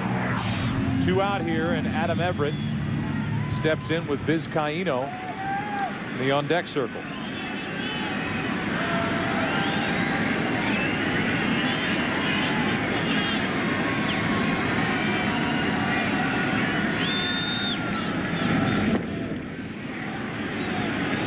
Strike 1 on Everett, who tonight has an infield hit.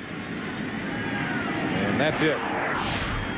This game is like swimming through syrup. It is. I think.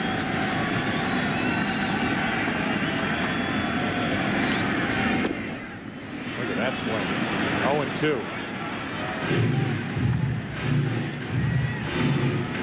0-2. 2 out, bases empty, and Jenks is 1 strike away from sending this to the 13th, and that would make it the second longest World Series game in history. The longest 14 innings. Ball 1.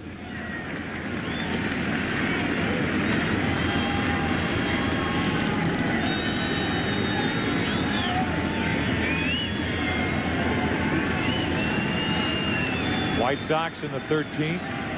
We'll have Widger, Monsednik, and Iguchi. If the game goes there. Still 1-2 on Everett.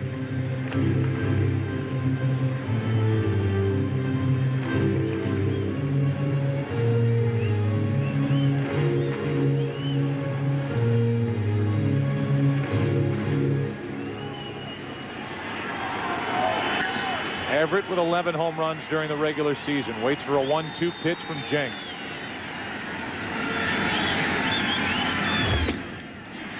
Two strikeouts in the inning, 3 on the night in 2 innings of work. And now it's the 13th. White Sox will bat. Widger will start it. Still tied at 5.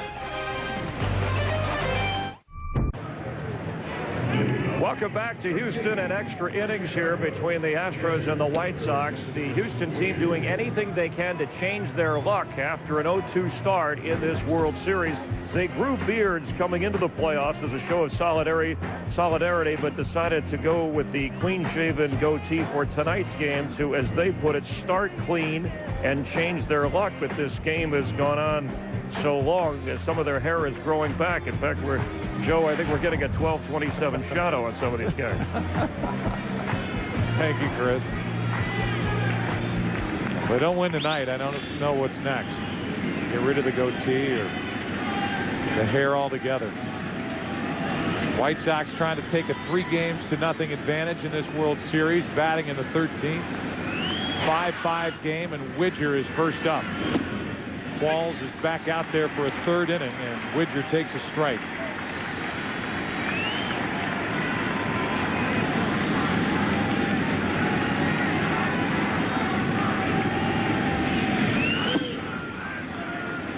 That's low. 1 ball, 1 strike. Once again, the Astros trying to look at it from the positive side.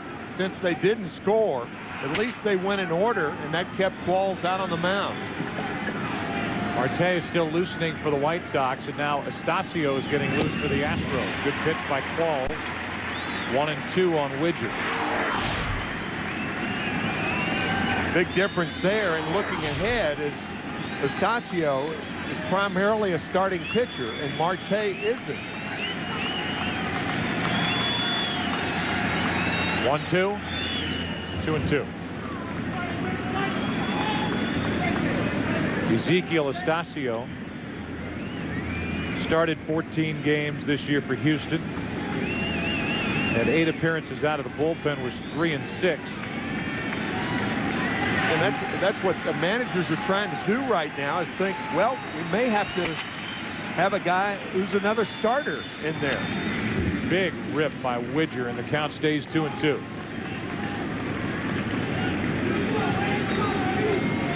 The Astros, I'm sure at some point as you look at that lineup card, send that out to a calligrapher before the game. Thinking back to the 9th inning when they had first and third, one out against Hernandez and did not get it done. That's down and in, full count. Rivera struck out after an intentional pass to Berkman. Ensberg struck out. They've had chances with men on the last 4 innings. A 3-2. Widger stays up there.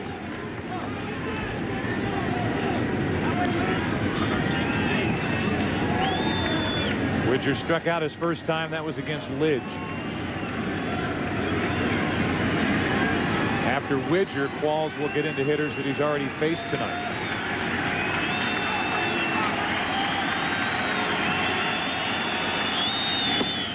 A leadoff walk.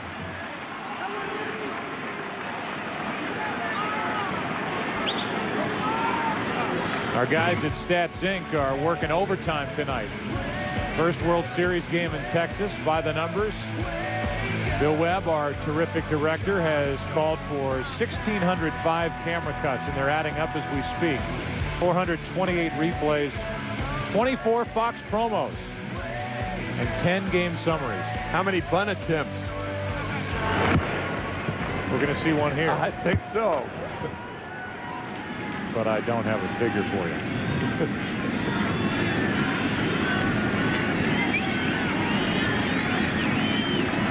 Podsednik up. 2 singles tonight. The Astros expecting the bunt. Gucci will be next and then Dye.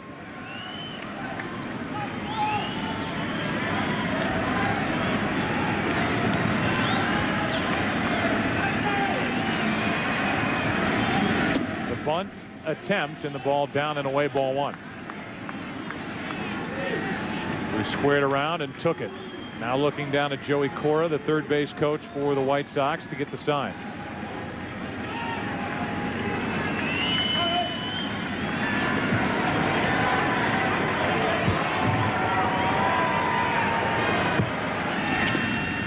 That's a foul ball.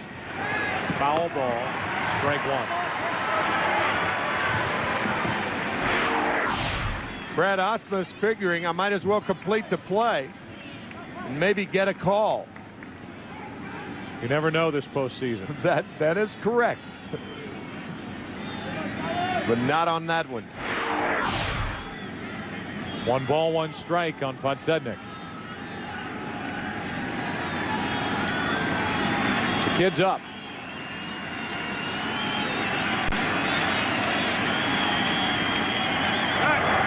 Kid was sleeping from the 8th inning through the 12th. But 20 years from now, he'll be telling all his friends that he was there and saw every pitch. Game 3 of the World Series. Here's a 1-1. Podsednik bunts it. That's a fair ball. Down to second, out, over to first, double play. Podsednik didn't leave the box. What an alert play by Brad Osmus. He practiced it the pitch before. The foul ball. And now jumping out in front of home plate. Watch the bare hand play and watch Podsednik. He does a move. Osmus in fair territory. Now throws to second quickly. And a rare double play of Scott Podsednik. The ball hit foul, landed fair, and brilliantly turned by Osmus. Now Gucci with the bases empty, 2 out, strike 1. Here's a guy in Osmus who, while we're making jokes about how many promos and how long, for almost 5 hours he's been every half inning squatting down, calling pitches, trying to think his way through this game. And he has enough spring in his legs at the end of a long season to hop out and make that play. Here's an 0-1. 0-2 on Gucci. That's the Dartmouth catcher behind the plate for the Astros. Crowd is back.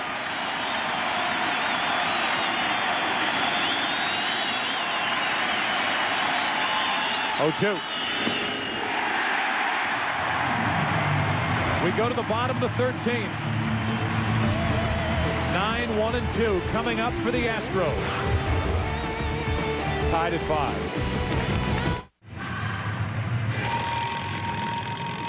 It's official. Tonight is the longest game by time. 4 hours, 57 minutes. Okay, turn it off, please. It's a World Series fact, and now Damaso Marte takes over. Double switch as Jeff Blum, a former Astro, takes over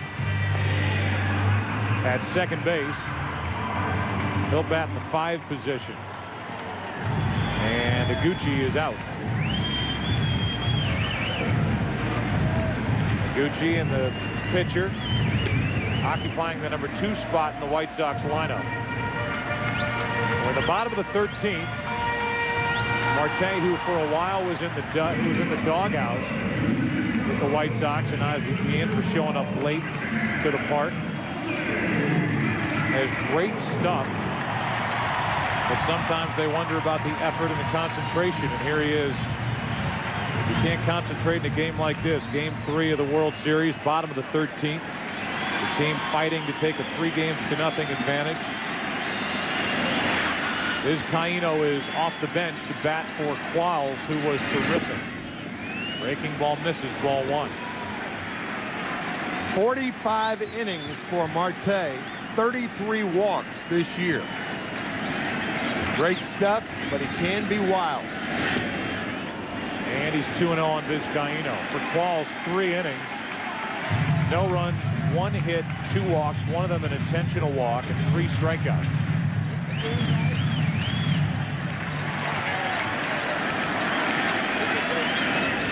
Vizcaíno fouls away strike 1. Only Raul Chavez, the backup catcher for the Astros, is left on the Houston bench. The White Sox have only Pablo Ozuna on their bench.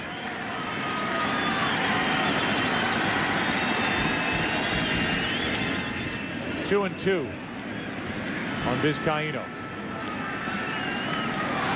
Vizcaíno came through with a 2-out, 2-run hit off Bobby Jenks in Game 2 of this World Series 2 nights ago. Full count.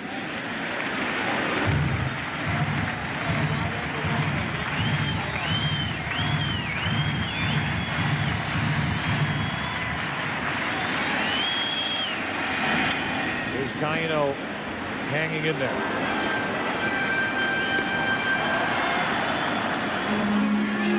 Marte, 30 years old. 3-4 with a 3.77 ERA during the regular season. Vizcaíno pops it up, and that ball is going to get out of play. Still 3-2. Marte appeared in 1 game of the division series, and it was Marte who loaded the bases to set up the situation for El Duque to come in and bail the White Sox out of trouble. Vizcaíno with a big rip.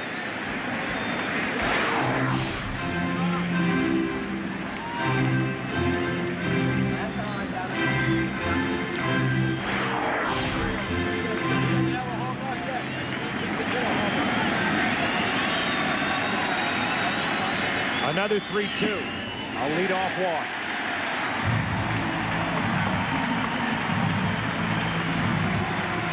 Marte's last 9 outings since September 6th, combining the regular and postseason, he's gone 3 2/3. Opponents have hit .421 against him, and his ERA is 12.27. And this long night of baseball is in his hands. Seems like whoever wins this game is going to have to do it unconventionally. Normally you'd bunt here with Taveras on deck. I don't think Phil Garner will. Nope, short bunt. Of course, Taveras has been swinging the bat very well. We talked about it earlier. Except for tonight. Yep. 0 for 5, hit by a pitch, and missed a chance to win it in the 9th. The first and third, 1 out, he struck out. Biggio takes a strike.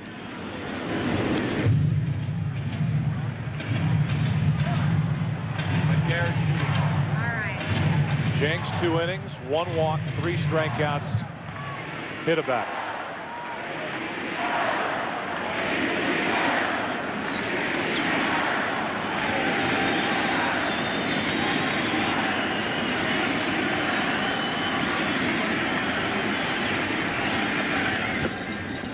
One ball, 1 strike as Biggio pulled it back.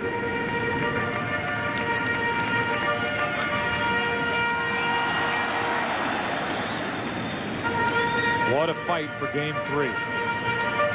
Later tonight, it's Brandon Bakke against Freddie Garcia. 2 right-handers will hook up in Game 4.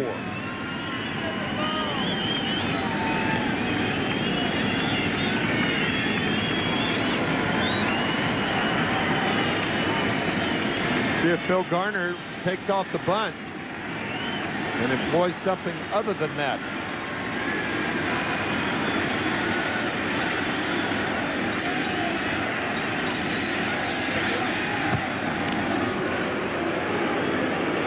Does not show a very good move over to first. No.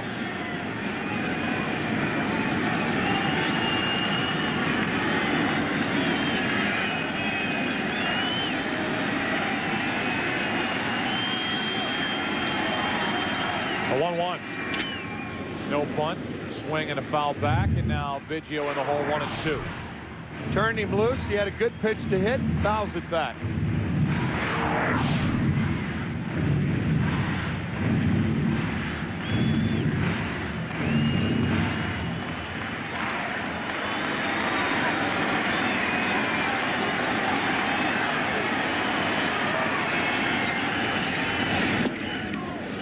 Two and two.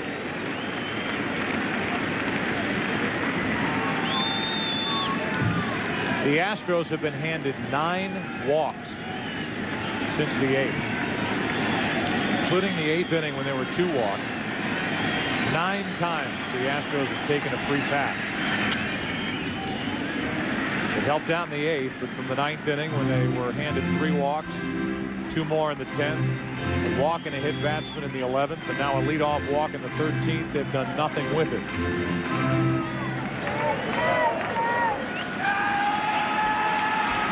Biggio waits for a 2-2. Drops it foul.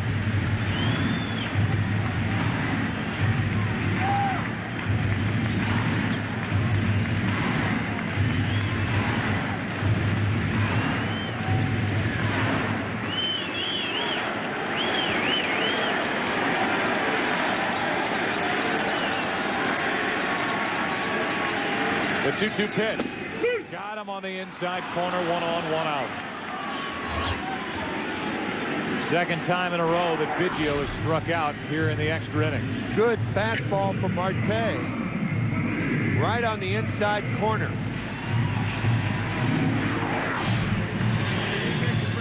Willie Taveras digs in.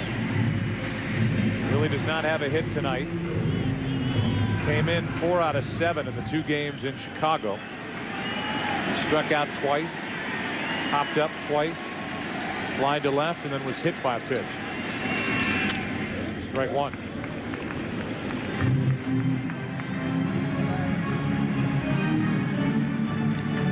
With Taveras at the plate, the White Sox outfield is shading him to go the other way. We've seen Willie in this World Series already plug the left center field gap with 2 doubles.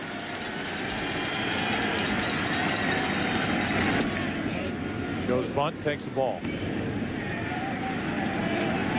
Came very close to offering at that pitch.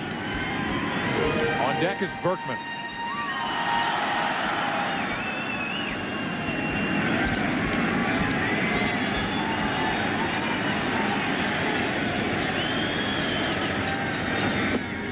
Nasty pitch. Taveras went after it 1-2. There was no doubt he swung at that ball. Yeah, that was a disappearing slider. Disappearing out of the strike zone. Taveras goes way too far. Tried to hold up, but couldn't. So now Marte has him at 1-2. Vizcaino at first, one down. And a check on the runner. That move of Damaso Marte.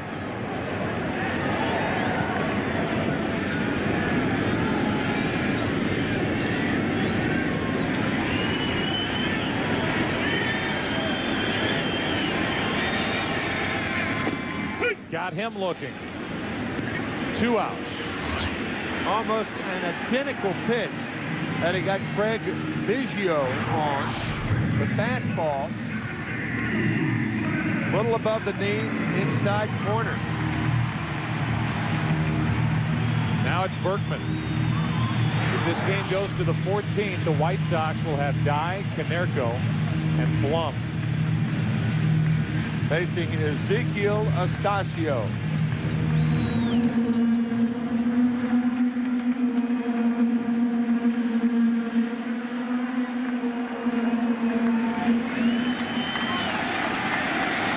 Berkman tonight, 2 hits, 2 walks, and RBI, ball 1.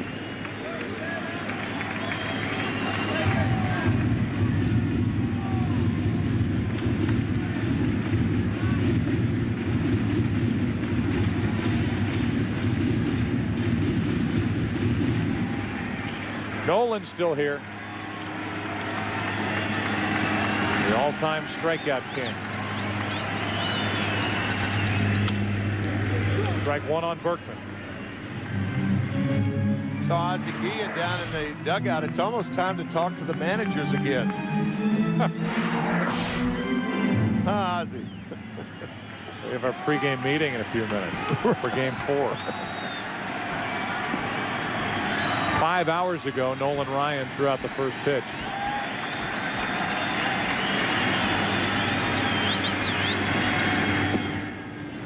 Low, 2-1.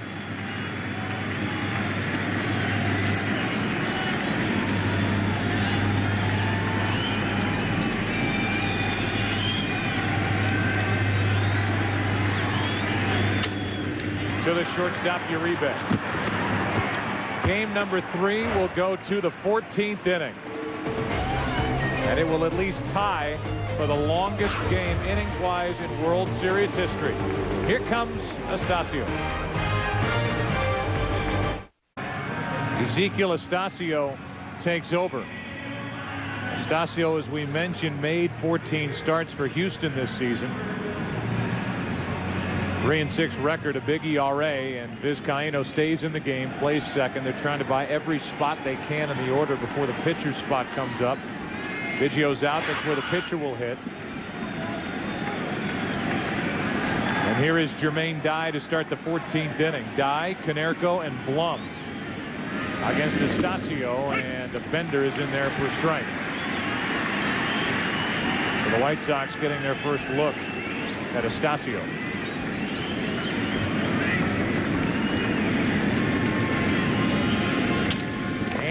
Dye starts it with a hit into right center field. Jermaine Dye is on to start the 14th inning. It's the 2nd inning in a row and the 3rd time in the last 4 innings that the White Sox have put their leadoff man on. Pretty good pitch by Astacio, but better hitting by Dye.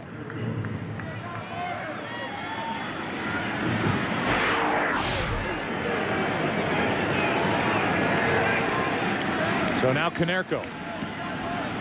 No thought of a bunt here. White Sox have hit into 3 double plays tonight. Konerko was involved in one of them when he was doubled off second on a line drive hit by Rowan. Back in the second. Konerko to third. Ensberg, what a pick. Throw to second, out, over to first. Out! Oh. Double play! Unbelievable from Ensberg.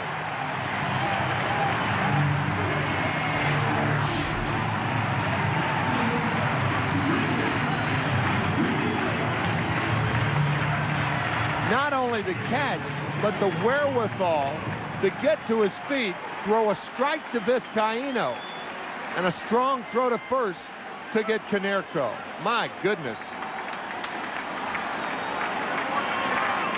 That is the defensive play of the night. We've had 5 hours of plays to watch. Now Blum, the former Astro, takes a ball in the dirt.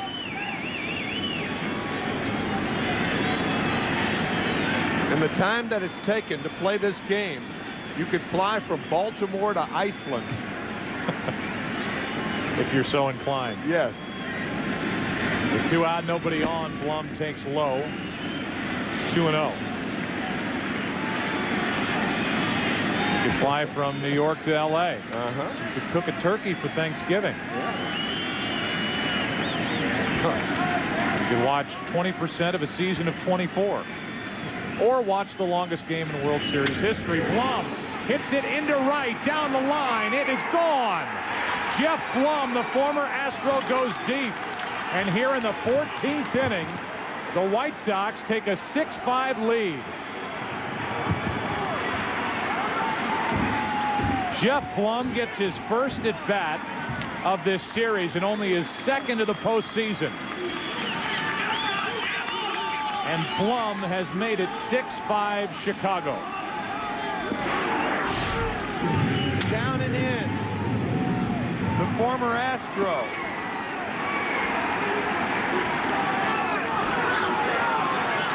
Traded to Tampa Bay for tomorrow night's starter by Houston, Brandon Backey. And now Rowan takes a ball in the dirt. Astasio's reaction on that 2-0 pitch down and in. Garner's reaction. And Rowan gets out of the way of ball 2. The White Sox rooting section with Roland Heeman. All hugs, and Jeff Blum trying to add his name to the list of unexpected World Series heroes. Rowan, it's 2-1. Blum with 62 career big league home runs. Came up with the Expos, was with Houston in 2002, 2003, the Devil Rays, San Diego. Picked up from the Padres this year by Chicago. 2-2.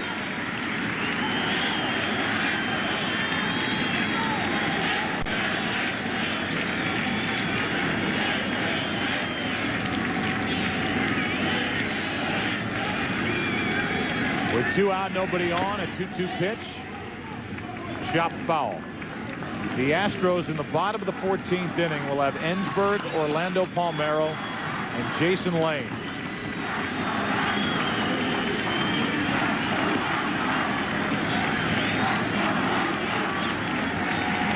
Here's a 2-2 in the dirt.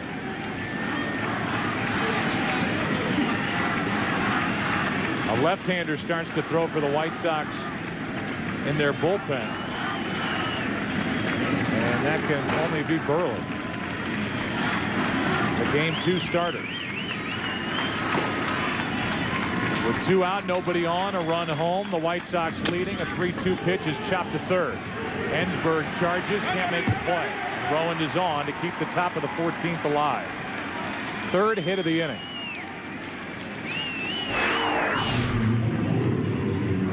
Some balls are hit to places where you have no play.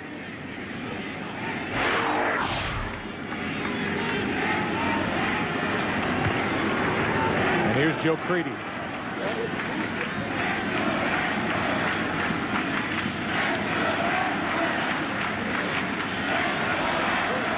Creedy tonight has walked, homered, hit by a pitch, grounded out 3 times. Stasio took something off, strike 1. Longer the inning, the longer the at-bats, the more time Burley has to get ready. Burley, of course, the starting pitcher, and it takes them longer to get ready. Creedy went after it. It's 0-2.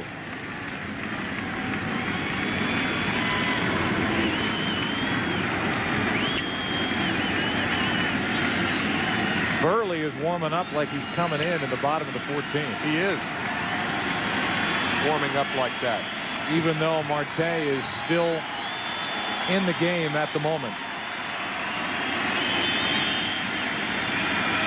An 0-2, runner goes, and Creedy chops another one to third. That is a fair ball.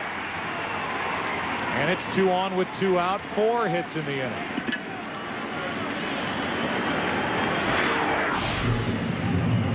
Two men on base with 150 feet of infield balls. The one by Rowan. Now the ball that hits the bag.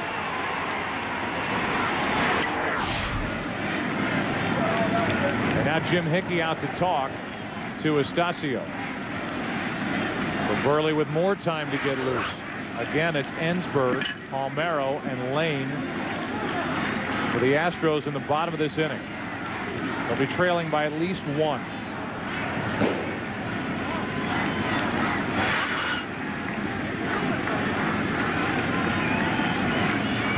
White Sox trying to go up 3 games to nothing. And Uribe could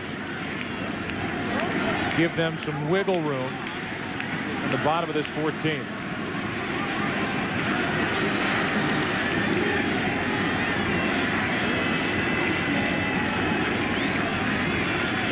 Astacio with 2 on, 2 out. Takes a ball. Uribe does 1-0. On deck is Widger. But it's Uribe now. 1 hit all night.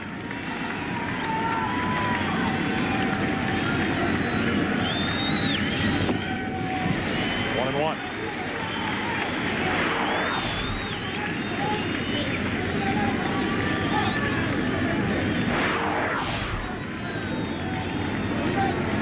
One o'clock in the morning here in Houston. When you think back to the double switch, that's why Blum was in there. Ozzie Guillen had the opportunity to use Pablo Ozuna if he wished, but he chose Blum to go in and play second, and Blum delivers the go-ahead home run here in the 14th.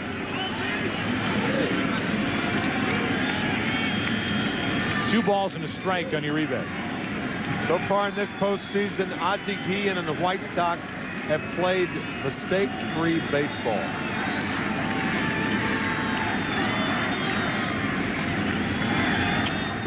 Uribe was trying to jerk that pitch out of here. 2-2. Backey gets the ball tonight against Freddie Garcia.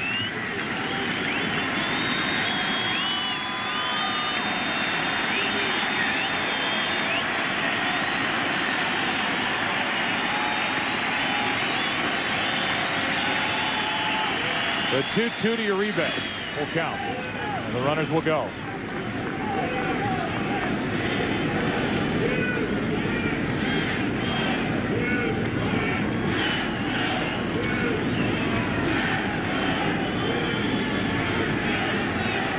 A leadoff hit by Dye. Canerco bounced into a brilliantly turned 5-4-3 double play. And a 2-out home run by Jeff Blum. Runners go, 3-2 pitch. The bases are loaded. Astacio will now have to deal with Chris Widger.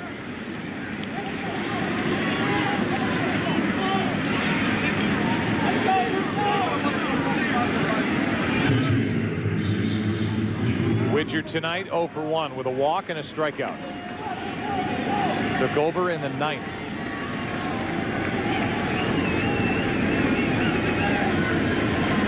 Bases loaded, 2 out, ball 1.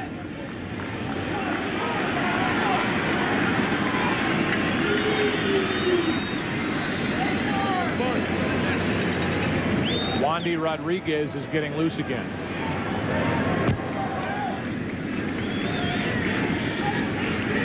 And Ezequiel Astacio making only his 2nd appearance of this postseason. He's allowed 4 hits. Walked a batter. And he's behind on the count with the bases loaded to Widger. Over but low, 2-0. Well, if you're Chris Widger, clearly Astacio cannot find the strike zone, so you take a pitch.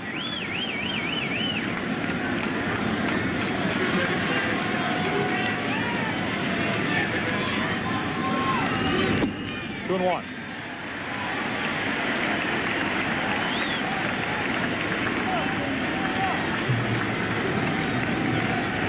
Astacio trying to give the heart of the Houston lineup a chance in the bottom of this 14th. Bases loaded, 2 down, ball 3, 3-1.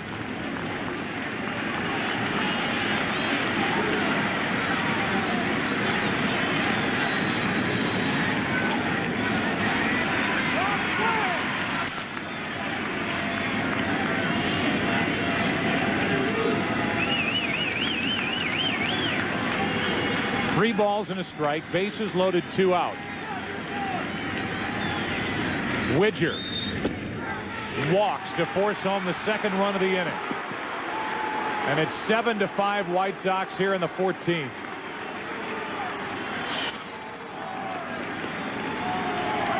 Back-to-back walks. Podsednik will be the hitter. We'll see if it's against Wandy Rodriguez. Yeah, Brad Osma's taking that slow walk out to Astacio. Rodriguez appears to be ready.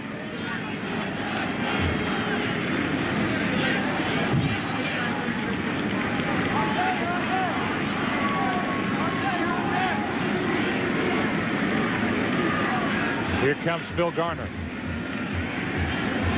He's called for Wandy Rodriguez. He'll inherit bases loaded, 2 out.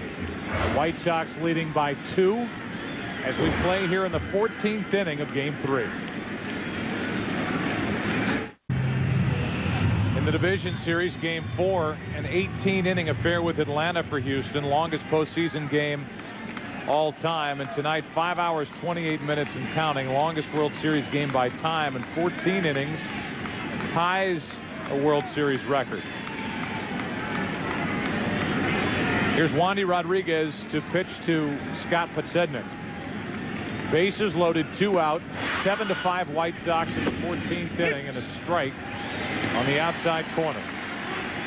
Rodriguez relieved in Game 1 after Clemens' left hamstring flared up on him. Went 3 1/3 innings, allowed 1 run on 4 hits. And here he is in the 14th inning. 0-2 on Podsednik.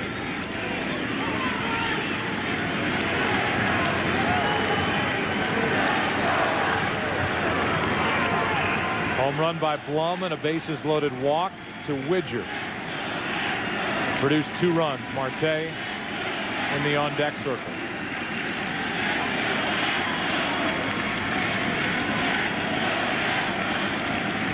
On 0-2. Podsednik strikes out. And that sends Game 3 into the bottom of the 14th inning. The first run scoring since way back in the 8th. Home run by Jeff Blum. His first World Series at bat. 7-5 Chicago. Back after this from your local station.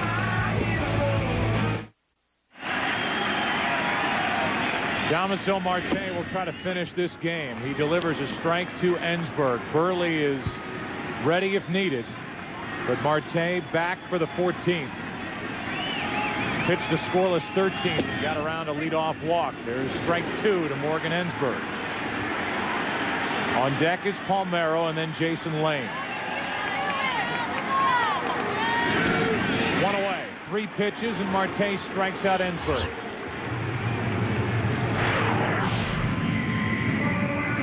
Sniffing a win, Marte with 3 straight strikes. Fastball, curveball, fastball to get Ensberg. You know, tomorrow or later today, the headlines will talk about the home run by Jeff Blum. There's Palmeiro and there's ball 1 high. But the real story of this game, Game 3, was a 4-0 lead for Roy Oswalt. He lost it in the 5th, the 5-run 5th inning for the White Sox. The Astros tied it in the bottom of the 8th. But Houston got one at early. But Oswalt just didn't seem to have that great stuff that he had with him in the NLCS against St. Louis. 2 balls and a strike on Palmeiro. Meanwhile, the Astros have stranded 13 runners. And they're down by 2 with 1 out in the bottom of the 14th. 3 balls and a strike. On deck is Lane. Don't you turn off that television.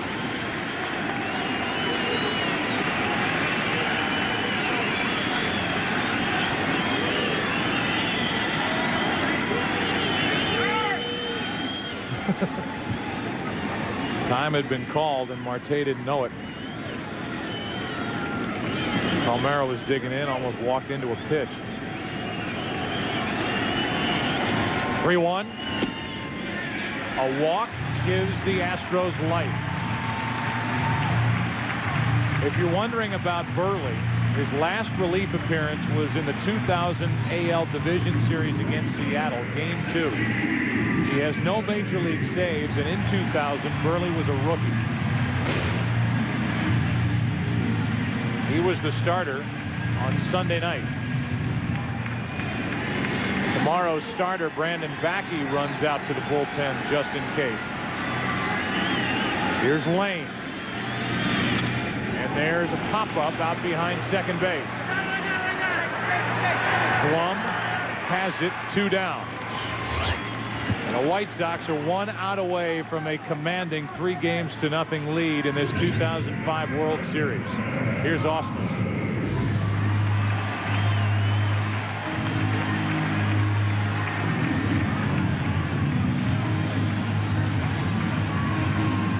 Ausmus hitless on the night.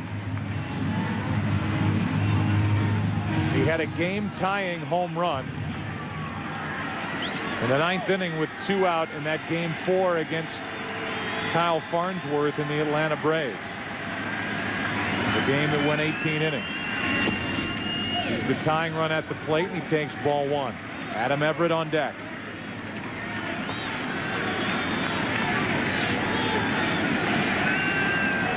A 1-0. Palmeiro was taking second, but Ausmus liked the pitch, and the count's even.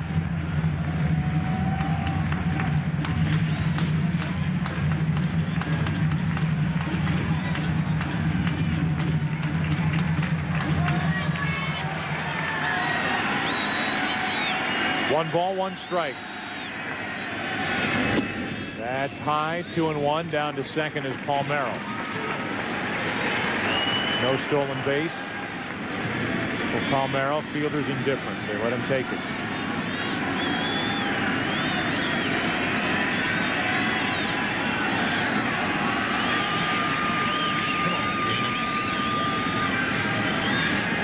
Two and one on Ausmus.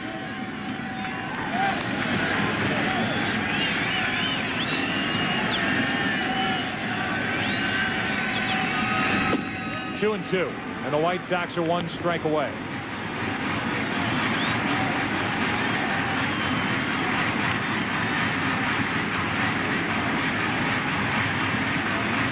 The first World Series game in the state of Texas, Game 3 of this World Series. In the 14th inning, the 2-2 pitch. Full count.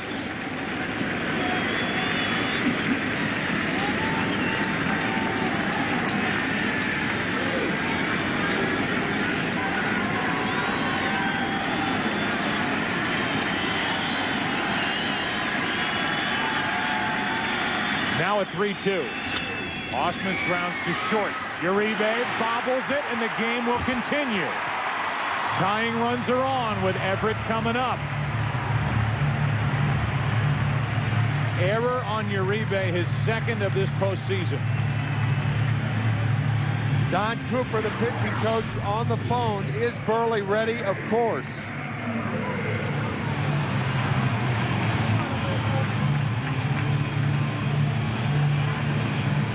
Adam Everett with 11 home runs on the season. And here comes Ozzie Guillen. And Burley is going to come out of the pen and try and save it for the White Sox and Marte. An error extends the game, and the tying runs are on for Houston here in the 14th.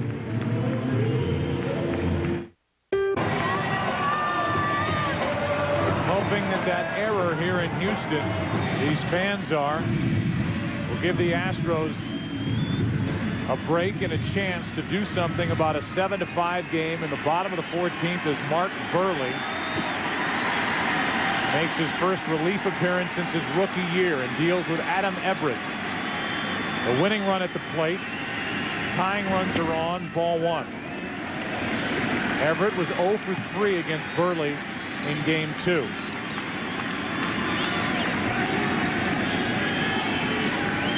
One infield hit in this series for Everett, that's all.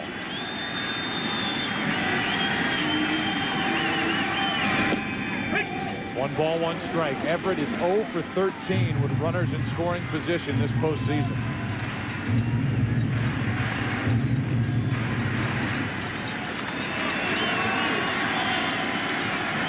The 1-1 pitch.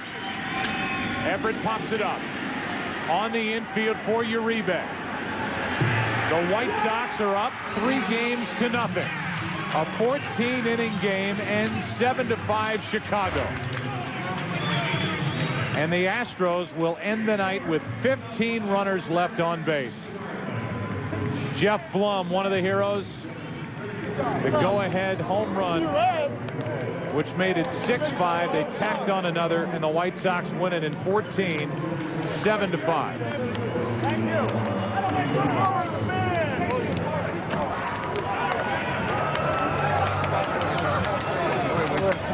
We welcome you to the Chevy Major League Baseball postgame show on Fox. Chevy, an American revolution.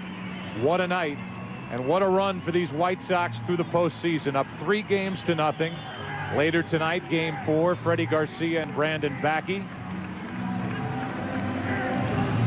Only one team, as you know, has come back in playoff history, down 3 games to nothing.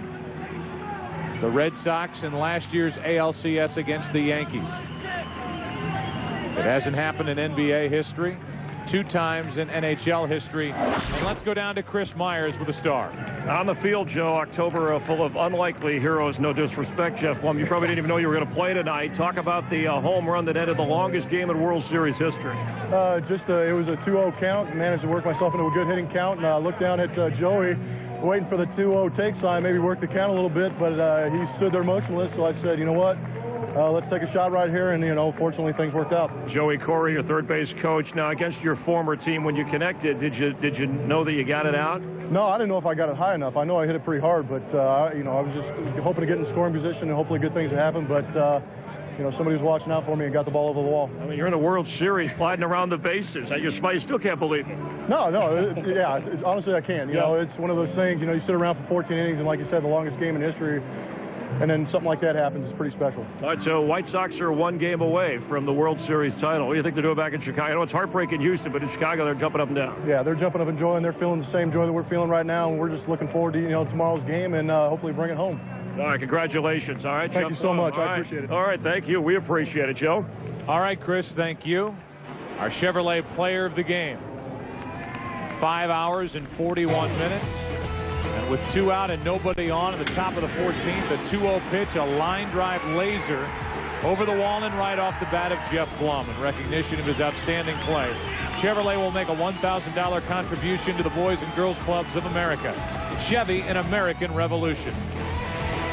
Blum jumping up and down and celebrating a victory here in Game 3. White Sox 1 win away from their first World Series title in 88 years. Back to wrap up a long night of baseball after this. Our final score in the longest game, 5 hours, 41 minutes in World Series history, 7-5 in 14 innings. Damaso Marte, Ezekiel Estacio was the loser, and Mark Burley gets the save. The White Sox up 3 games to nothing. And you wonder if it will happen tomorrow night. Last year, the Red Sox broke their 86-year-old curse. I guess, in essence, later tonight, it's Game 4 of this World Series. Could the White Sox be next? It's been 88 years since 1917. Promotional consideration paid for by